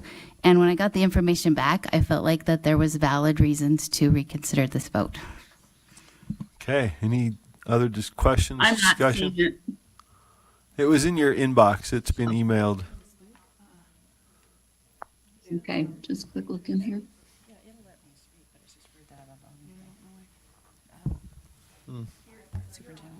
Yes, Superintendent Dixon? Thank you, Chair. I expressed to Dr. Thronson, who came up with this strategy of a cover letter, that if board members are like I am, and you're probably smarter than I am, but sometimes I feel like I get to page 10 before I really understand what the contract's about. And there's some of you that are diligent and dig into the weeds, but sometimes you just kind of need to know what you're looking at before you dig into the weeds. So I appreciate Dr. Thronson making a suggestion that this is a protocol we could use moving forward with purchasing, that whenever there's a contract coming forward, that you have that cover sheet. So if you are, I'm seeing some heads nod, so we'll use this as a protocol moving forward to help you as well. Thanks. Thank you. Any further discussion on the motion to reconsider? Member Carey? Thank you, Chair. Yeah, I voted against this yesterday. I'm going to continue to vote against it, and for two reasons. One, yes, it's the money, but yeah, I'm saying why I'm not going to support that. And my concern is that we spend this money, and it strikes me as we don't get the frequency of feedback for us as a board to really determine the ROI on the money that we're spending. And I look at this, and as always, the goals look fantastic. But my suspicion is that in 1 year after the money was spent, if we polled this board, very few of us would actually know what the results were and whether they were efficacious. So until those plans start being implemented in these contracts, I'm going to oppose it. Thank you. Okay. Thank you. Any other comments on the motion to reconsider? If not. I have a comment. Yes, Member Klein. Yeah, so I'm just looking at this and saying that, it's saying they have, the curriculum directors have expressed concerns about the lack of student engagement happening in the schools. And that, this is going to be a way to make it more fun, is how I'm reading it. And I don't think that is, I worry about moving towards a kind of a gamified level or approach to education, where we feel like we have to entertain. It's what kind of an entertainment version of education in order to compete with all of the gamified, exciting things that they have in their lives, where education, is work. And if we have to dress it up as, entertainment in order to get them to engage, then I don't know that we're doing I think we're doing a disservice to our students in doing that. Not to mention, I feel like the reasons that Board Member Wood gave yesterday for opposing are still valid, in that, this is a vendor bill. This is, we are signing a contract with a company that is part of a conglomerate of companies that end with the name Works at the end, whether it's Knowledge Works or Competency Works or PBL Works or any of the other host of in that group that ends with works. This is kind of a large scale conglomerate that's kind of getting its fingers in every aspect of our education system. And then we are beholden to them. We have less local control. We are ceding it to these outside organizations in a lot of ways by having a program. We're And so speaking I to would the be motion to opposed. reconsider. Okay, we'll consider that toward the merits if we get there. Right now, we're just asking about whether to reconsider. Any further discussion of the motion to reconsider? Seeing none, Member Norton. I'll pass. Okay. All right, let's vote. Member Klein is a no. Klein's a no. Bogus? Member Bogus?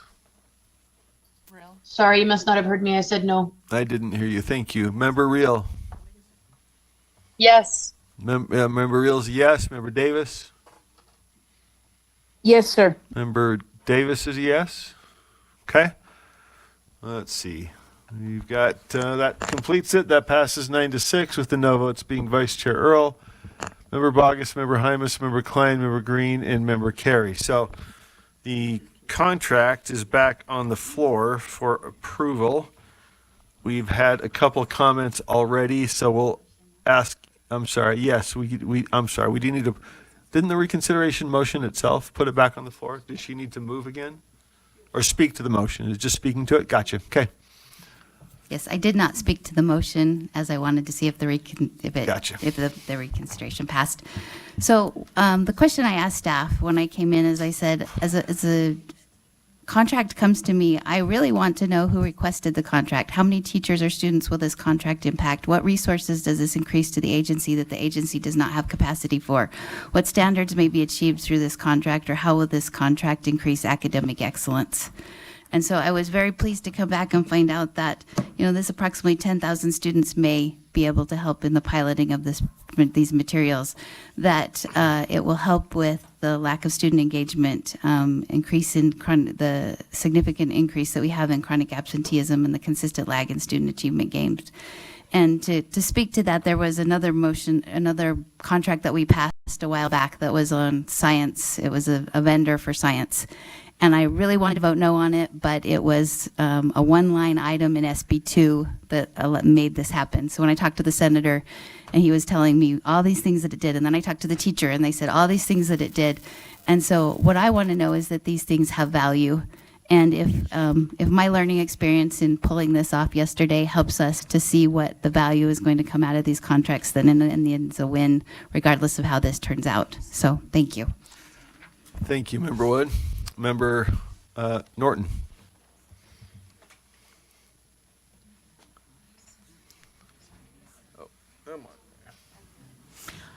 One of the reasons that I want to speak to this motion has to do with voice and choice with students. And I think when students have some choice and some voice in what they are learning, they are more willing to get up. They have a reason. For some of those kids that have a hard time getting to school, if they're coming in to work on their project. And the other thing is, I think we've all seen the great benefits that come in our education program from things like history fair or science fair. Those are perfect examples of what they're talking about here with project-based learning for students. When they have something that they think is exciting and they want to work on, and that they can be engaged in, and it can be a poem that they write. It could be, I had a student last year write a reader's theater, and then on a social studies subject, and then they got together a group and they performed that reader's theater, and it happens time and time again. We can't do this all day, every day, and I am also a big advocate for some important facts and learning, reading and taking quizzes and those kinds of things too. But I think we're trying to get to a point where we can blow the doors off some of the seat-based learning that we have done and try some new things, or continue on doing some things that engage these students. And so, we talk all the time about being innovative and being challenging their minds and providing new opportunities. That's exactly what this is. And I think that, unless you want students to do nothing more than, sit and listen and fill in the multiple choice questions, then we've got to explore more ways and ways to make this work in classrooms. All right, Member Lear. And I very much agree with Kristen, and was very impressed by Jennifer Thronson's thorough understanding of what this would offer. And we often criticize traditional public education for doing what's traditional and boring, and come on, get out there and try something new. And that traditional ed is compared to charter schools or special voucher schools or whatever. But in this case, Jennifer saw a need, listened to the field, and then didn't choose a vendor on her own, who was her brother-in-law. She actually put out an RFP and then chose the best, most dynamic opportunity, and I very much appreciate that. She turned something around and created a real, not by herself, but there's a real creative opportunity for CTE students in this program. So I just want a clarification. Member. You're not saying someone was related to Jennifer when this contract? No, I'm saying exactly that nobody Okay, was. I just want to make sure because it Someone kind of came was off not. as, No, it let me just be did not really sound that clear. way. It was not Jennifer's brother-in-law I just want to make sure the Okay. public understood that. that I know of. Member Booth. No, it was Member Booth. Okay. 9 people who applied, and this was the most dynamic. I wanted to just speak to our staff and to the agency professionals who are so committed and are making miraculous things happen over and over again. When they come with a solid proposal that has been through their process and they request something, unless I can find a really strong, compelling reason not to support them when they are doing so much and have so many irons in the fire, I hesitate to turn them down. And I want to support them in every way possible because they are supporting hundreds and hundreds of educators across the state who are supporting 675,000 children. And I realize what a humongous task this is and what a little bit of a boost here and there with some outside idea people and professional educators who can help them in the task that they have to make education live and breathe and grow. So I'm really grateful for the chance to revisit this. Thank you. Thank you, Member Booth. Member Oyster-Hart. Chair, I have a question to anybody, probably Jennifer, but I don't want to pick on her. Oh, is she not here? Oh, she is here. Is this for training or is this for items? I gotta do that too. Okay. It's both. So we're trying to build capacity of educators so they can do this at the local level while producing a state product. So K-12 social studies and science, there'll be 2 units in each grade level that will be released for statewide use. But those educators that will be engaged, they will also learn the skills to how to develop project-based learning and performance assessments and be able to take that knowledge and skill back to their LEAs to build local capacity. So it's meant to be served both ways. Okay, is it part of a program or is it part of a professional development opportunity or what? Yeah, so there'll be like a 4-day professional learning. They'll have to come and learn all the components and how you design. Then they'll actually go and write their units, and then they have to go pilot them, and we're gonna get some other teachers to pilot with them, bring back the feedback from the teachers and the kids, and refine them before they go out to the public. And there'll be about 10 staff that will be working on this project as well. So it's not only the vendor, it's a collaborative project. Okay. We And just then- need the expertise. And then how will you evaluate if this worked well or not? The project has some evaluation metrics in it that the vendor will help us to be able to say, like, what's this useful, what the professional learning, or like where feedback on that, as well as the products themselves, and then there'll be some student input on like their engagement, their like what they learn from it, as well as the assessment data that comes from the actual practice of the units. There's performance-based assessments built into the units, so there'll be some student data that's not, it's aggregated, it's not individual. And will you do a survey on, will you survey the teachers on their experience in the experience? Yes. Yep. Okay. I have a question. We ready to vote? Anybody else? No, Question online? Board Member Klein. Member Klein.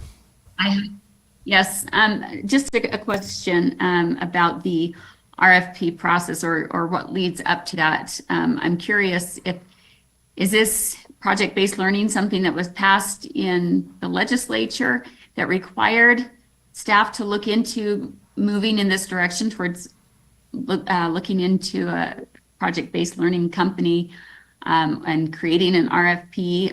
I just feel like that's probably something that, you know, if it was a board member that wanted to do something like that, it would have to make a proposal and it go before the board and we'd have to discuss it, right, and have it approved to be on the agenda. I just feel like, why is there not a process like that in place for our staff to, if they have something they want to do, it should come before the board before, not after they've already gone through all of this process. Dr. Johnson? There's no legislation. Sorry? There's no legislation. No legislation. Okay, thank you, Member Klein. So it's just. All right, seeing no further votes, further lights. So it was just kind of sprung up? What does that mean? I think the answer was it was not required by legislation. Because that was the response to her question. What does that mean, though? There's no legislative requirement, I think was the answer, correct, Yes. Dr. Johnson? The question I understood was it a requirement or not, and it was not a requirement. Right. It was choice. So this was initiated by staff Yes. based on Feedback what? from the field. It's in the notes, the curriculum directors and the PCL grantees. So, because PBL is like a nationwide Okay, Member education. Klein, that's beyond the scope. I'm sorry, we're going to take a vote. All right. I just think it's inappropriate Okay, the way it was understood. handled. We need to be And I germane think and we it needs need be to finish our meeting at some point. So the question, I'm the asking answer that the has process been that be it was, looked at we can do that going more forward. broadly. We can do that more broadly. The question here is the background of this contract. I think the answer was there was no legislation requiring it. So certainly a broader topic for further discussion, but we've got to tee up the vote here. I think we have it ready. The motion is then to approve the Buck Institute for Education DBA. I apologize for interrupting, but I have a point of order. Point of order, and then we're going to vote. Yes, Member Vargas. Sir, I didn't hear anything. Online, all I just hear is a bunch of gobbledygook. Everybody's talking over everybody. It just is like one big chaos session. Well, sometimes that's the case. We heard, what part did you not hear? Was it Miss Jennifer? Everything seems to be clear on my end. Okay, I think you might want to check your connection. Was there something about the answer? The question was this project required specifically by legislation? The answer was no. It was staff judgment, and then the handout that went out, it was in person here and email there, described the field input that was behind the staff's decision to go ahead with the contract. So that was the answer, and then we discussed a broader subject that we can address later, but we got to take a vote on this particular contract. So the motion is up, and voting is, I believe, open. Okay. Oh, sorry, Member Klein. No. Member Vargas. No. Member Davis. Yes. Member Reel. Yes. Okay, do we get all those recorded? Looks like we're missing one vote somewhere, which was Member Hart. That passes 9-6. The no votes are Member Lear, Member Vargas, Member Hymas, Member Klein, Member Green, and Member Carey. Okay, that concludes that item. We need to finish one more item because we have folks waiting. This is action number 5.3. FY25 charter-based funding distributions. And I think this comes out of standards and assessment. Who wants to? No, it comes out of Comes out of, Finance. oh, this was finance. That's our, excuse me. I've been upside down and backwards too long. Chair Norton.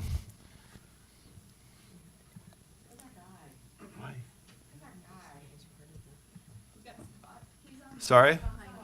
Scott's with us. He's gone home.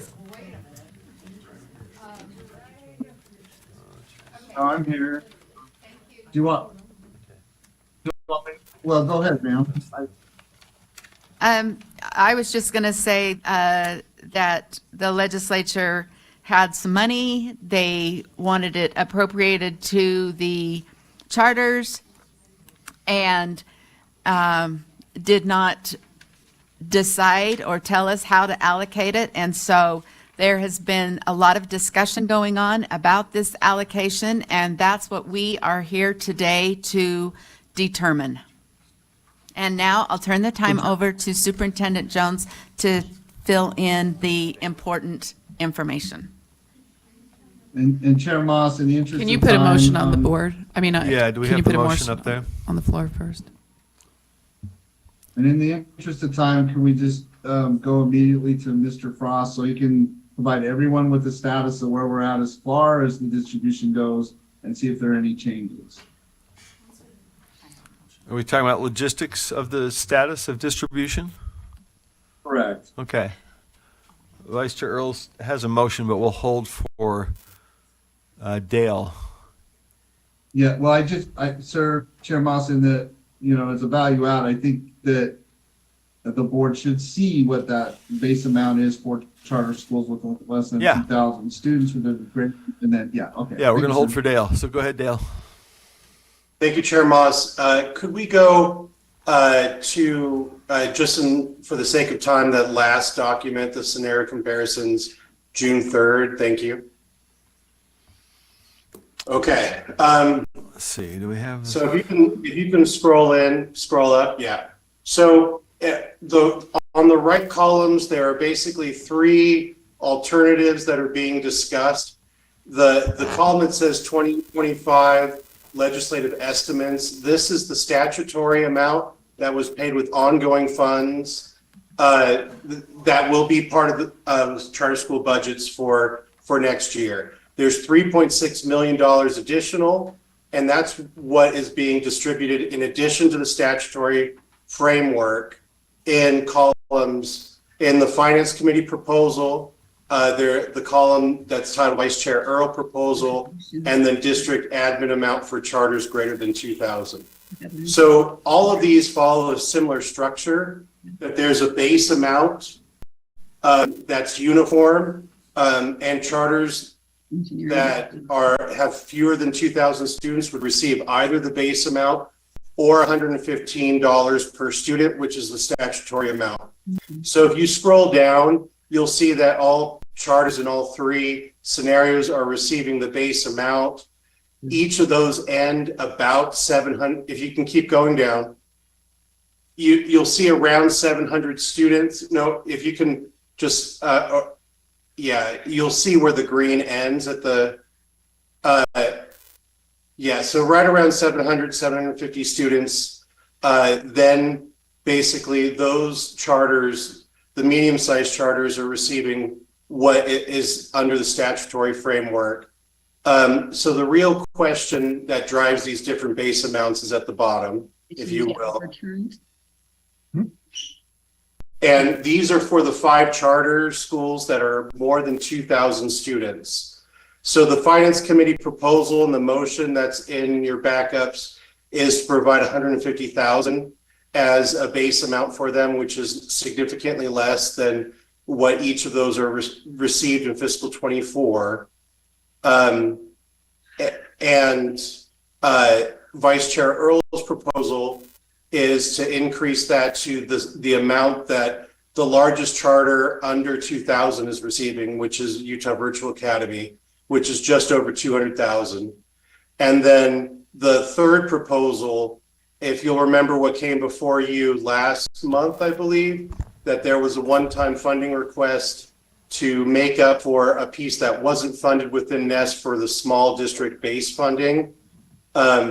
This would be the amount for the for the commensurate sized districts of 215,760, meaning that districts, if there's available carry forward balance next year, will receive that have more than 2,000, fewer than 5,000 students are going to receive 215,760. And so that third proposal would provide the same amount for charters greater than 2,000. So those are the three options that are before you. I would happy to answer any additional questions. Thanks, Dale. So just to be clear, and I think Mr. Earl has a motion, but we've been discussing this in and after finance. The far left column, let's see, far left column with red, and it shows what will happen if there's nothing added, correct? The second item. Yes, if no motion is column, taken, that would be, that's what they'll what's lose. currently allocated Right. Okay. under the 25 legislative estimates. Right. Second one is if we put back what came out of finance, which is to distribute the 3.8 million just to the small districts according to formula, small charters according to formula, and 150,000. Vice Chair Earl had initially requested a workup, which resulted in the far right column. So just to give frame up, we've got what would have happened with nothing, what came out of finance second, skipping to the far right, what was worked up at member Vice Chair Earl's request to see what parity with districts would look like. So that takes the largest charters and puts them at parity with small districts. Far right. Vice Chair Earl, I think, has another motion because we've had some discussion with the associations, the State Charter Board, and some others. So hopefully that frames the lay of the land that discussions have happened.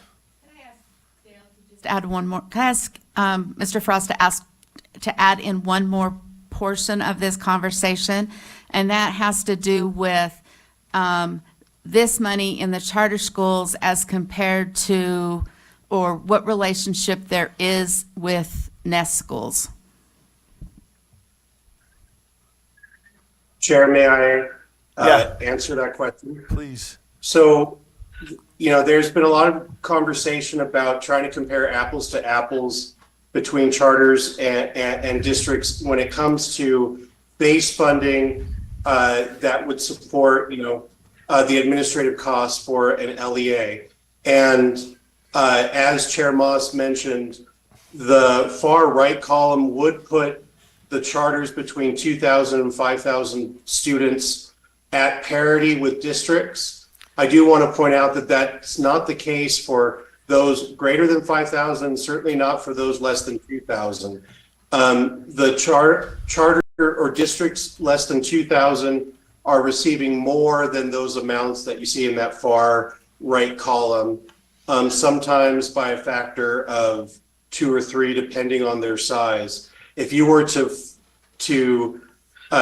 the state were to try to match full parity amongst these programs, and I'm not suggesting that that's what should happen, I'm just saying, I was just running the numbers, that would cost an additional $25 million or so. So it's not a small price tag. And so That's but, bringing charters at parity with districts of similar size? Across the spectrum, so for Right. the 100 plus or so that are above Okay. those lines down there. So I hope that helps to answer the question that this brings parity, but only to a small subset of the charters. Dale, just quick follow-up. Does this bring them to parity with their small base funding plus NES? No, just the base funding within NES Okay. for the district. Wait, So within NES or correct. not including NES? Sorry, yeah, it's a part of NES, but it's a separate program within NES. So it's not that they would be NES schools. NES is on top of that. This is trying to, again, compare apples to apples. So base funding with base funding, if that helps. Yeah, let me just ask that again. This compares base funding with base funding. For districts, does this base funding number include NES, or is that a separate number? That's a separate number. Thank you. Okay. All right, so this brings them at parity to some extent. The far right would bring them to some version of parity and base funding, but you would not be including NES in that. You wouldn't be including LRF on the charter side. You wouldn't be including voted and board on the district side. You wouldn't be including NES on the district side. base funding versus base funding, that far right would get you parity, and in the middle would do something else. Okay, Vice Chair Earl? Yeah, I'd like to make a motion that we move the motion that's before us, but then we change from 150 to 200, 200,560 for our, let me just pull the motion up. Sorry. Does someone have the motion? It's the one that came out of committee. It's the motion in the And then we memo. just change the number. That's helpful. And then I'll explain why, done quite a bit, well, if I get a second. I'll explain. And the amount is 200,560, if that's helpful. Yeah, is the motion up now? Okay, that the board approve a set uniform base amount for charter schools with less than 2,000 students or $115 per student, whichever is greater, and allocate $200,560 to charters with more than 2,000 students for the fiscal year 25 charter base funding program. The uniform base amount will allocate the full appropriation for the program. These amounts will be one time and for fiscal year 25 only. And if I get a second, I'll speak to it. Just as after coming out of the last committee with finance, listening to the narrative there, going over parity, so to speak, in other words, what's equal for whatever, keep in mind that this funding is actually, it's meant to be economies of scale type of funding. So meaning that it's the administrative pieces. So just like with districts, we just, okay, 215,000. We kind of looked at that. That's that far column. And that goes up to like districts of 4,400 students. And then those that go on up don't have that extra funding because they have the economies of scale. In this case, we have charters we have one charter that goes above that. We have several charters that fit in that category. So anyways, and as you, obviously with the districts, as you have more students, you still only have that base funding, which, as you have more students, it once again is that economies of scale item on there. In looking at this and the discussions, I've talked to a number of charters, a number of other entities. There needs to be more discussion as we move forward because there's lack of parity with districts, but there's a lot of additional funding that's going on there just needs to be a balance there so that they're able to get adequate funding. The smaller charters and the medium-sized charters all have those same requirements, those same issues. So it was trying to give our larger charters pot of money and also allow for additional funding for those smaller charters who are more not out of compliance, it's just the lack of funding is significantly less for similar. So we went back and forth a number of items, had a lot of discussion, and I just feel like where we ended was where the largest charter that was below 2,000, we took that number, the amount that they got, and then distributed that for those charters that get larger related to the economies of scale. So that was the thought process there. Anyways, it just in working with the different charter entities felt like this was a fair place to land, a good place to land. So that's it. It's been about a 5-year conversation. The association's been on it. There's a question of parity between large and small charters, and then between charters and districts. So, side note, we've been in discussions with the folks that are looking at economies of scale. Last year, there was a bill, Representative Peterson, attempt at the end to sort of figure out how charters fit in. There was some questions about how NES applied. All of these things go to these questions of if you're small and if you're remote, how do you get by? How do you wear the 5 hats to do the administrative tasks that you need? And how are those needs evaluated across the spectrum from districts and charters? So this is a one-time fix. It remedies a failure to get there to the finish line last legislative session. And that's where these discussions have been going on. Member Davis was involved in those discussions. But the next step is to have the broader discussion that hopefully takes everything we got from the West Ed study everything in the discussion the last 5 years and says, all right, what does economies of scale look like? And that also factors in the reports and requirements task force, because sometimes you're wearing 5 hats because the reports are too high, right? So as we've been trying to dial those back, we're also trying to fill in the gaps. Hopefully this interim reaches a resolution on that is fair to everybody. And there's a lot of moving pieces. There's LRF versus board and local. There's NES. How do all those things compare? So this is a stopgap while that larger conversation goes forward. Member Carey. Thank you, Chair. Yeah, I'm going to speak in opposition to this motion because when I read the legislation and the allocation of funds, I did not see an emphasis on economies of scale. I didn't see an emphasis or language about parity. And it's interesting because as a board with Rule 328, we said, okay, this diversity, equity, inclusion, we don't like how equity is being applied, and yet we're taking those same concepts that we rejected in 328 and we're applying it now to charter schools. And I thought that charter schools were about, hey, you've got to earn your students, you've got to be innovative, and if you're not innovative, you won't get the students. And to me, what we're doing here is the most innovative schools, the schools that have demonstrated that they can attract parents and their students, instead of rewarding them in the free market that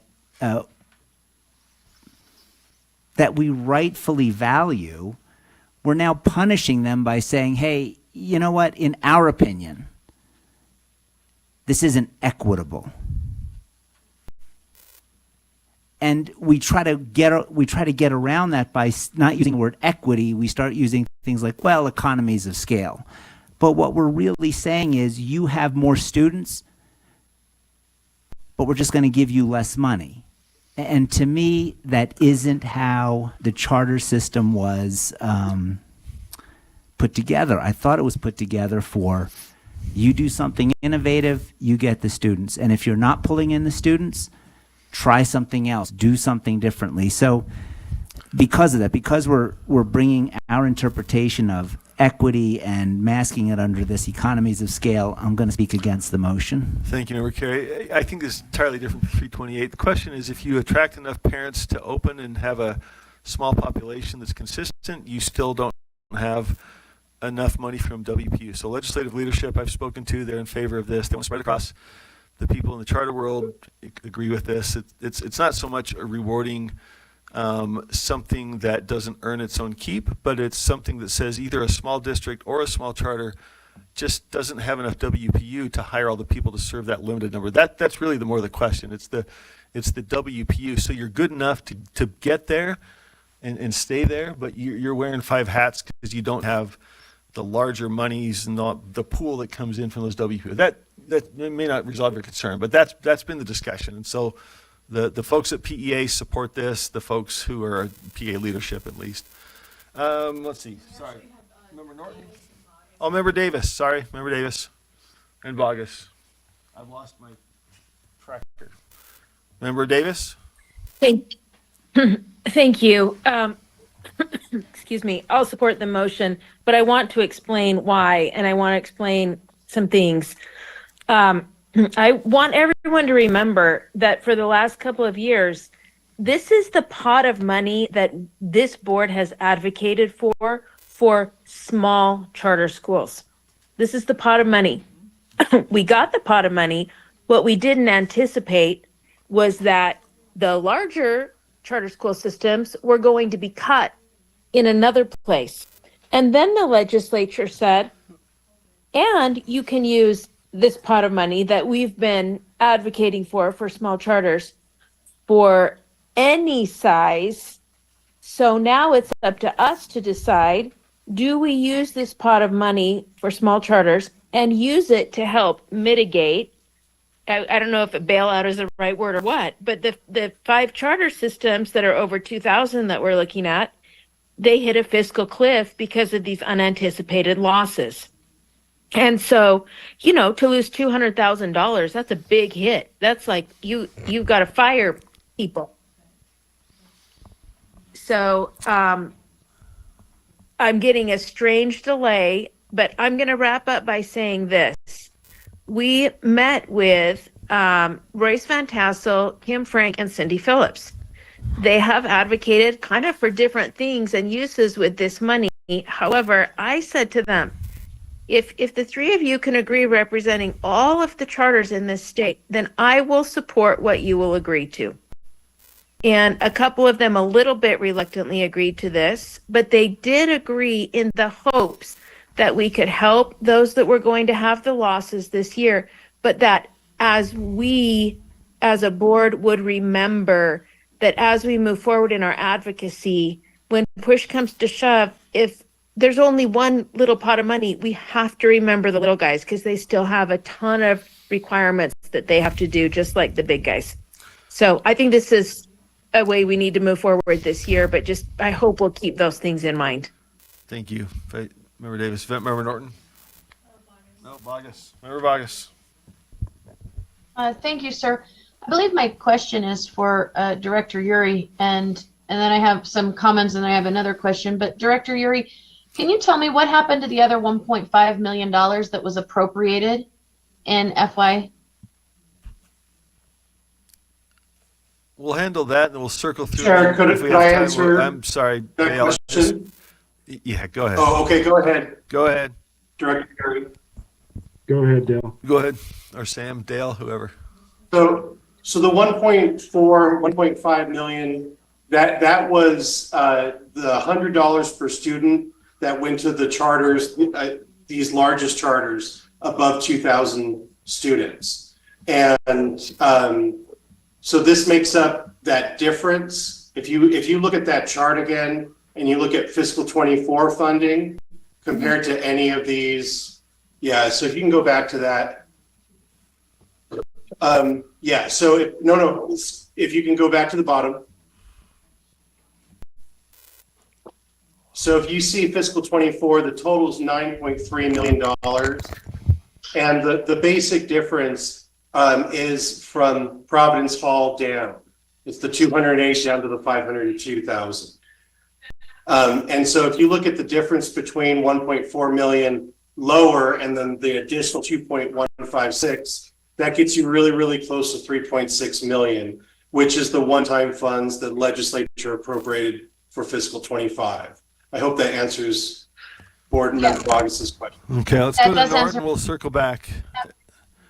What? We're going to circle back. We're just going to get everybody one member Norton, then we'll come back to Member Bogus. We're going to give everybody a first chance. Mine's going to be really short because Okay. Cindy made point 1, 2, and 3 for me. The only other point that I wanted to add in is the one thing that is not on this, and it does have something to do with all of this, is that in the legislative session this year, the small district schools did not receive their, what was formerly called NEST money. And so theirs are all goose eggs this year. Yes, and that goes back into the ongoing discussion. Member Straight? Yeah, we seem to be having the same conversation several years in a row. And we were waiting for the West Ed, and then we would figure it all out. And whatever happened to that? There were questions then- about the West Ed internally, and then, oh, sorry, I thought you were asking. Yeah. Go ahead. And then there were additional revenue streams that initially had been put in place in order to meet the shortfall, which is still in place. And then my third one, I appreciate all the hard work that some board members put in, but I really would have preferred if the additional amendment would have run through finance, or at least we would have discussed this increase instead of it coming a different way. I don't want to be too critical because I don't want to hurt anyone's feelings, but I feel like we're finance committee and we're left out of the loop on it. I think this was teed up for the board in between finance and that, so I think it was sort of interim discussions, but I get your point. We did have a discussion of finance, and then due to the time crunch, there were questions.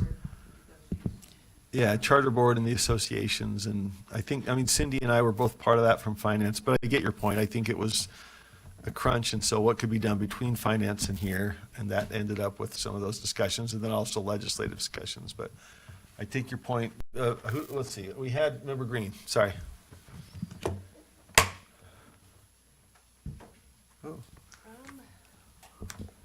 Well, I think I'd like to make an amendment to the motion. Okay.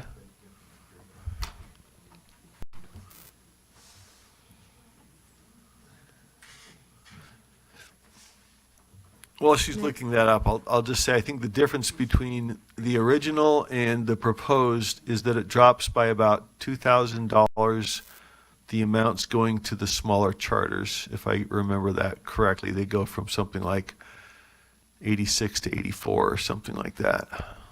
So distributing some of that among the larger charters, as you see in the bottom boxes there, does take some off the others, and I think it's about that amount at the lower levels. Sorry, Member Green, I'm just filling in time here. No, that's okay. That's the effect of the proposed amendment. Are you ready, Member Green, or do we want to pass it to Member Carey? Yeah, and I might. I'm not making a motion, I just Oh, that. wanted to follow up on something that board member Steve was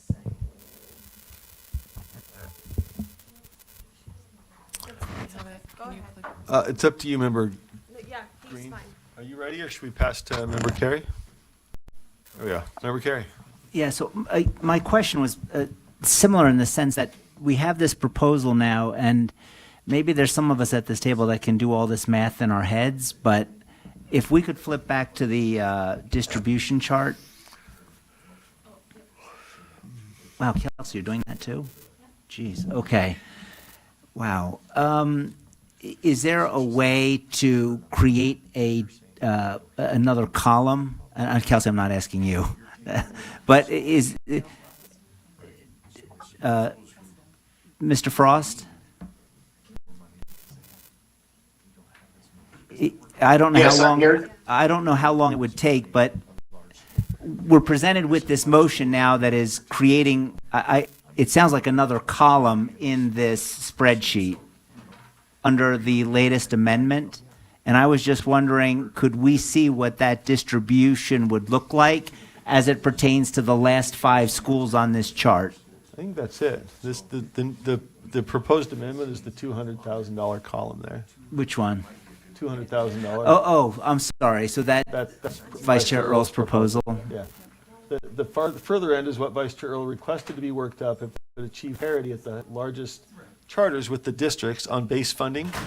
And then that compared to the initial finance motion was discussed, and there was, at least among those representing larger and smaller charter schools, the charter board itself came to an agreement on 200. So for what that's worth, that kind of represented the spread of the charter community with some of the calculations, and Dale very helpfully worked up You already did it. that exact thing. And what I mentioned earlier is if you scroll up, Dale, you can see how that affects the smaller, because obviously what you're doing is taking that $3 million and spreading it around a bit.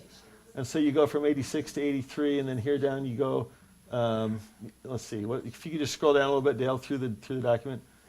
As it goes up in scope, you got 104 here, 105 there. So that's the difference between the initial finance committee allocation, which didn't do much on the upper end, and spreading some more of that on the upper end to do sort of a one-time bit of a hold harmless. You can see the effect there. In some cases, it's not much at all. In some cases, it's a couple $1,000s. Yeah, so thank you, Chair. And Mr. Frost, disregard the request. You've already done it. You're ahead of the curve. He is a wizard. Yeah, and so I'm still going to speak in opposition. No, not speak, but I'm still going to oppose the motion, but thank you for the updated numbers. Okay, Member Green, I think we have still 2 items, folks, that we have staff waiting for, so we're trying to get to a decision on this, if we can. I just need one more minute if that's. Yeah, can I just speak real quick to Can it? I- So, oh, go ahead. Can I make one little point really quick? In fairness, I spoke a lot about the small schools, but in fairness, with this proposal still, and I think this is why those representing the small schools agreed to it, the small schools still are getting like 80,000 instead of the 40,000, which was peanuts. And then the large schools still are losing some, but they can preserve some of that staff. Just wanted to point that out. It spreads it out a bit, caps the larger charters at the rate of the largest small charter, and then cuts in about a couple grand into that 80 that the smaller charters would be getting. Yeah, so can I speak real quick here? Sure. Just going to throw a couple things out there. One, this is in reviewing stuff last week, that's where the information came, meaning, no one's listening to me, but I'll keep this saying whatever. Member Bogus? It's okay. Did you have more? I'm sorry, are you still? Yeah, I was. I'm sorry, Jan, I thought you stopped talking. Yeah, Yes, sir. oh, go ahead. So I guess I'm just reviewing the board agenda memo, and it does not seem to me like what is presented in this motion actually meets the legislative intent. I'm quoting here from the memo. It says the one-time amount was increased 3.6 million. Utah Code 53F-2-706 states the board shall distribute small charter school-based funding to charter schools with 2,000 or fewer students in the amount of greater than $40,000 or $115 per student. Notwithstanding this section and subject to legislative appropriations, the board may distribute charter schools, regardless of size, one-time funding that the legislature appropriates to mitigate funding losses as described in the legislative appropriations. And then it goes on in the other spaces and places in my research that says we could mitigate all the losses of these larger schools and still meet that 114. Is there a reason we couldn't do that? Well, we got 3.8, and the legislative direction is that we could take it and spread it to, cover the small and also the large. So we followed up with PEA leadership, and that was consistent with what you just read, which is that we can distribute it across the scope. It's a one-time gap, and then we try to sort out the whole broader picture. So that's what that was our understanding of their direction, both from your code reading and discussions with legislative leadership, PEA leadership to be specific. Why doesn't our spreadsheet represent the legislative intent? Because to me, it does not seem to represent that. We think it does, as we've explained. So I understand your comment. Member Green? Member Bogus is actually doing quite a bit of the heavy lifting, because this Okay. is exactly what I was just wanting to have this discussion. And I'm just communicating this right now with Angie Stallings, just so we can, is that coming in okay? Okay.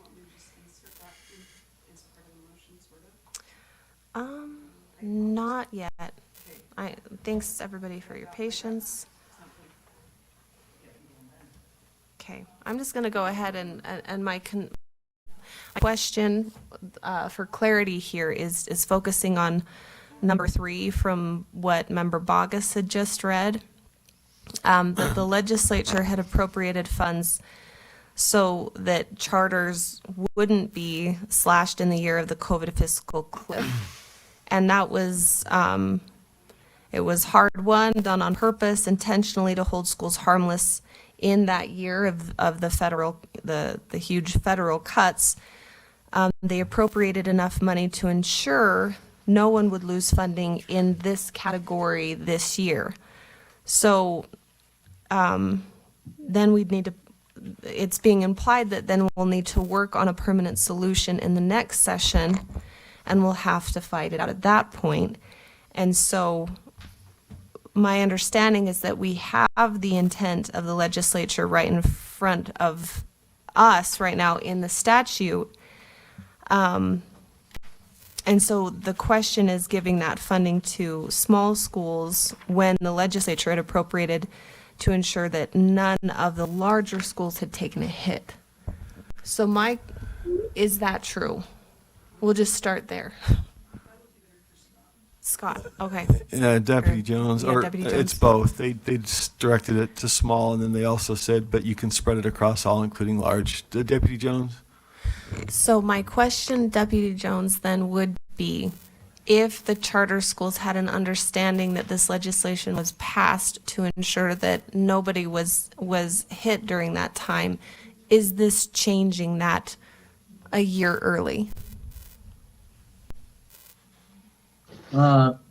Chair Moss, if I may, just Yeah, to go ahead. clarify with board, I'm not sure I understand completely when you say a year early. Like a year before 26 or a year? I'm not sure what the year early. Okay, fair. So the spreadsheet that is in front of us is making a change to the funding of the charter schools, correct? Well, it's. Yes. Yeah. Well, one-time allocation. So. Correct. We need time out. So it's in addition to the base amount, right? Or the amount that they get. So it's 11 million roughly in total. Dale can correct me if I'm wrong. But so it's 8 million and they give us one-time money of like roughly, 3.6 million. So it's roughly 11 million then. Yeah. Okay, thank you. So the question then is coming from the place that, are we changing something right now that had been that amount, we would vote to change that when these charter schools had an understanding that they would not be affected by that? Because of, let me read it, just for clarity. Because of, my gosh, sorry. Were you fine? Did you tell me? Well, I can see that. Because of number 3, notwithstanding this section and subject to legislative appropriations, the state board may distribute to charter schools regardless of size one-time funding that the legislature appropriates to mitigate funding losses as described in legislative appropriations. That's this money. Yes, ma'am, and that's this money. That's the 3.6 million. 6, excuse me. 6, sir. Yeah. So the state board shall distribute small charter school-based funding to charter schools of 2,000 for your students in the amount of the greater 40,000 or 150 per students. So that's really, so I read that to mean the 8 million, and then the 3.6 million is that second part that you're reading. And that's what we're getting to write is with honoring the code. So, or the intent. But we want to make sure that the board members know that, or you're approving that distribution in accordance with the code, because it says, not the state board may distribute, not state staff, right? You may distribute this 3.6 million, and that's the purpose of this agenda item, is to make sure that, you are determining how the 3.6 million gets set. I will add this, and Ken, correct me if I'm wrong on this too. Dale, how much, Chair, may I ask Dale a question to benefit the good of the group? Sure. Through you. So Dale, what did large charter schools who had more than 2,000 students get last year? So they got this formula. If you look at the top on the screen, you can see here in 24, there was 7.8 million ongoing. That's the formula of the 40,000 and the 115. And then you can see that 1.8 million, 1.9 million was distributed one time. That 1.9 million funded this $100 per student. So those amounts that you saw that were different, that's $100 per student.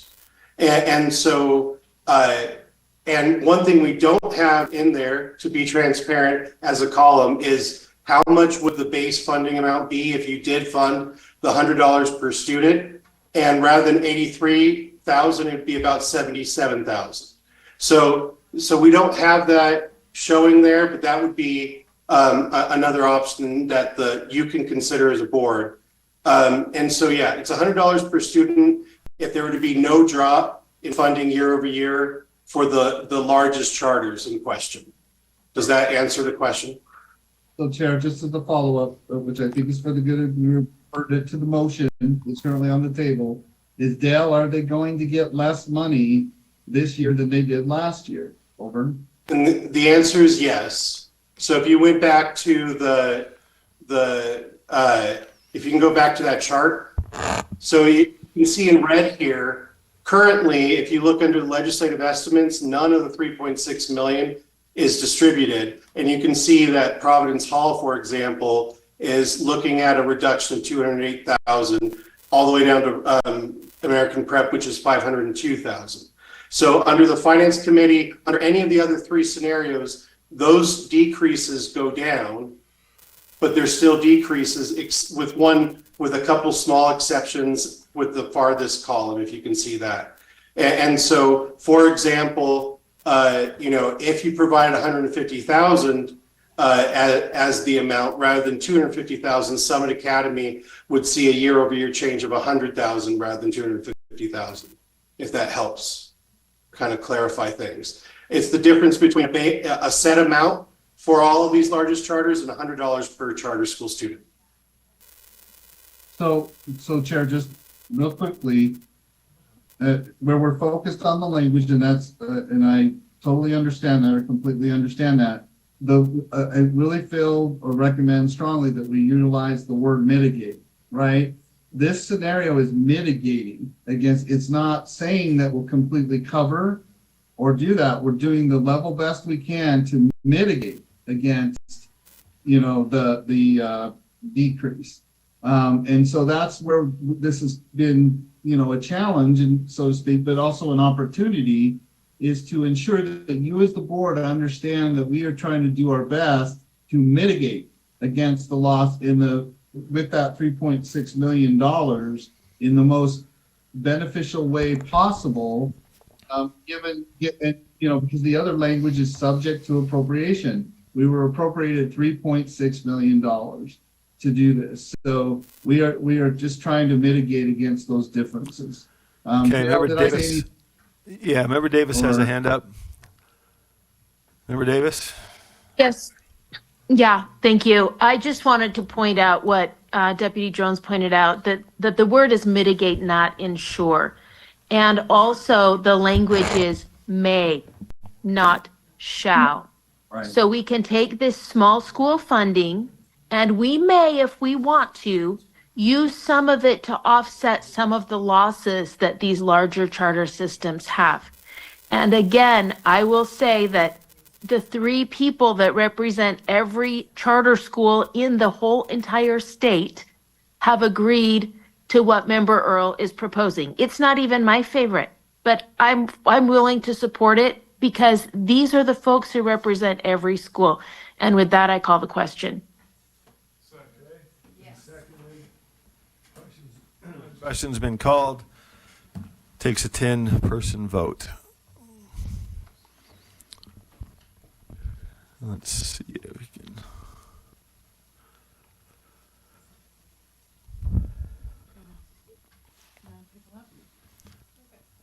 Let's see. Do we have folks in the hallway?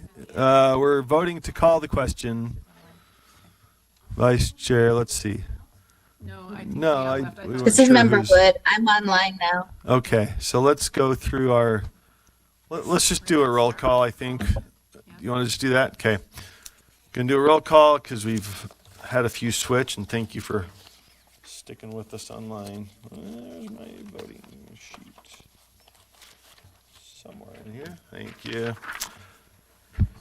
Okay, let's start at the bottom because I think people got tired of getting called from the top. Chair Moss is a yes. Member Wood? Yes. Member Straight? Member Reel? Yes. Member Norton? Member Lear? Did we lose Member Lear? Okay. Member Carey? We should let the free market make these decisions. No. Member Hymas? Yes. Vice Chair Hart? Yes. Member Green? Vice Chair Earl?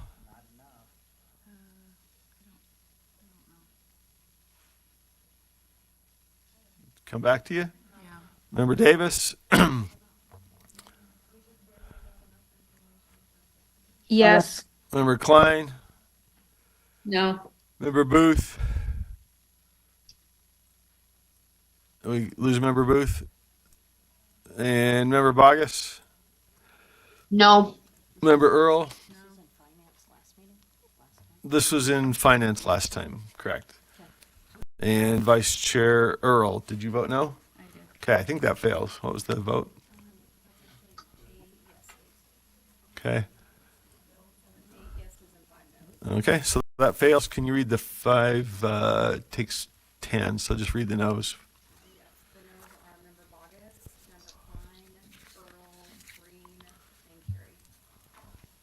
Okay, so who had a hand up?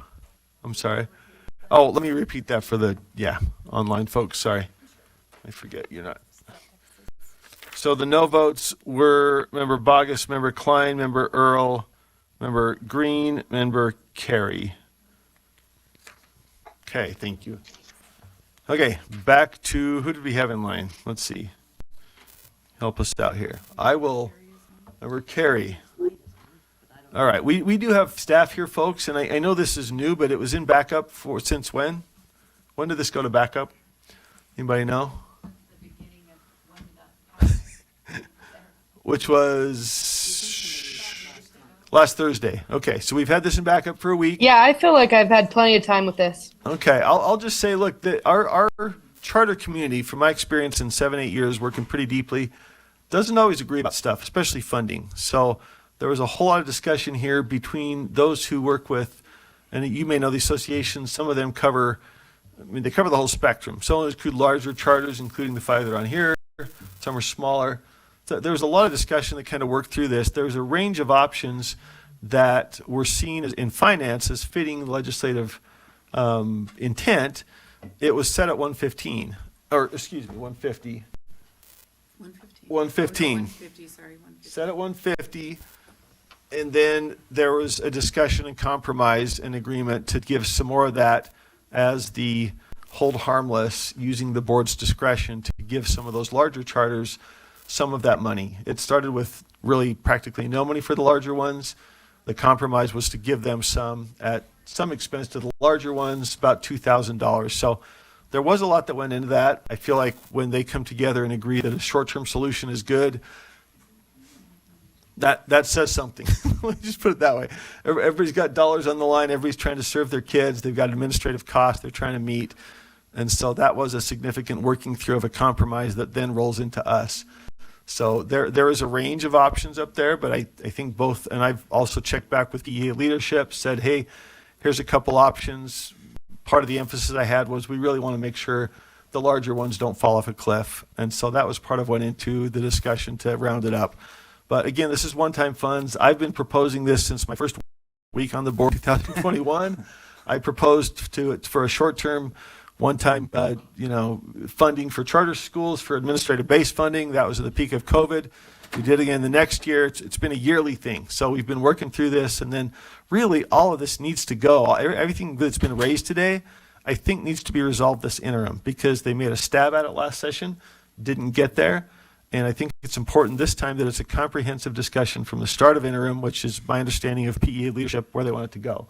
So I think all of this has a place. And right now we're just looking for something that kind of resolves the tension between the large and small, moves us along. And again, for what it's worth, the associations have vigorous disputes, as they should. And in this case, they agree. So that to me counts for something. Any further discussion? Charter associations. Yeah, I have a motion. Further discussion, yes. Bogus and Davis are in line to speak, and then Member Carey, maybe. Member Bogus. Yes, I'd like to amend the motion, Okay. and I would like for it to read, like, starting at the word allocate. I would like it to read, oh, I'll let them do that. Sorry, Angie.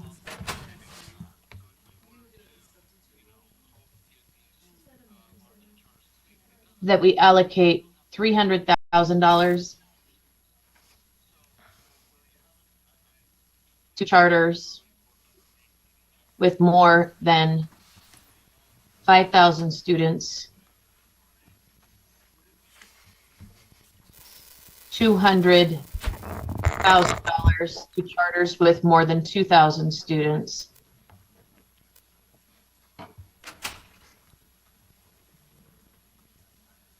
There you go.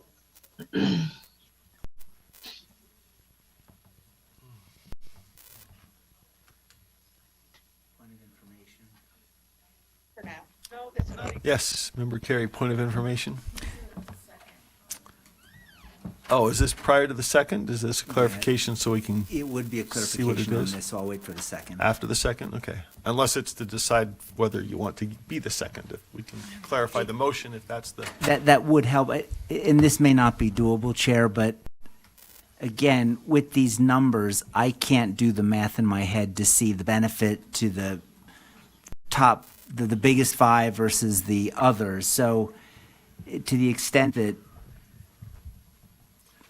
Scott or someone could quickly do the math on this to show us how this changes the numbers. Otherwise, I'm voting. they might be able to, if we could see what that looks like. I think it was, the 215 gets closest to that, and you could see what some of that change did from 150 to 215 and then extrapolate. But yeah, if we could have math, that would be.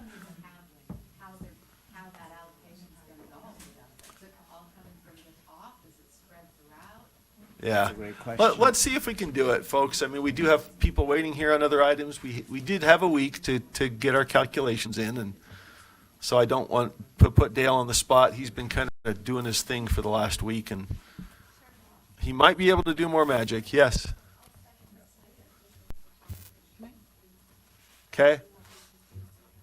Okay, that's been seconded, and so the question, Dale, is whether we're able at all to take these amounts and see what they would look like as to the effect on the other charter schools. Chair, I can do that.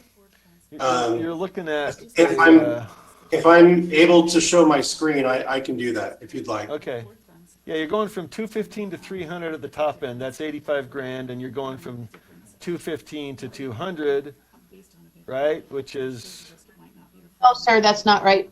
You're going from 205 to 200. 205. I'm sorry, you're right. That was 215.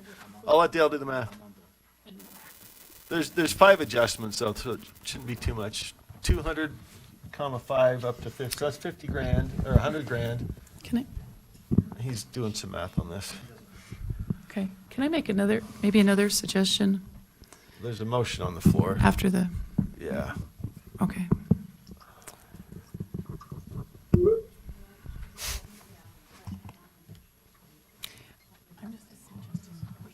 We do the 200,000, so the smaller aren't getting impacted, and then we use carry forward fund to make up the difference this year and advocate for the payment, just like we do with our districts. Do carry forward with the amount that they're losing, the loss that they have with the larger ones.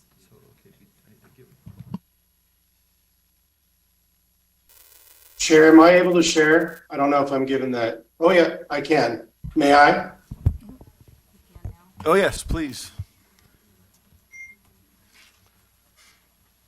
I wasn't expecting to do this in real time, but we can do it. So it's my understanding, 200,000 to those. Dale, I'm sorry. Correct. Go ahead. Could you hold on just one moment? We're just talking with yes. Jerry just to make sure everyone in the room can see it as well. Okay, you looks like you're good now. We can see your screen. Thank you. Thank you. All right. So, okay. So the one thing I have to calculate very quickly. So first, to answer the question, let me make sure I have this right. Actually, let me hide these just so that we can look at this one thing.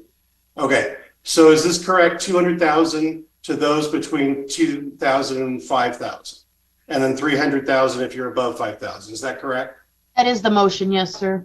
Okay, so these would be, so I'm going to just so you can compare this with the motion that is currently on the table.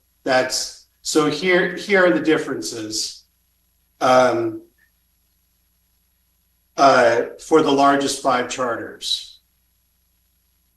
And then I can quickly run the number on, it'll be a small change in the base amount, from 83,000 to maybe 82,500.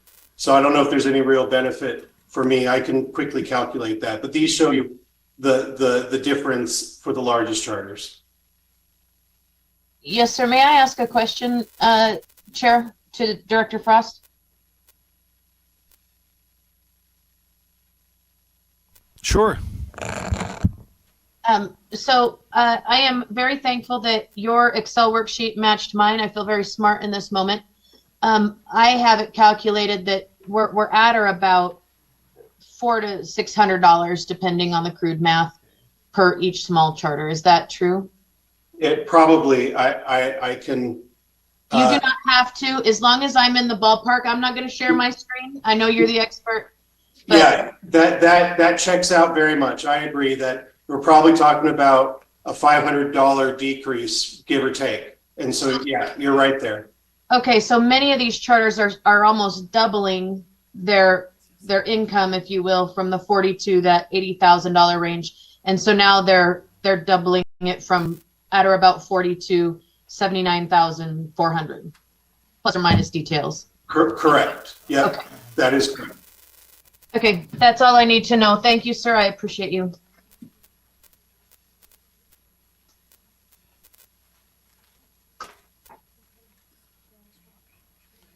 All right, let's see. We've gone blank. Okay. I apologize. I stopped sharing, Chair. Pull back up, please.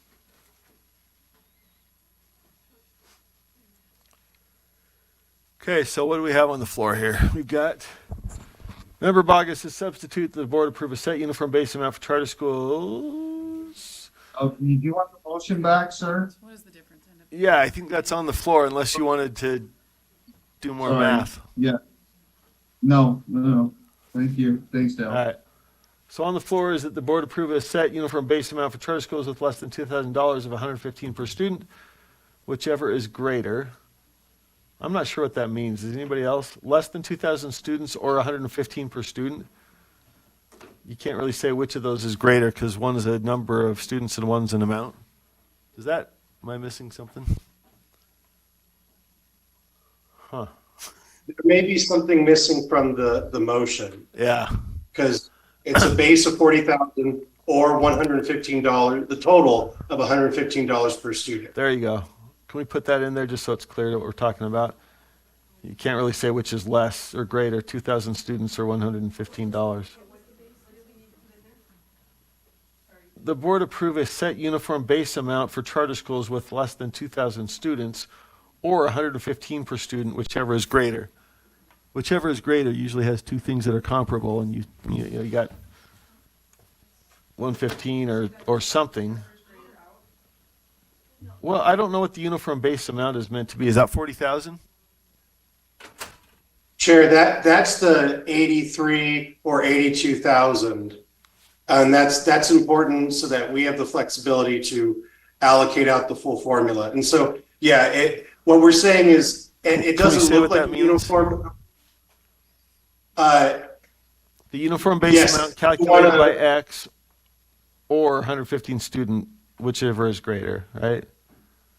Uniform base amount just doesn't have any value to it. We just need to define what that is. Okay, I can give you a specific amount in just a minute. Well, I assume it's more of a calculation. The reason why we worded it as such is the uniform base amount changes depending on what you do with the largest charters. And so that amount is determined by how much is left after allocating the statutory amount plus the amounts to the largest charters. So let's say that that should probably be number one or number three then. allocate 300,000 to charters with more than 5,000, 200,000 to charters with more than 2,000, and the remaining amount of the 3.8 to be distributed, something to that effect, or 115? Right. Is You would that take the what's meant? Yeah, you'd take number one, and then you'd add the sentence at the bottom, a uniform base amount or 115 per There we student, go. whichever is great. That will allocate the remaining funding from the Okay, appropriation. there we go. Perfect. Now it's got a value to it. Okay, that is the motion. Did we get a second? Did Member Green second? I think you did.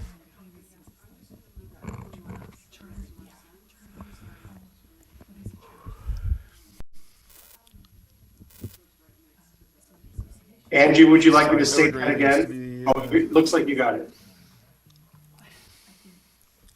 Member Green. Okay. And I think you seconded it, right? Yes. Okay. Yes, I did. So, I'm gonna say, I just want to confirm then with Superintendent or Deputy Jones and Del Frost that these numbers work. Join us. The adjustments are working on the spreadsheet, correct? Your money's on So, Chair Moss, yes, the adjustments are working on the spreadsheet. If the intent, though, Chair, okay. If the intent is that there will be no delta or difference for the larger charter schools, there still is a difference probably to them, right?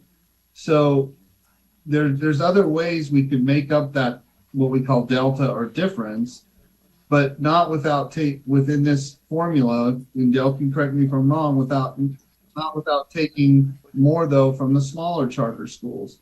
So it's an inverse relationship. The more you increase the amount towards the larger charter schools, the smaller the amounts come for the smaller charter schools. The more you increase the amounts for the smaller charter schools, the less you go down for the larger charter schools. Did I catch that right, Dale? Over. That is correct. And I just finished my math. I wanted to correct myself. This is why you should do it on Excel and not in your mind. The delta between the two proposals for the smallest charter schools is 1,200, not 500. So it's still a relatively minor change, but I wanted to correct myself. So they'd go from 83,153 to just under 82,000, 81,953. Yeah. Okay, go ahead, Dale. Sorry. So that's all. Okay, Chair Moss, slow is smooth, smooth is fast. So Dale, pull the calculations back up because I see precisely, I really feel like I know exactly what Board Member Green's concerns are and questions, right? So pull it back up, show the two scenarios again, and show her what the impact is of one scenario on the smaller versus the larger, and then the other scenario larger versus smaller as well. So. Okay, once they stop sharing, I think I can. Oh, I'm sorry. Okay. Yeah, go ahead. All right, now I will bring up the spreadsheet again. So here are the two scenarios here. Okay. Can you see those? Hang on a sec. The two scenarios, which columns are comparing the two scenarios? Over. And let me freeze the rows at the top so you can see it. View, freeze panes. Okay.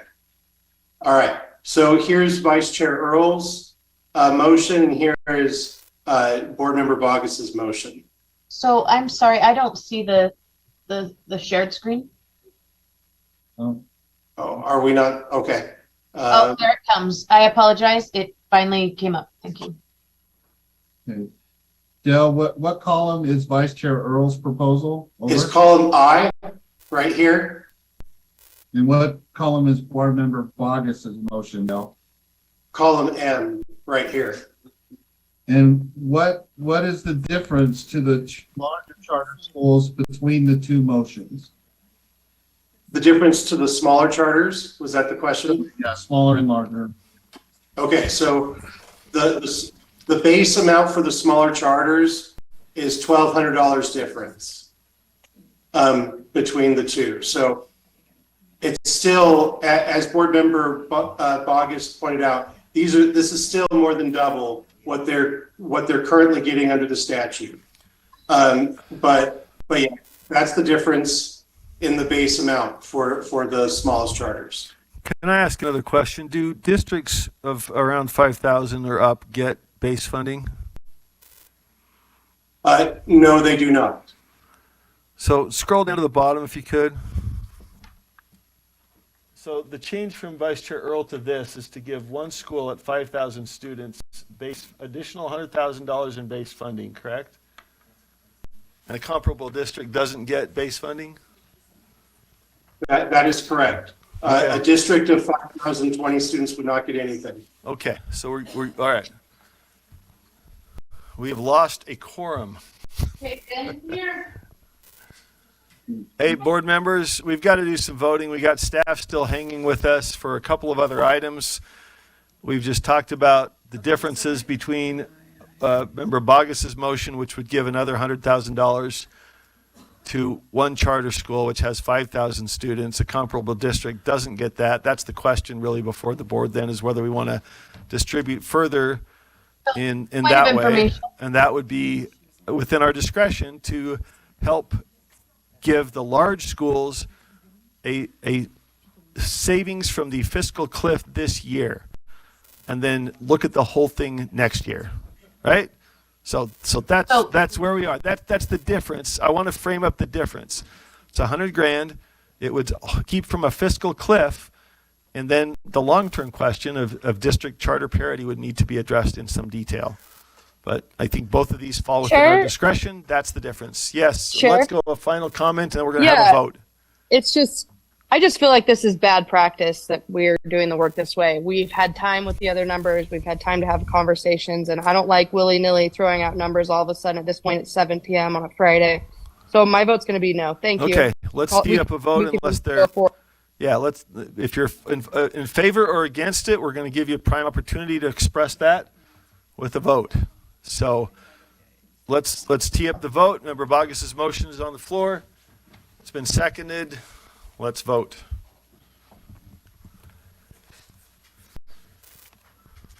You want to go to roll call then? Oh yeah, we're doing roll call. I'm sorry, I forgot. Member Bogus.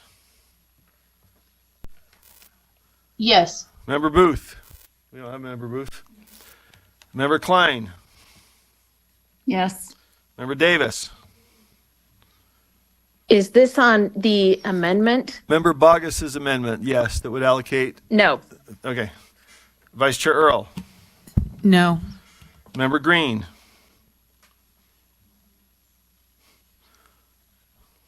Member Green? Yes. Vice Chair Hart?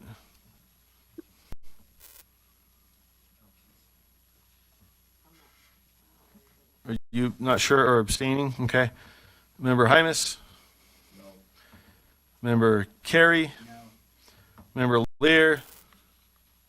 Not with us? No. Member Lear is with us. Okay.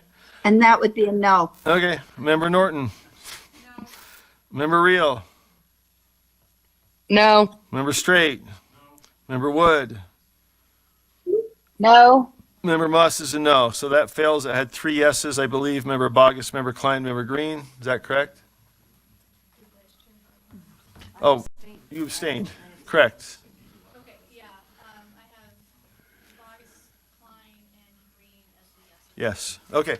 So that motion fails. We're back to the underlying motion, I believe, which is Vice Chair Earl's motion. And if seeing no lights, let's vote on that. Member Moss is a yes. Member Wood? Yes. Member Straight? Yeah, Vice Chair Earl's motion is now up. Member Straight's a yes. Member Reel? Yes. Member Norton? Yes. Member Lear? Yes. Member Carey? Yes. Member Hymas? Yes. Vice Chair Hart? Abstain. Member Green? Yes. Vice Chair Earl? Yes. Member Davis? Yes. Member Klein? Yes. Member Booth? Not with us. Member Bogus?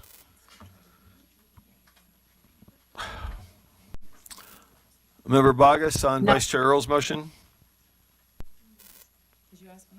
No, I got. No. Vice Chair, Member Bogus is a no. That's everybody. That passes by.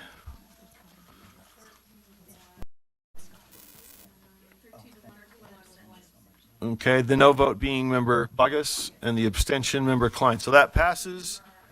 Oh, I'm sorry. Member Hart abstained. Member Bogus voted no, correct? Right. Okay, all right. That, I believe, resolves that item. And we need to move to, is it R27726, statewide online education program?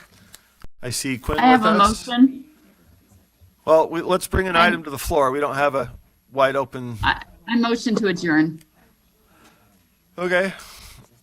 That's in order. It's not debatable. Let's vote on the motion to adjourn. Member Moss is a no. Member Wood?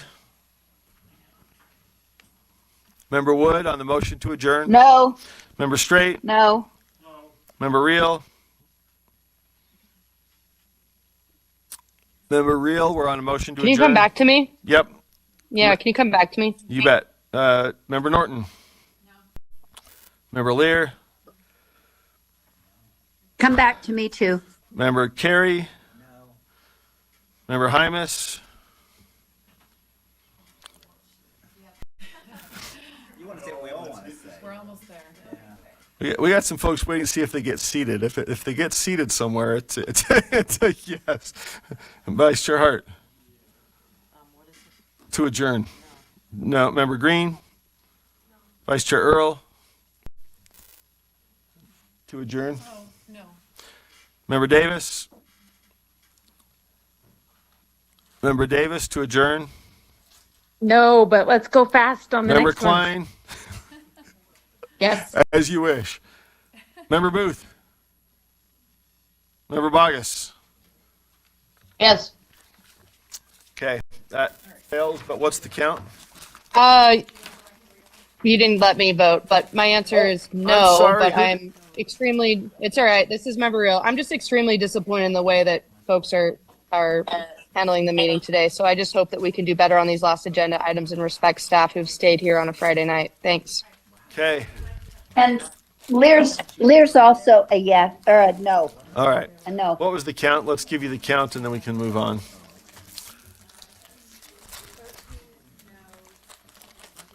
Who are the yeses? Member Bogus and Klein were yeses. That motion fails. Back to you, Chair Norton, on a finance item, R277-726. So with respect, Chair, I have a point of order. Okay? We just spent 2 hours yesterday discussing decorum, and we already have members violating RRO in this meeting right now, and no one is saying anything. Violating the what? Sorry? The Robert's rules of decorum. Of decorum. Okay, go ahead, make your point, and then we're going no to one is- tee up the next item. Well, my point is, we can levy blame left, right, backward, and forward, but until we are fair and sporting in all directions, it does us no good. We're all just a bunch of bullies levying blame everywhere, and it's not appropriate to behave that way. All right, thank you. The blame is mine for letting this go so long, but we're moving. Chair Norton. The motion before the board is that the board approves R277-726 statewide online education program draft 1 on second and final reading.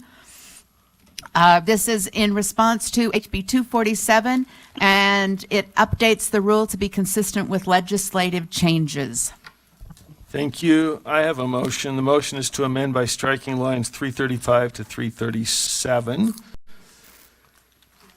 and amend line 334 from approach to instruction to competency in instruction.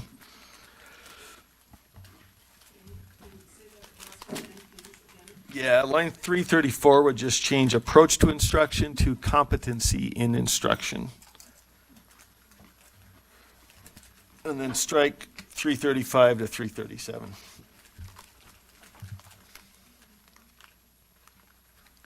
Can we please see those put on the screen, those lines? So yeah, it's not quite, that was, I think, what was brought up at, yeah, there you go. It's just,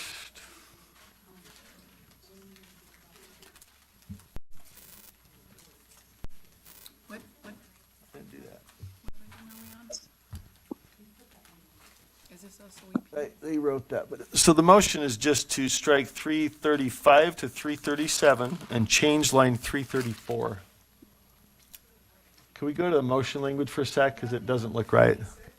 No, 335 to 337, and then modify 334. Yep, there we go. Is this the state online? Yeah.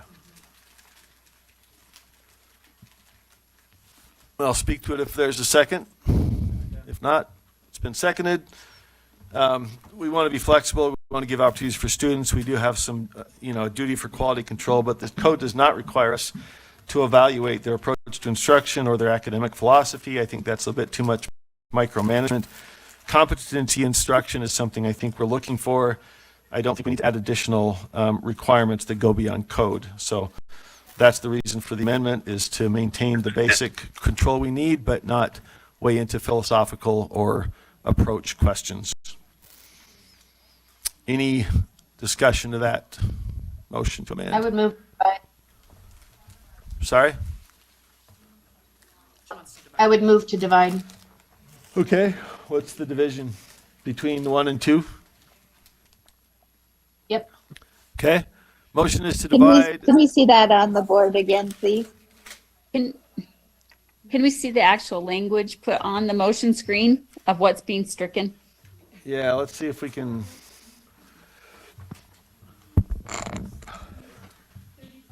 And to what's being amended. So we can see it in context. Yeah, that's fine.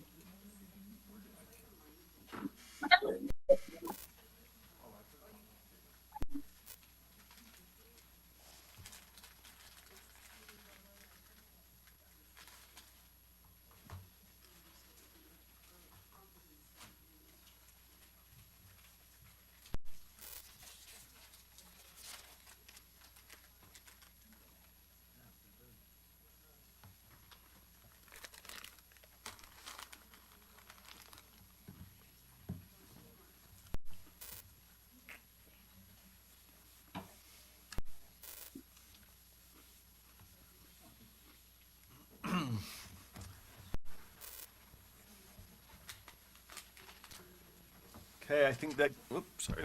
I think that gets it. Approach 2 would come out. There we go. All right, so the motion is to divide B from C, or 1 from 2. Is there a second? Not hearing a second? I'll That second fails? it. Sorry? We got a second. I seconded Okay. it. All right, back to you, Member Bogus, if you'd like to speak to the motion.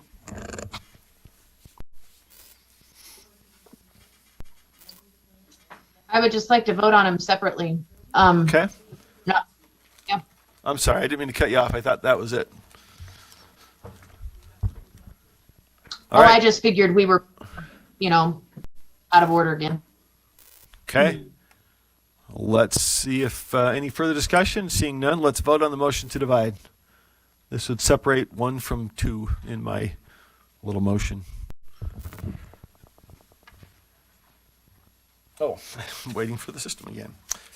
Member, let's see, where are you now? At the top. Member. I will just say I'm against this is Member Klein, I'm against the move towards the changes in our rules towards competency rather than the different approaches.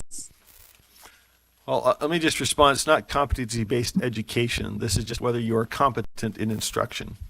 So just to clarify. Well, that speaks to educator competencies that they also have to pass. That's not the intent, but we can argue about that. Competency means the old school sense that you know what you're doing. So, Member Well, Bogus? then it needs to be defined that way. Okay, well. Because otherwise it has very different connotations given all of the competency-based education for both teachers and students. Okay, I It has a very definite- disagree, but we can vote on it. Member Bogus, on the motion to divide. Thanks, Yes.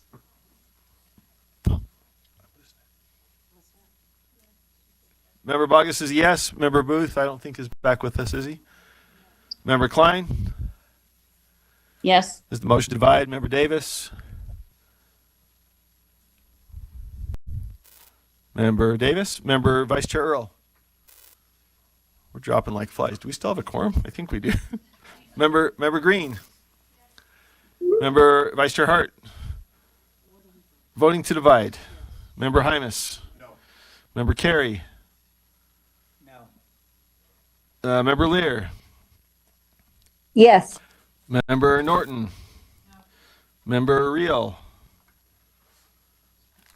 No. Member Straight. Member Wood. Member Wood. Yes. This is to divide. Member Wood? Yes. Yes. Member Vice Chair Earl? Yes. Okay, gotcha. Member Moss, no. Member Davis? You have a hand up, or are you voting? Yes. Member Davis is a yes to No, divide. yes. Huh? Yes, no, yes. I think that ended off with a yes. Okay, that passes, the noes being...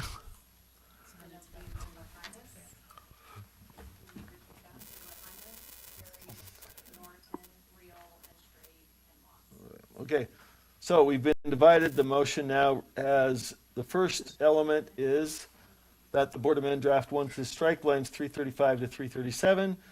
And motion number 2 would be that the board revise line 334 to replace approach to with competency in.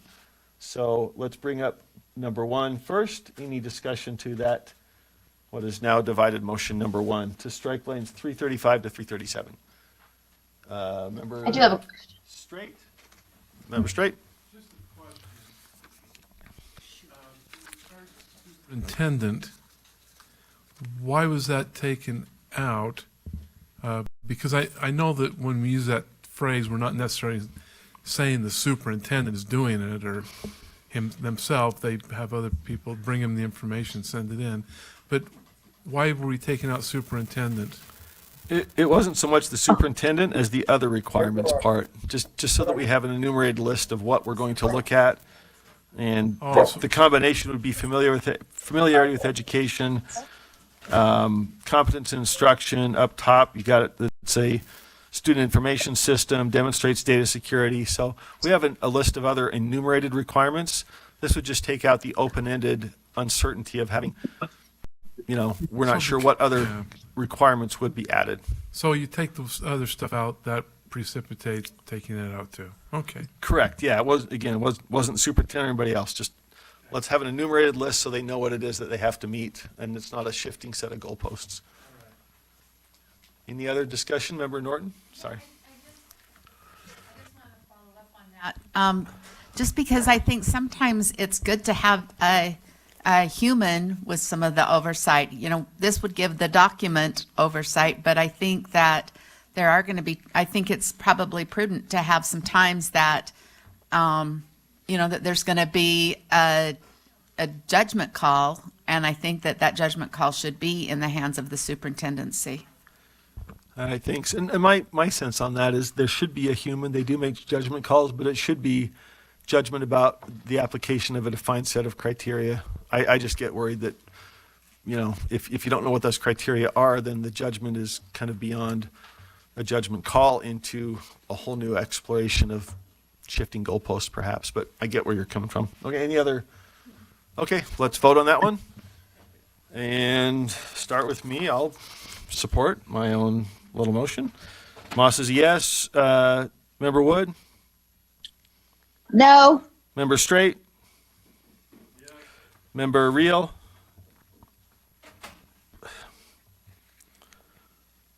Member Reel? Member Norton? No. Member Lear? No. Member Carey? Yes. Member Hymas? Vice Chair Hart? Yes. Member Green? Yes. Vice Chair Earl? Yes. Member Davis? No. Member Klein? Hang on.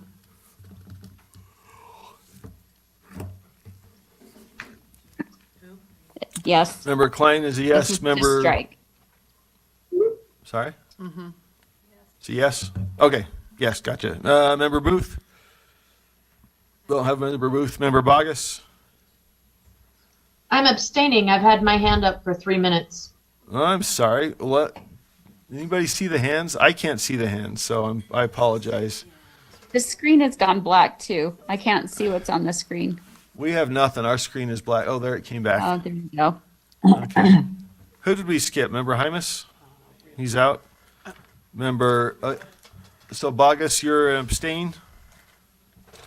Okay. Oh, Member Real, sorry. Did we get Member Real? Yes. Or you're a yes? Yes. So Real is a yes, Straight is a no. All right, I don't think that got to 8. You tell me. Okay. Okay, 7, that fails. So part 2 is that the line 334, replace approach to instruction with competency in instruction and renumber accordingly. Any further discussion of that motion? Seeing none, let us vote. Oh yeah. Member, where did I start last time? Bogus? Okay. Or no. Back to the top. Member Bogus. Oh, no? No. Okay. Member Booth, not with us. Member Klein. No. Member Davis. I couldn't hear it. I'm sorry. I abstain. Okay. Vice Chair Earl. Yes. Member Green. Vice Chair Hart. Yes. Member Hymas. Yes. Member Carey. Yes. Member Lear. No. Member Norton. Yes. Member Real. Yes. Member Reals, yes. Member Straight. Yes. Member Wood. Yes. Member Moss is yes.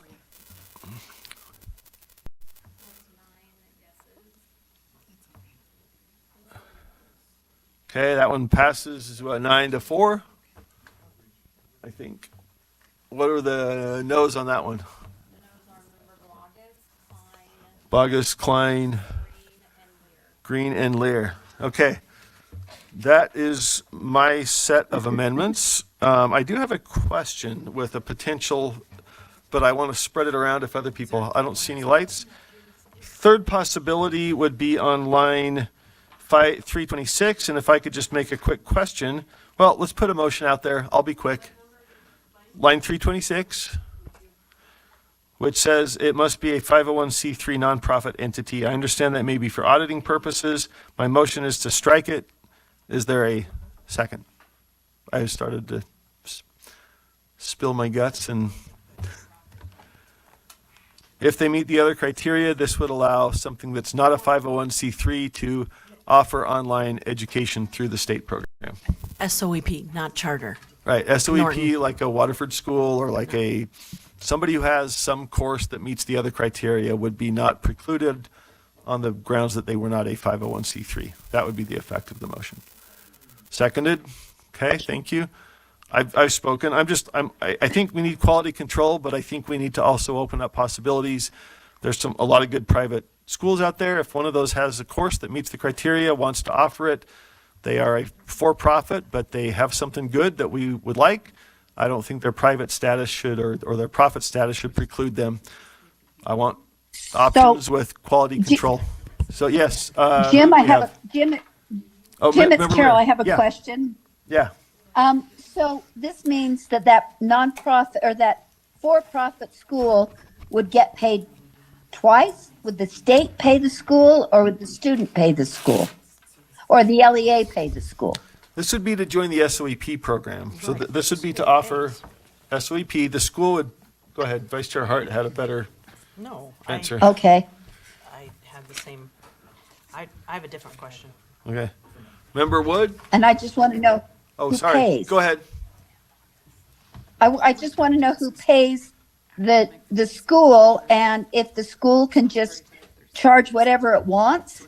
Does it have to be in line with other similar programs? I feel like that opens the door to something that's brand new to SOEP without any conversation. Okay.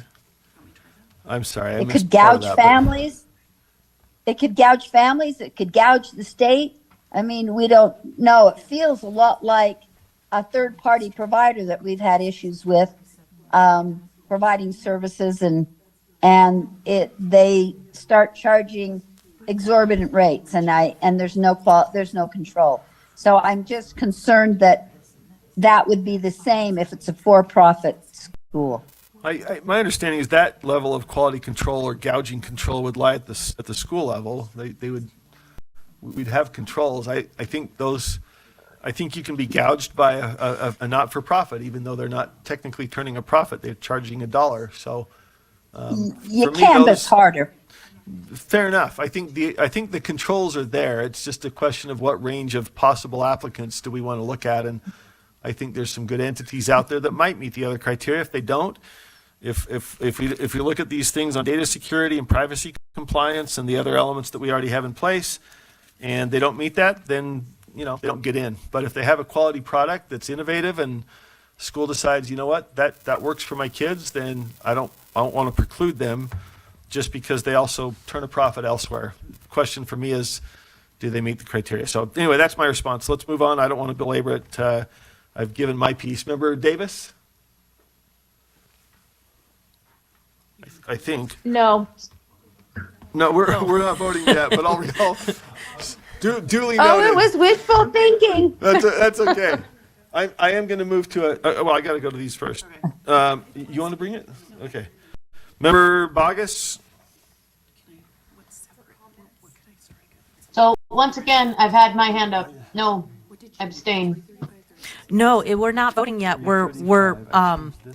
He's calling on you to weigh in. Oh, well, I have then with grace. I am struggling with the idea that for-profit entities or affiliates of for-profit entities can gain access to public funding, and most private schools are nonprofit. So I'm just wondering what door we're opening here to. It just seems like we're trying to open a door to something that I'm not aware of, because I don't know of a private school that's actually a for-profit entity. I'll tell you, I have no particular entity in mind, if that's the question. So I've just heard from some in the online community that think this is a limitation that precludes good product services from being in the pipeline and seeing if they meet the criteria. So I don't have somebody specific in mind. It's more of a philosophical input from folks that I think have been, pushing some expansion in that SOEP space. But I couldn't tell you. Okay, thank you. Yeah. It could be financial literacy from, who knows, KPMG or somebody that has the wherewithal to tee it up. Let's see. Vice Chair Earl? Oh, no.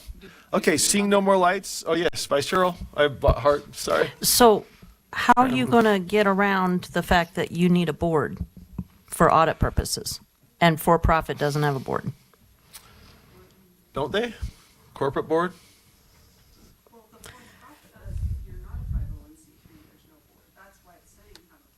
That's what I mean. How, if you take out the 501c3 requirement, how are you going to meet the requirements for auditing?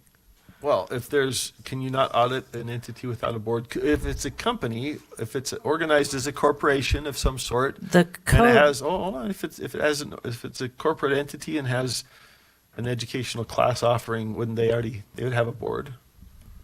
Does that Deputy Stallings? tell me, Angie?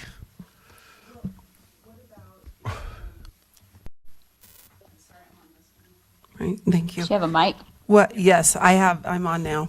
What if it were a 501c3 nonprofit entity or other entity with a board, a public board? Because is the issue that, Okay. Is that the issue? I for think me that's the issue, is that they is- just need a board. And that is a rock solid state requirement for any entity receiving state funds. Because that doesn't apply to the FITSAL, of course, but we're staying within the system. Quinn, so my understanding, maybe Quinn could come up while I'm saying this. Okay. My understanding is there was an audit finding that these entities need to have a board as And required by law. By these, you mean SOEP or a broader audit of other state recipients of I state think it's money? SOEP because under the Okay. SOEP laws, they I'll have be- to have a board to make certain Okay, yeah, decisions. tell us, Quinn. I don't want to take forever on this. I'm interested in it, but I don't want to make you guys go through the whole details of an audit. So, thank you. Oh, Chair Moss, members of the board, I'm Quinn Kellis, lead administrator for the State Online Education Program. The issue with the board is that there are statutes, there's code that requires decisions to be made by a board. And for that reason, the auditors said, or their recommendation, they didn't say it had to be, their recommendation was that we follow the charter school model, which is 501c3 requirement. And so for that reason, the recommendation in the rule language here is that it be 501c3. The recommendation from Angie that it could say 501c3 or an entity with a board fits the criteria that decisions that by code are required to be made by a board can apply to a for-profit if that for-profit has As a board. Okay. a board. I'll take that as a friendly. Any objection? Okay, thank I you, have- Quinn. I know I'm moving fast, have- but I think that gets to the heart of it. Thank you. Question online? Yes. Member Klein? Board Member Klein. I'm just trying to understand, do we have ed tech companies or programs that we've approved contracts with that are being used in the SOEP space that are for-profit but don't have boards? Quinn? Chair Moss, members of the board, currently all of the providers, there are 7 of them, have boards. Okay. Any other questions? And Oh, sorry, go ahead. Follow Chair up. Member Moss? Klein? Yeah, I think are they member- all member Klein had a follow-up. 501c3s? Are all 7 501c3s? Chair Moss, may I respond? Yes, please. The 6 of them are LEAs that host an online program. For example, Davis School District hosts Davis Connect, which is one of our providers. So whether it's a charter or a district, they are LEAs that host an online provider program. There's one other, which is ASU Global, and they work through, as I mentioned in a previous board meeting, they are what we call a certified online provider, and they are sponsored or hosted essentially by the state board. Okay. So That they answered are a it. 501c3 and have a board. I thought you said they are not a 501c3. Are They are not a member, or Chair Moss, may I respond? Yes, please. They are not a 501c3 because their board is the state board, essentially, as a certified online provider. The others are what we call approved online providers, and they are under the auspices of an LEA. So is ASU a 501c3 itself? I think the answer was no, and that's why they fall under the jurisdiction of Utah State Board of Education, whereas the others who are 501c3s operate as their own LEA providing SOEP services. That Chair Moss, that's my understanding, and again, why the auditors recommended that we include this provision moving forward, that if there's a non-LEA or a non-certified online provider, that they have a board so that they can meet the requirements of board-driven decision-making. Okay, so would this language exclude, what is it? Arizona State? ASU? ASU Global, was it?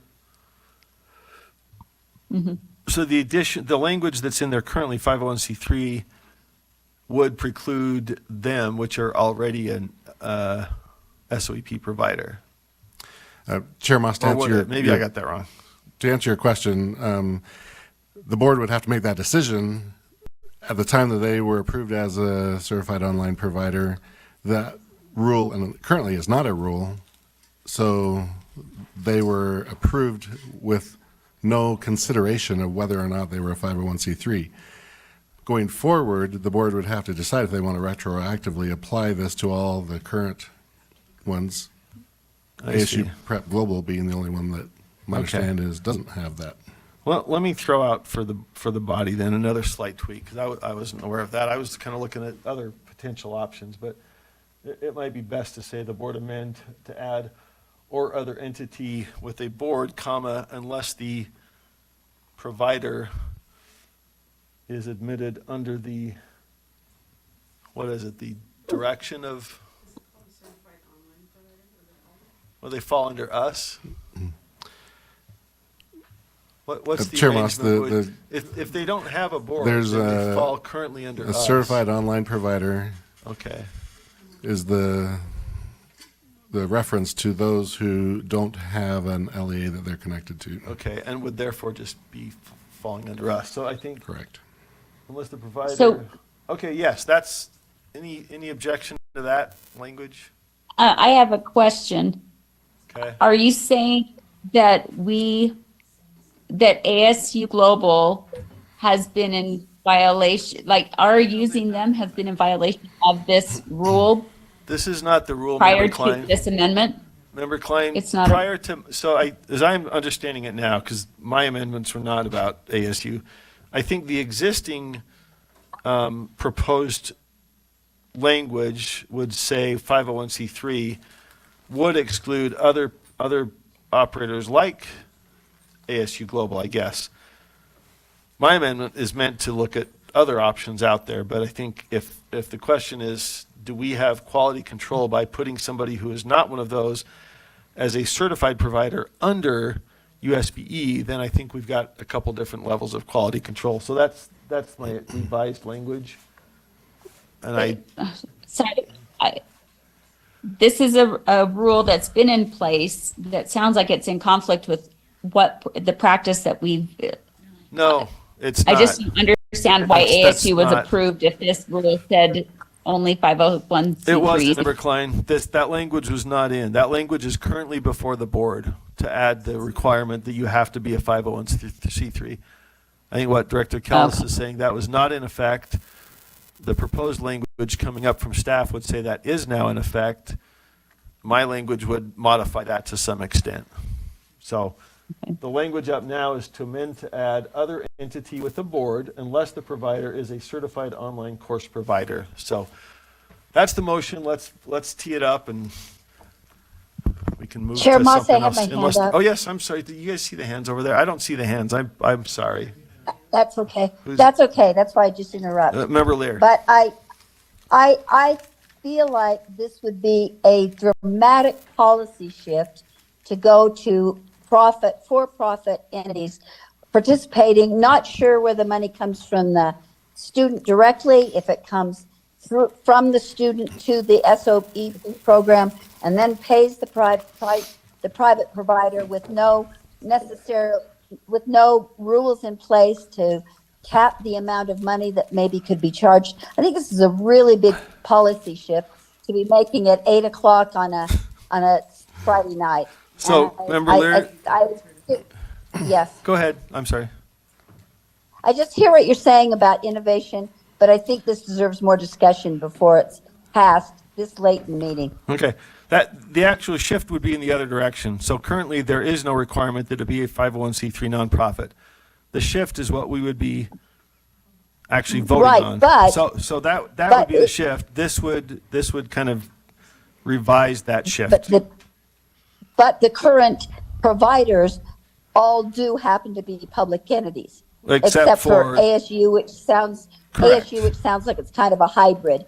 And we Well- don't even know if the board has the capacity to manage for-profit entities, which is a different experience than not-for-profit. So Okay. I'm still, my philosophical concern stands. Gotcha. And my response would be, this is what we've been doing, and my understanding is, I don't work for ASU, my interest is in other entities, but that they've actually had good results, and my interest is more in attracting other options. So with the controls that have been put up on the board, it would be either a nonprofit entity or another entity with a board, unless they are a certified online course provider along the lines of ASU. So let's tee it up. I think we've had a good discussion. We got a couple more staff waiting, so appreciate everybody's I move to amend the perspectives. amendment. Okay. Who do we have there? Member Klein? This is Member Klein. Yes, Okay. I'd like to strike the last part that you added about keep the 501c3 and well, I guess Take off I think she's taking off the part about certified. yeah, in fact, never mind, because I'll just vote against your amendment. All right. And then it will take it back to what I want it to be. I withdraw. Okay. What's that? Oh.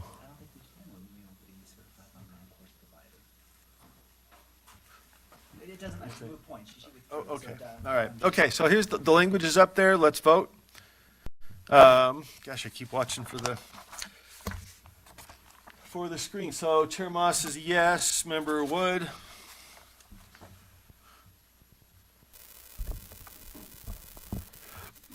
Do we have Member Wood? Can't hear you. I think you're muted. Can the folks online see the screen? No, I mean, we can see the words Okay. in the motion, yes. All right, so that amends the rule. I'm a no. All right, Member Wood is a no. Member Straight? Sorry. Member Reel? Member I'm Reel? trying to get her. Oh, okay. Member Norton, I'm trying- we'll come back. Member Norton? Davis is a no, if you can hear Davis. Okay, let's see. Lear's a no. Lear's a no. Lear's a no. Member Carey? Yes. Member Hymas? Yes. Vice Chair Hart? Yes. Member Green? Vice Chair Earl? Yes. Member Davis is a no. Member Klein? No? Member Booth? I don't think we have Member Booth. He's what? Oh, Member Bogus? No. Okay, I think, did we get everybody? I think we did. 1, 2. I think that fails. Okay, and can you read me the yeas? I'll read them for the folks online. Earl, Member Green, Hart, Hymas, Carey, Real is here. and Moss. Did you vote, Member Reel? Oh, I have not. I'm a no. Okay, so we read did everybody hear the yeses for the record, for what that's worth? That failed, yeah. We had 8 noes, 6 yeses. Okay, Member Vice Chair Earl? So Yeah. we have 9. With Sarah, did we have 9 no's? No, maybe not. Never mind. 8 noes. We only had Nope. 6. We only had 6 yeses to get to the Okay, heart of the that's matter. fine. Never mind. Okay. I was trying to beat you down. Never mind. I love it. Not enough to win. I want to dance in the end zone, No. baby. Okay, Vice Chair Earl, yes. Deputy Stallings? Okay, I just want to okay, make a Vice Chair motion Earl's to got a strike lines 336 and 337, which would just be different than the previous strikes. Yep. Okay, so I previously moved to Same type of motion, 335. This is so. 336, okay. It's been moved and seconded. This would just drop the language, meets other requirements identified by the superintendent to establish the capacity of the provider to act as an LEA for purposes of program participation. So, any comment to that motion? I earlier, it was a narrower motion than one of my prior motions. It would remove the other criteria, but it would leave in the academic philosophy element. And And essentially, if I'm understanding this, sorry to interrupt again, Member Lear. If I'm understanding this, this would strike the superintendent's ability to add some subjective evaluation of these entities. Is that right? It would strike that. No, it's more requirements. My understanding it's adding more Okay. requirements, not the ability to monitor. Yeah, right. Okay. All right. That's helpful. Thanks. It's hard when you only see a piece of the whole rule to figure out the context. Thanks. Okay. I support it for the reasons stated prior. I think it's important to have a defined set of criteria and then have human oversight and application, but this would help people know what the goalposts are. So any other final? I don't see any. Let's start with Member Bogus.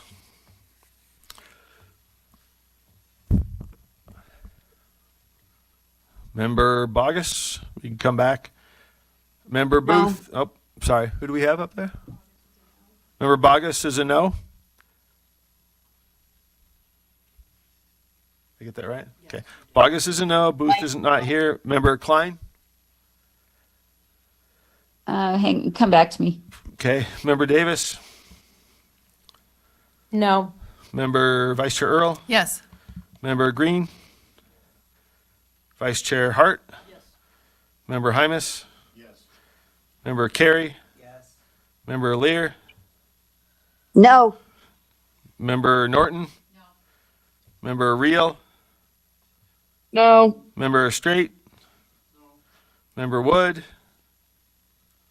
No. Member Moss is a yes. Did we go, let's see, who do we come back to? Member Klein? Yes. Member Klein is a yes. Okay, did we get everybody? Yeah. 7-7. That fails. Okay. Back to the underlying motion. Any further discussion or motions? If not, let us tee up the underlying motion that the board approve R277-726 statewide online education program draft 1 as amended on second and final reading. Any final discussion of that motion? Seeing none, we've had a good discussion. Let's vote. And I think we're back to me. Chair Moss is yes. Member Wood? Yes. Member Straight?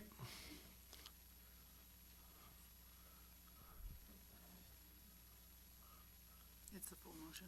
This is the full motion under okay. Member Norton? Member Lear? Oh, I missed Yes. Reel. I think sorry. you skipped me. I'm sorry, Member Reel. Sorry. I'm a yes. I'm a yes. No worries. No worries. Okay, Member Carey. Yes. Member Hymas. Yes. Member Vice Chair Hart. Yes. Member Green. Yes. Vice Chair Earl. Yes. Member Davis. Member Davis. Member. Yes. No. I'm a no. I mean, sorry. I'm a yes.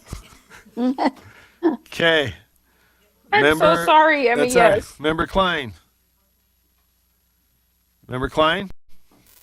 To the main motion as amended. I'm sorry, I'm trying to remember.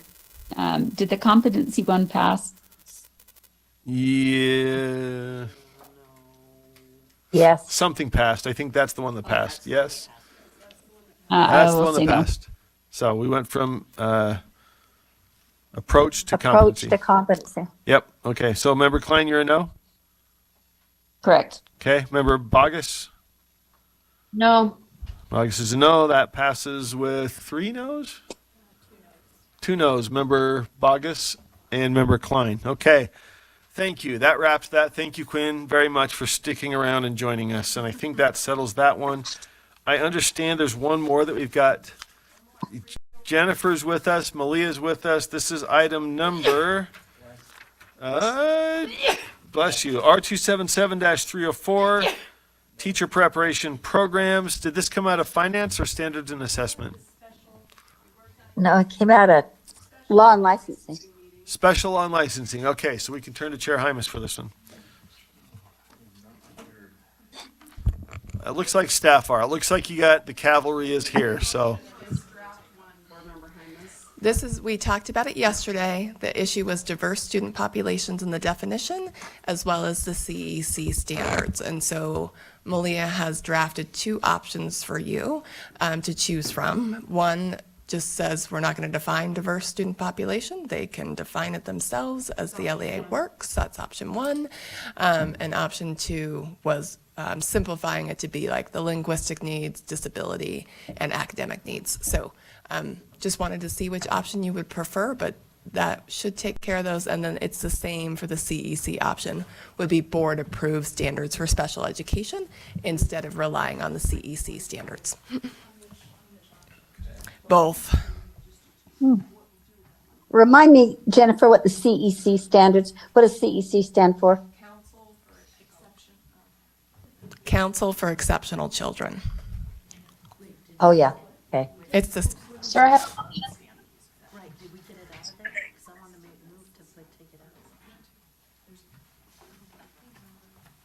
But I thought it was in there the last time we talked.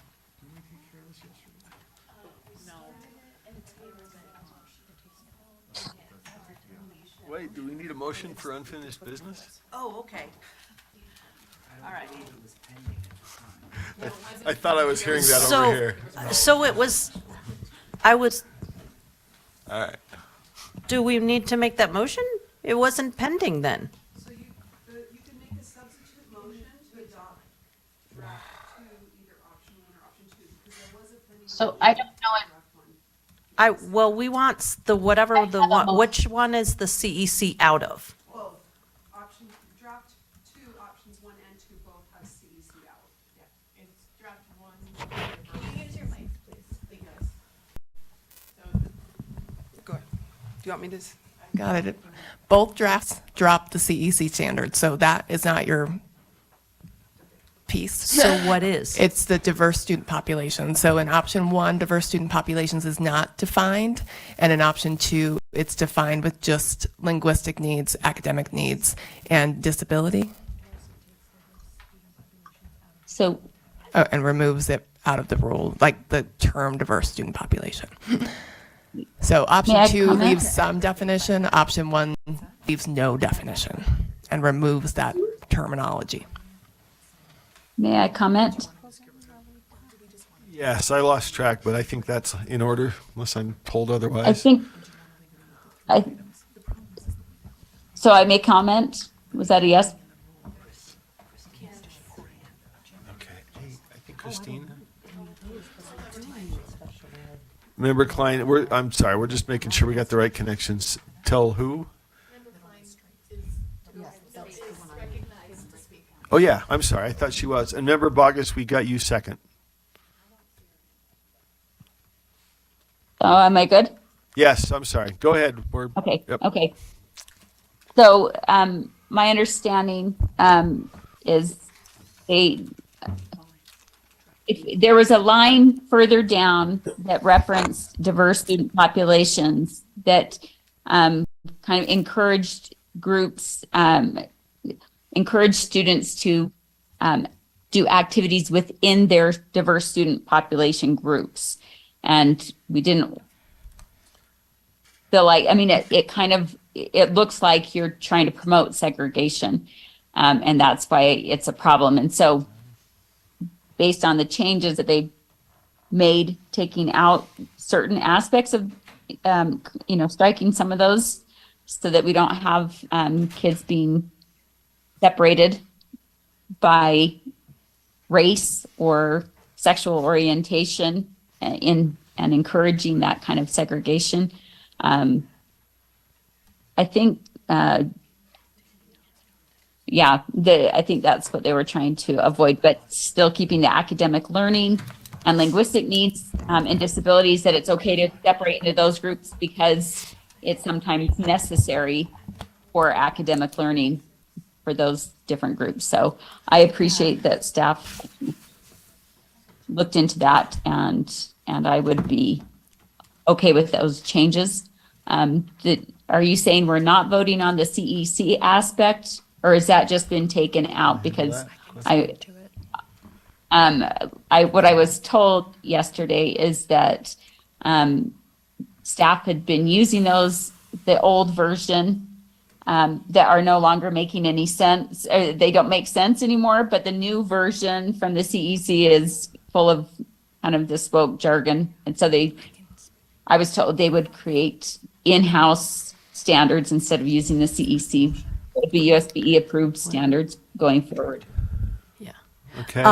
Response, Vice Chair Hart? Yeah, the CEC stuff has been taken out, as well as the gender, race, ethnicity, sexual orientation. That would be version 2. Correct. Option 2. Option 2. Draft 2, option 2. What's So draft 2, option 1? draft, Leaving I it can all in. explain the differences. go ahead. That's Why are they both draft 2 Okay, if they're so different?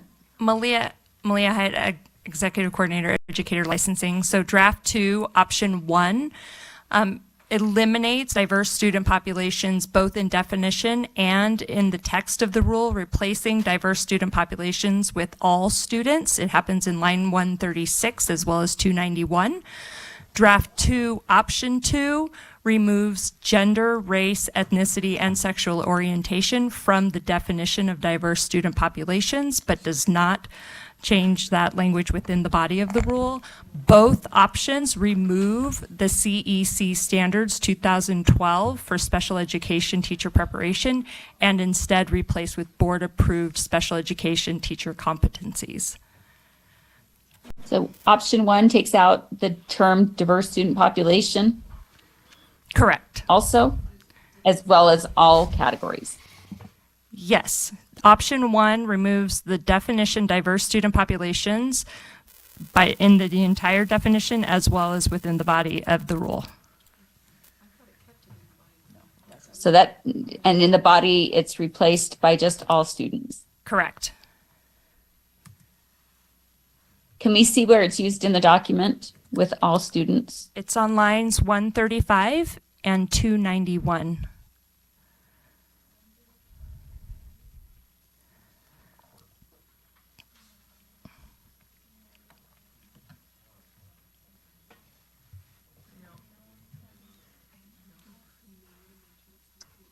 That's signing out, adopting the learning environments.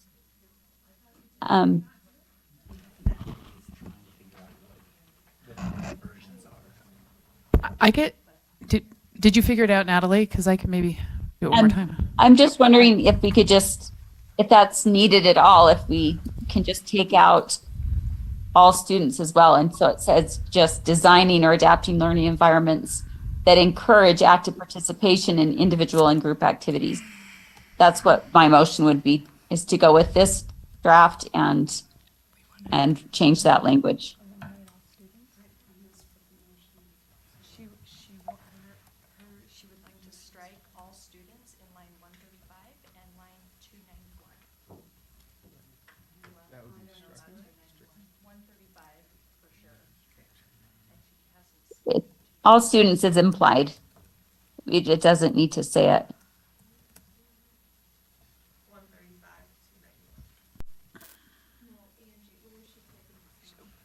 I'm underneath the main motion. She's in the motions doc.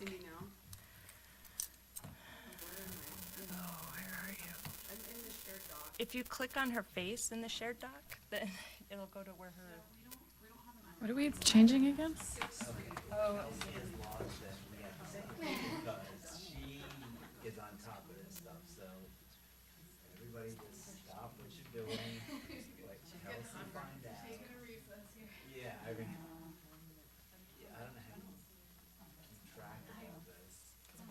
While she's tweeting. Oh, yeah, right, and she's running the board. I go home at night and I'm like scrolling through like, it's a tome created on the fly. I know. I think there's another word in there that has to be taken out for the sentence to flow, but I can't see it now.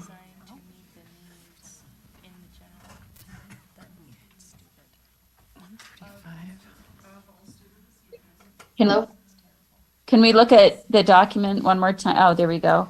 Maybe that does it. Yeah, the needs let's see, knowledge and skills I don't designed to see meet it. the needs. Am I missing something? Whoa. Needs. Oh, something changed. Okay, if I go to the ladies' room, is this gonna be a problem? Knowledge and skills design. Member Earl, you do have a bathroom pass. That's not the line that we were looking at before. She's looking at 291. Designing or adapting. Oh, learning that's environments correct. That's that- one we were looking at. So environments that encourage, yeah, so for all students, but it probably, I don't know if we need to fix that other line as well to kind of be consistent. But yes, for all students needs to be stricken in 291 and 292. And can we go back to that previous line and look at that as well? So knowledge and skills designed to meet the need. Because it's 8 o'clock at night on a Friday. Can we show the motion again? I mean, it's hot, it's visibly hotter in this.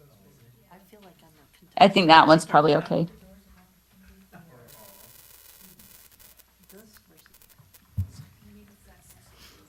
She needs a second. We need a second, please. Hearing no I second. don't think it makes sense to take it out in 135. I don't think it works.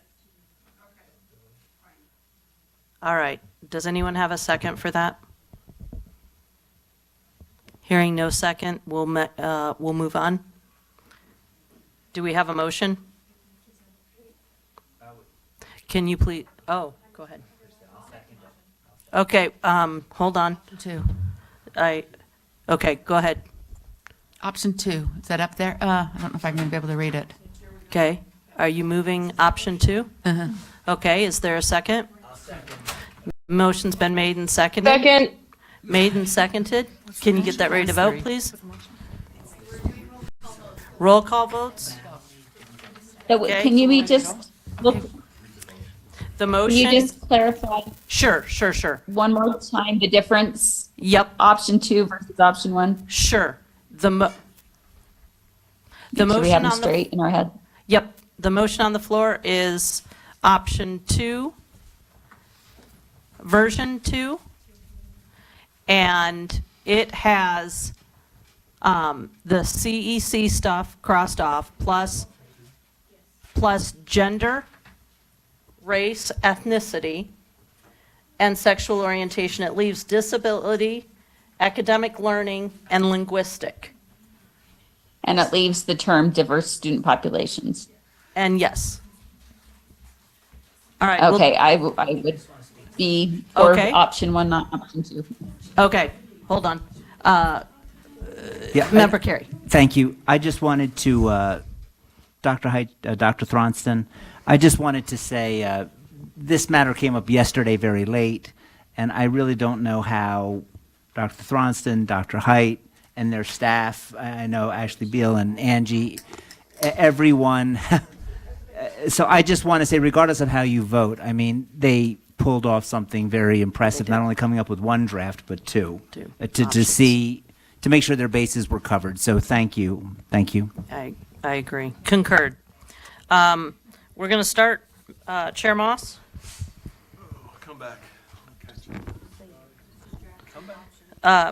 This is, okay, so the motion on the floor is that the board approve R277-304, Teacher Preparation Programs, Draft 2, Option 2, on second and final reading. I would amend the substitute motion. Hold on, I was just told that Member Davis has her hand up online. Hold on, and then we'll get to you. Member Davis. Okay, never mind. Member Klein. Never mind. In the interest of time, I'm taking it. Okay, I would, are we good? yeah, go ahead. I would amend it to say draft 2, option 1. So isn't that a substitute? Can you do a substitute for a substitute?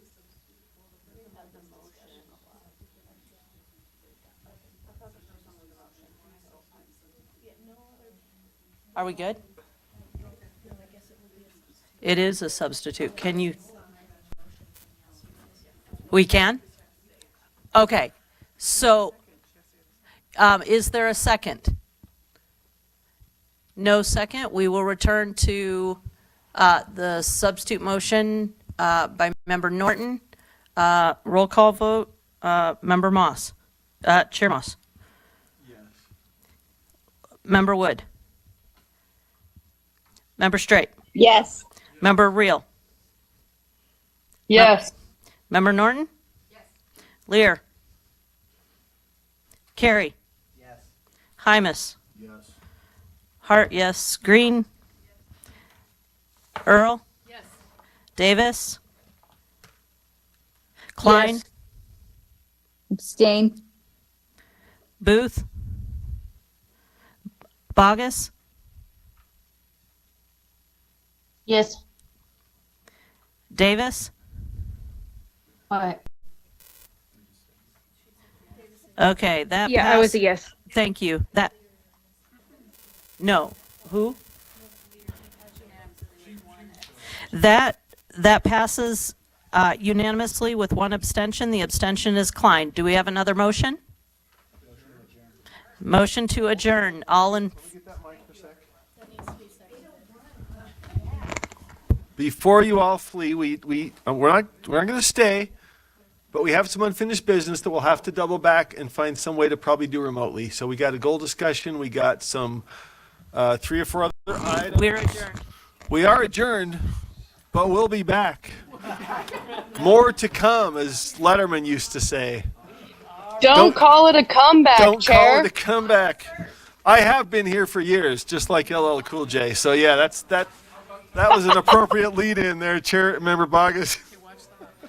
I know we have hot mics. Can and we that's do okay, that 'cause stuff in August? we're I we- didn't we- make that bad joke, sir. I don't know what you're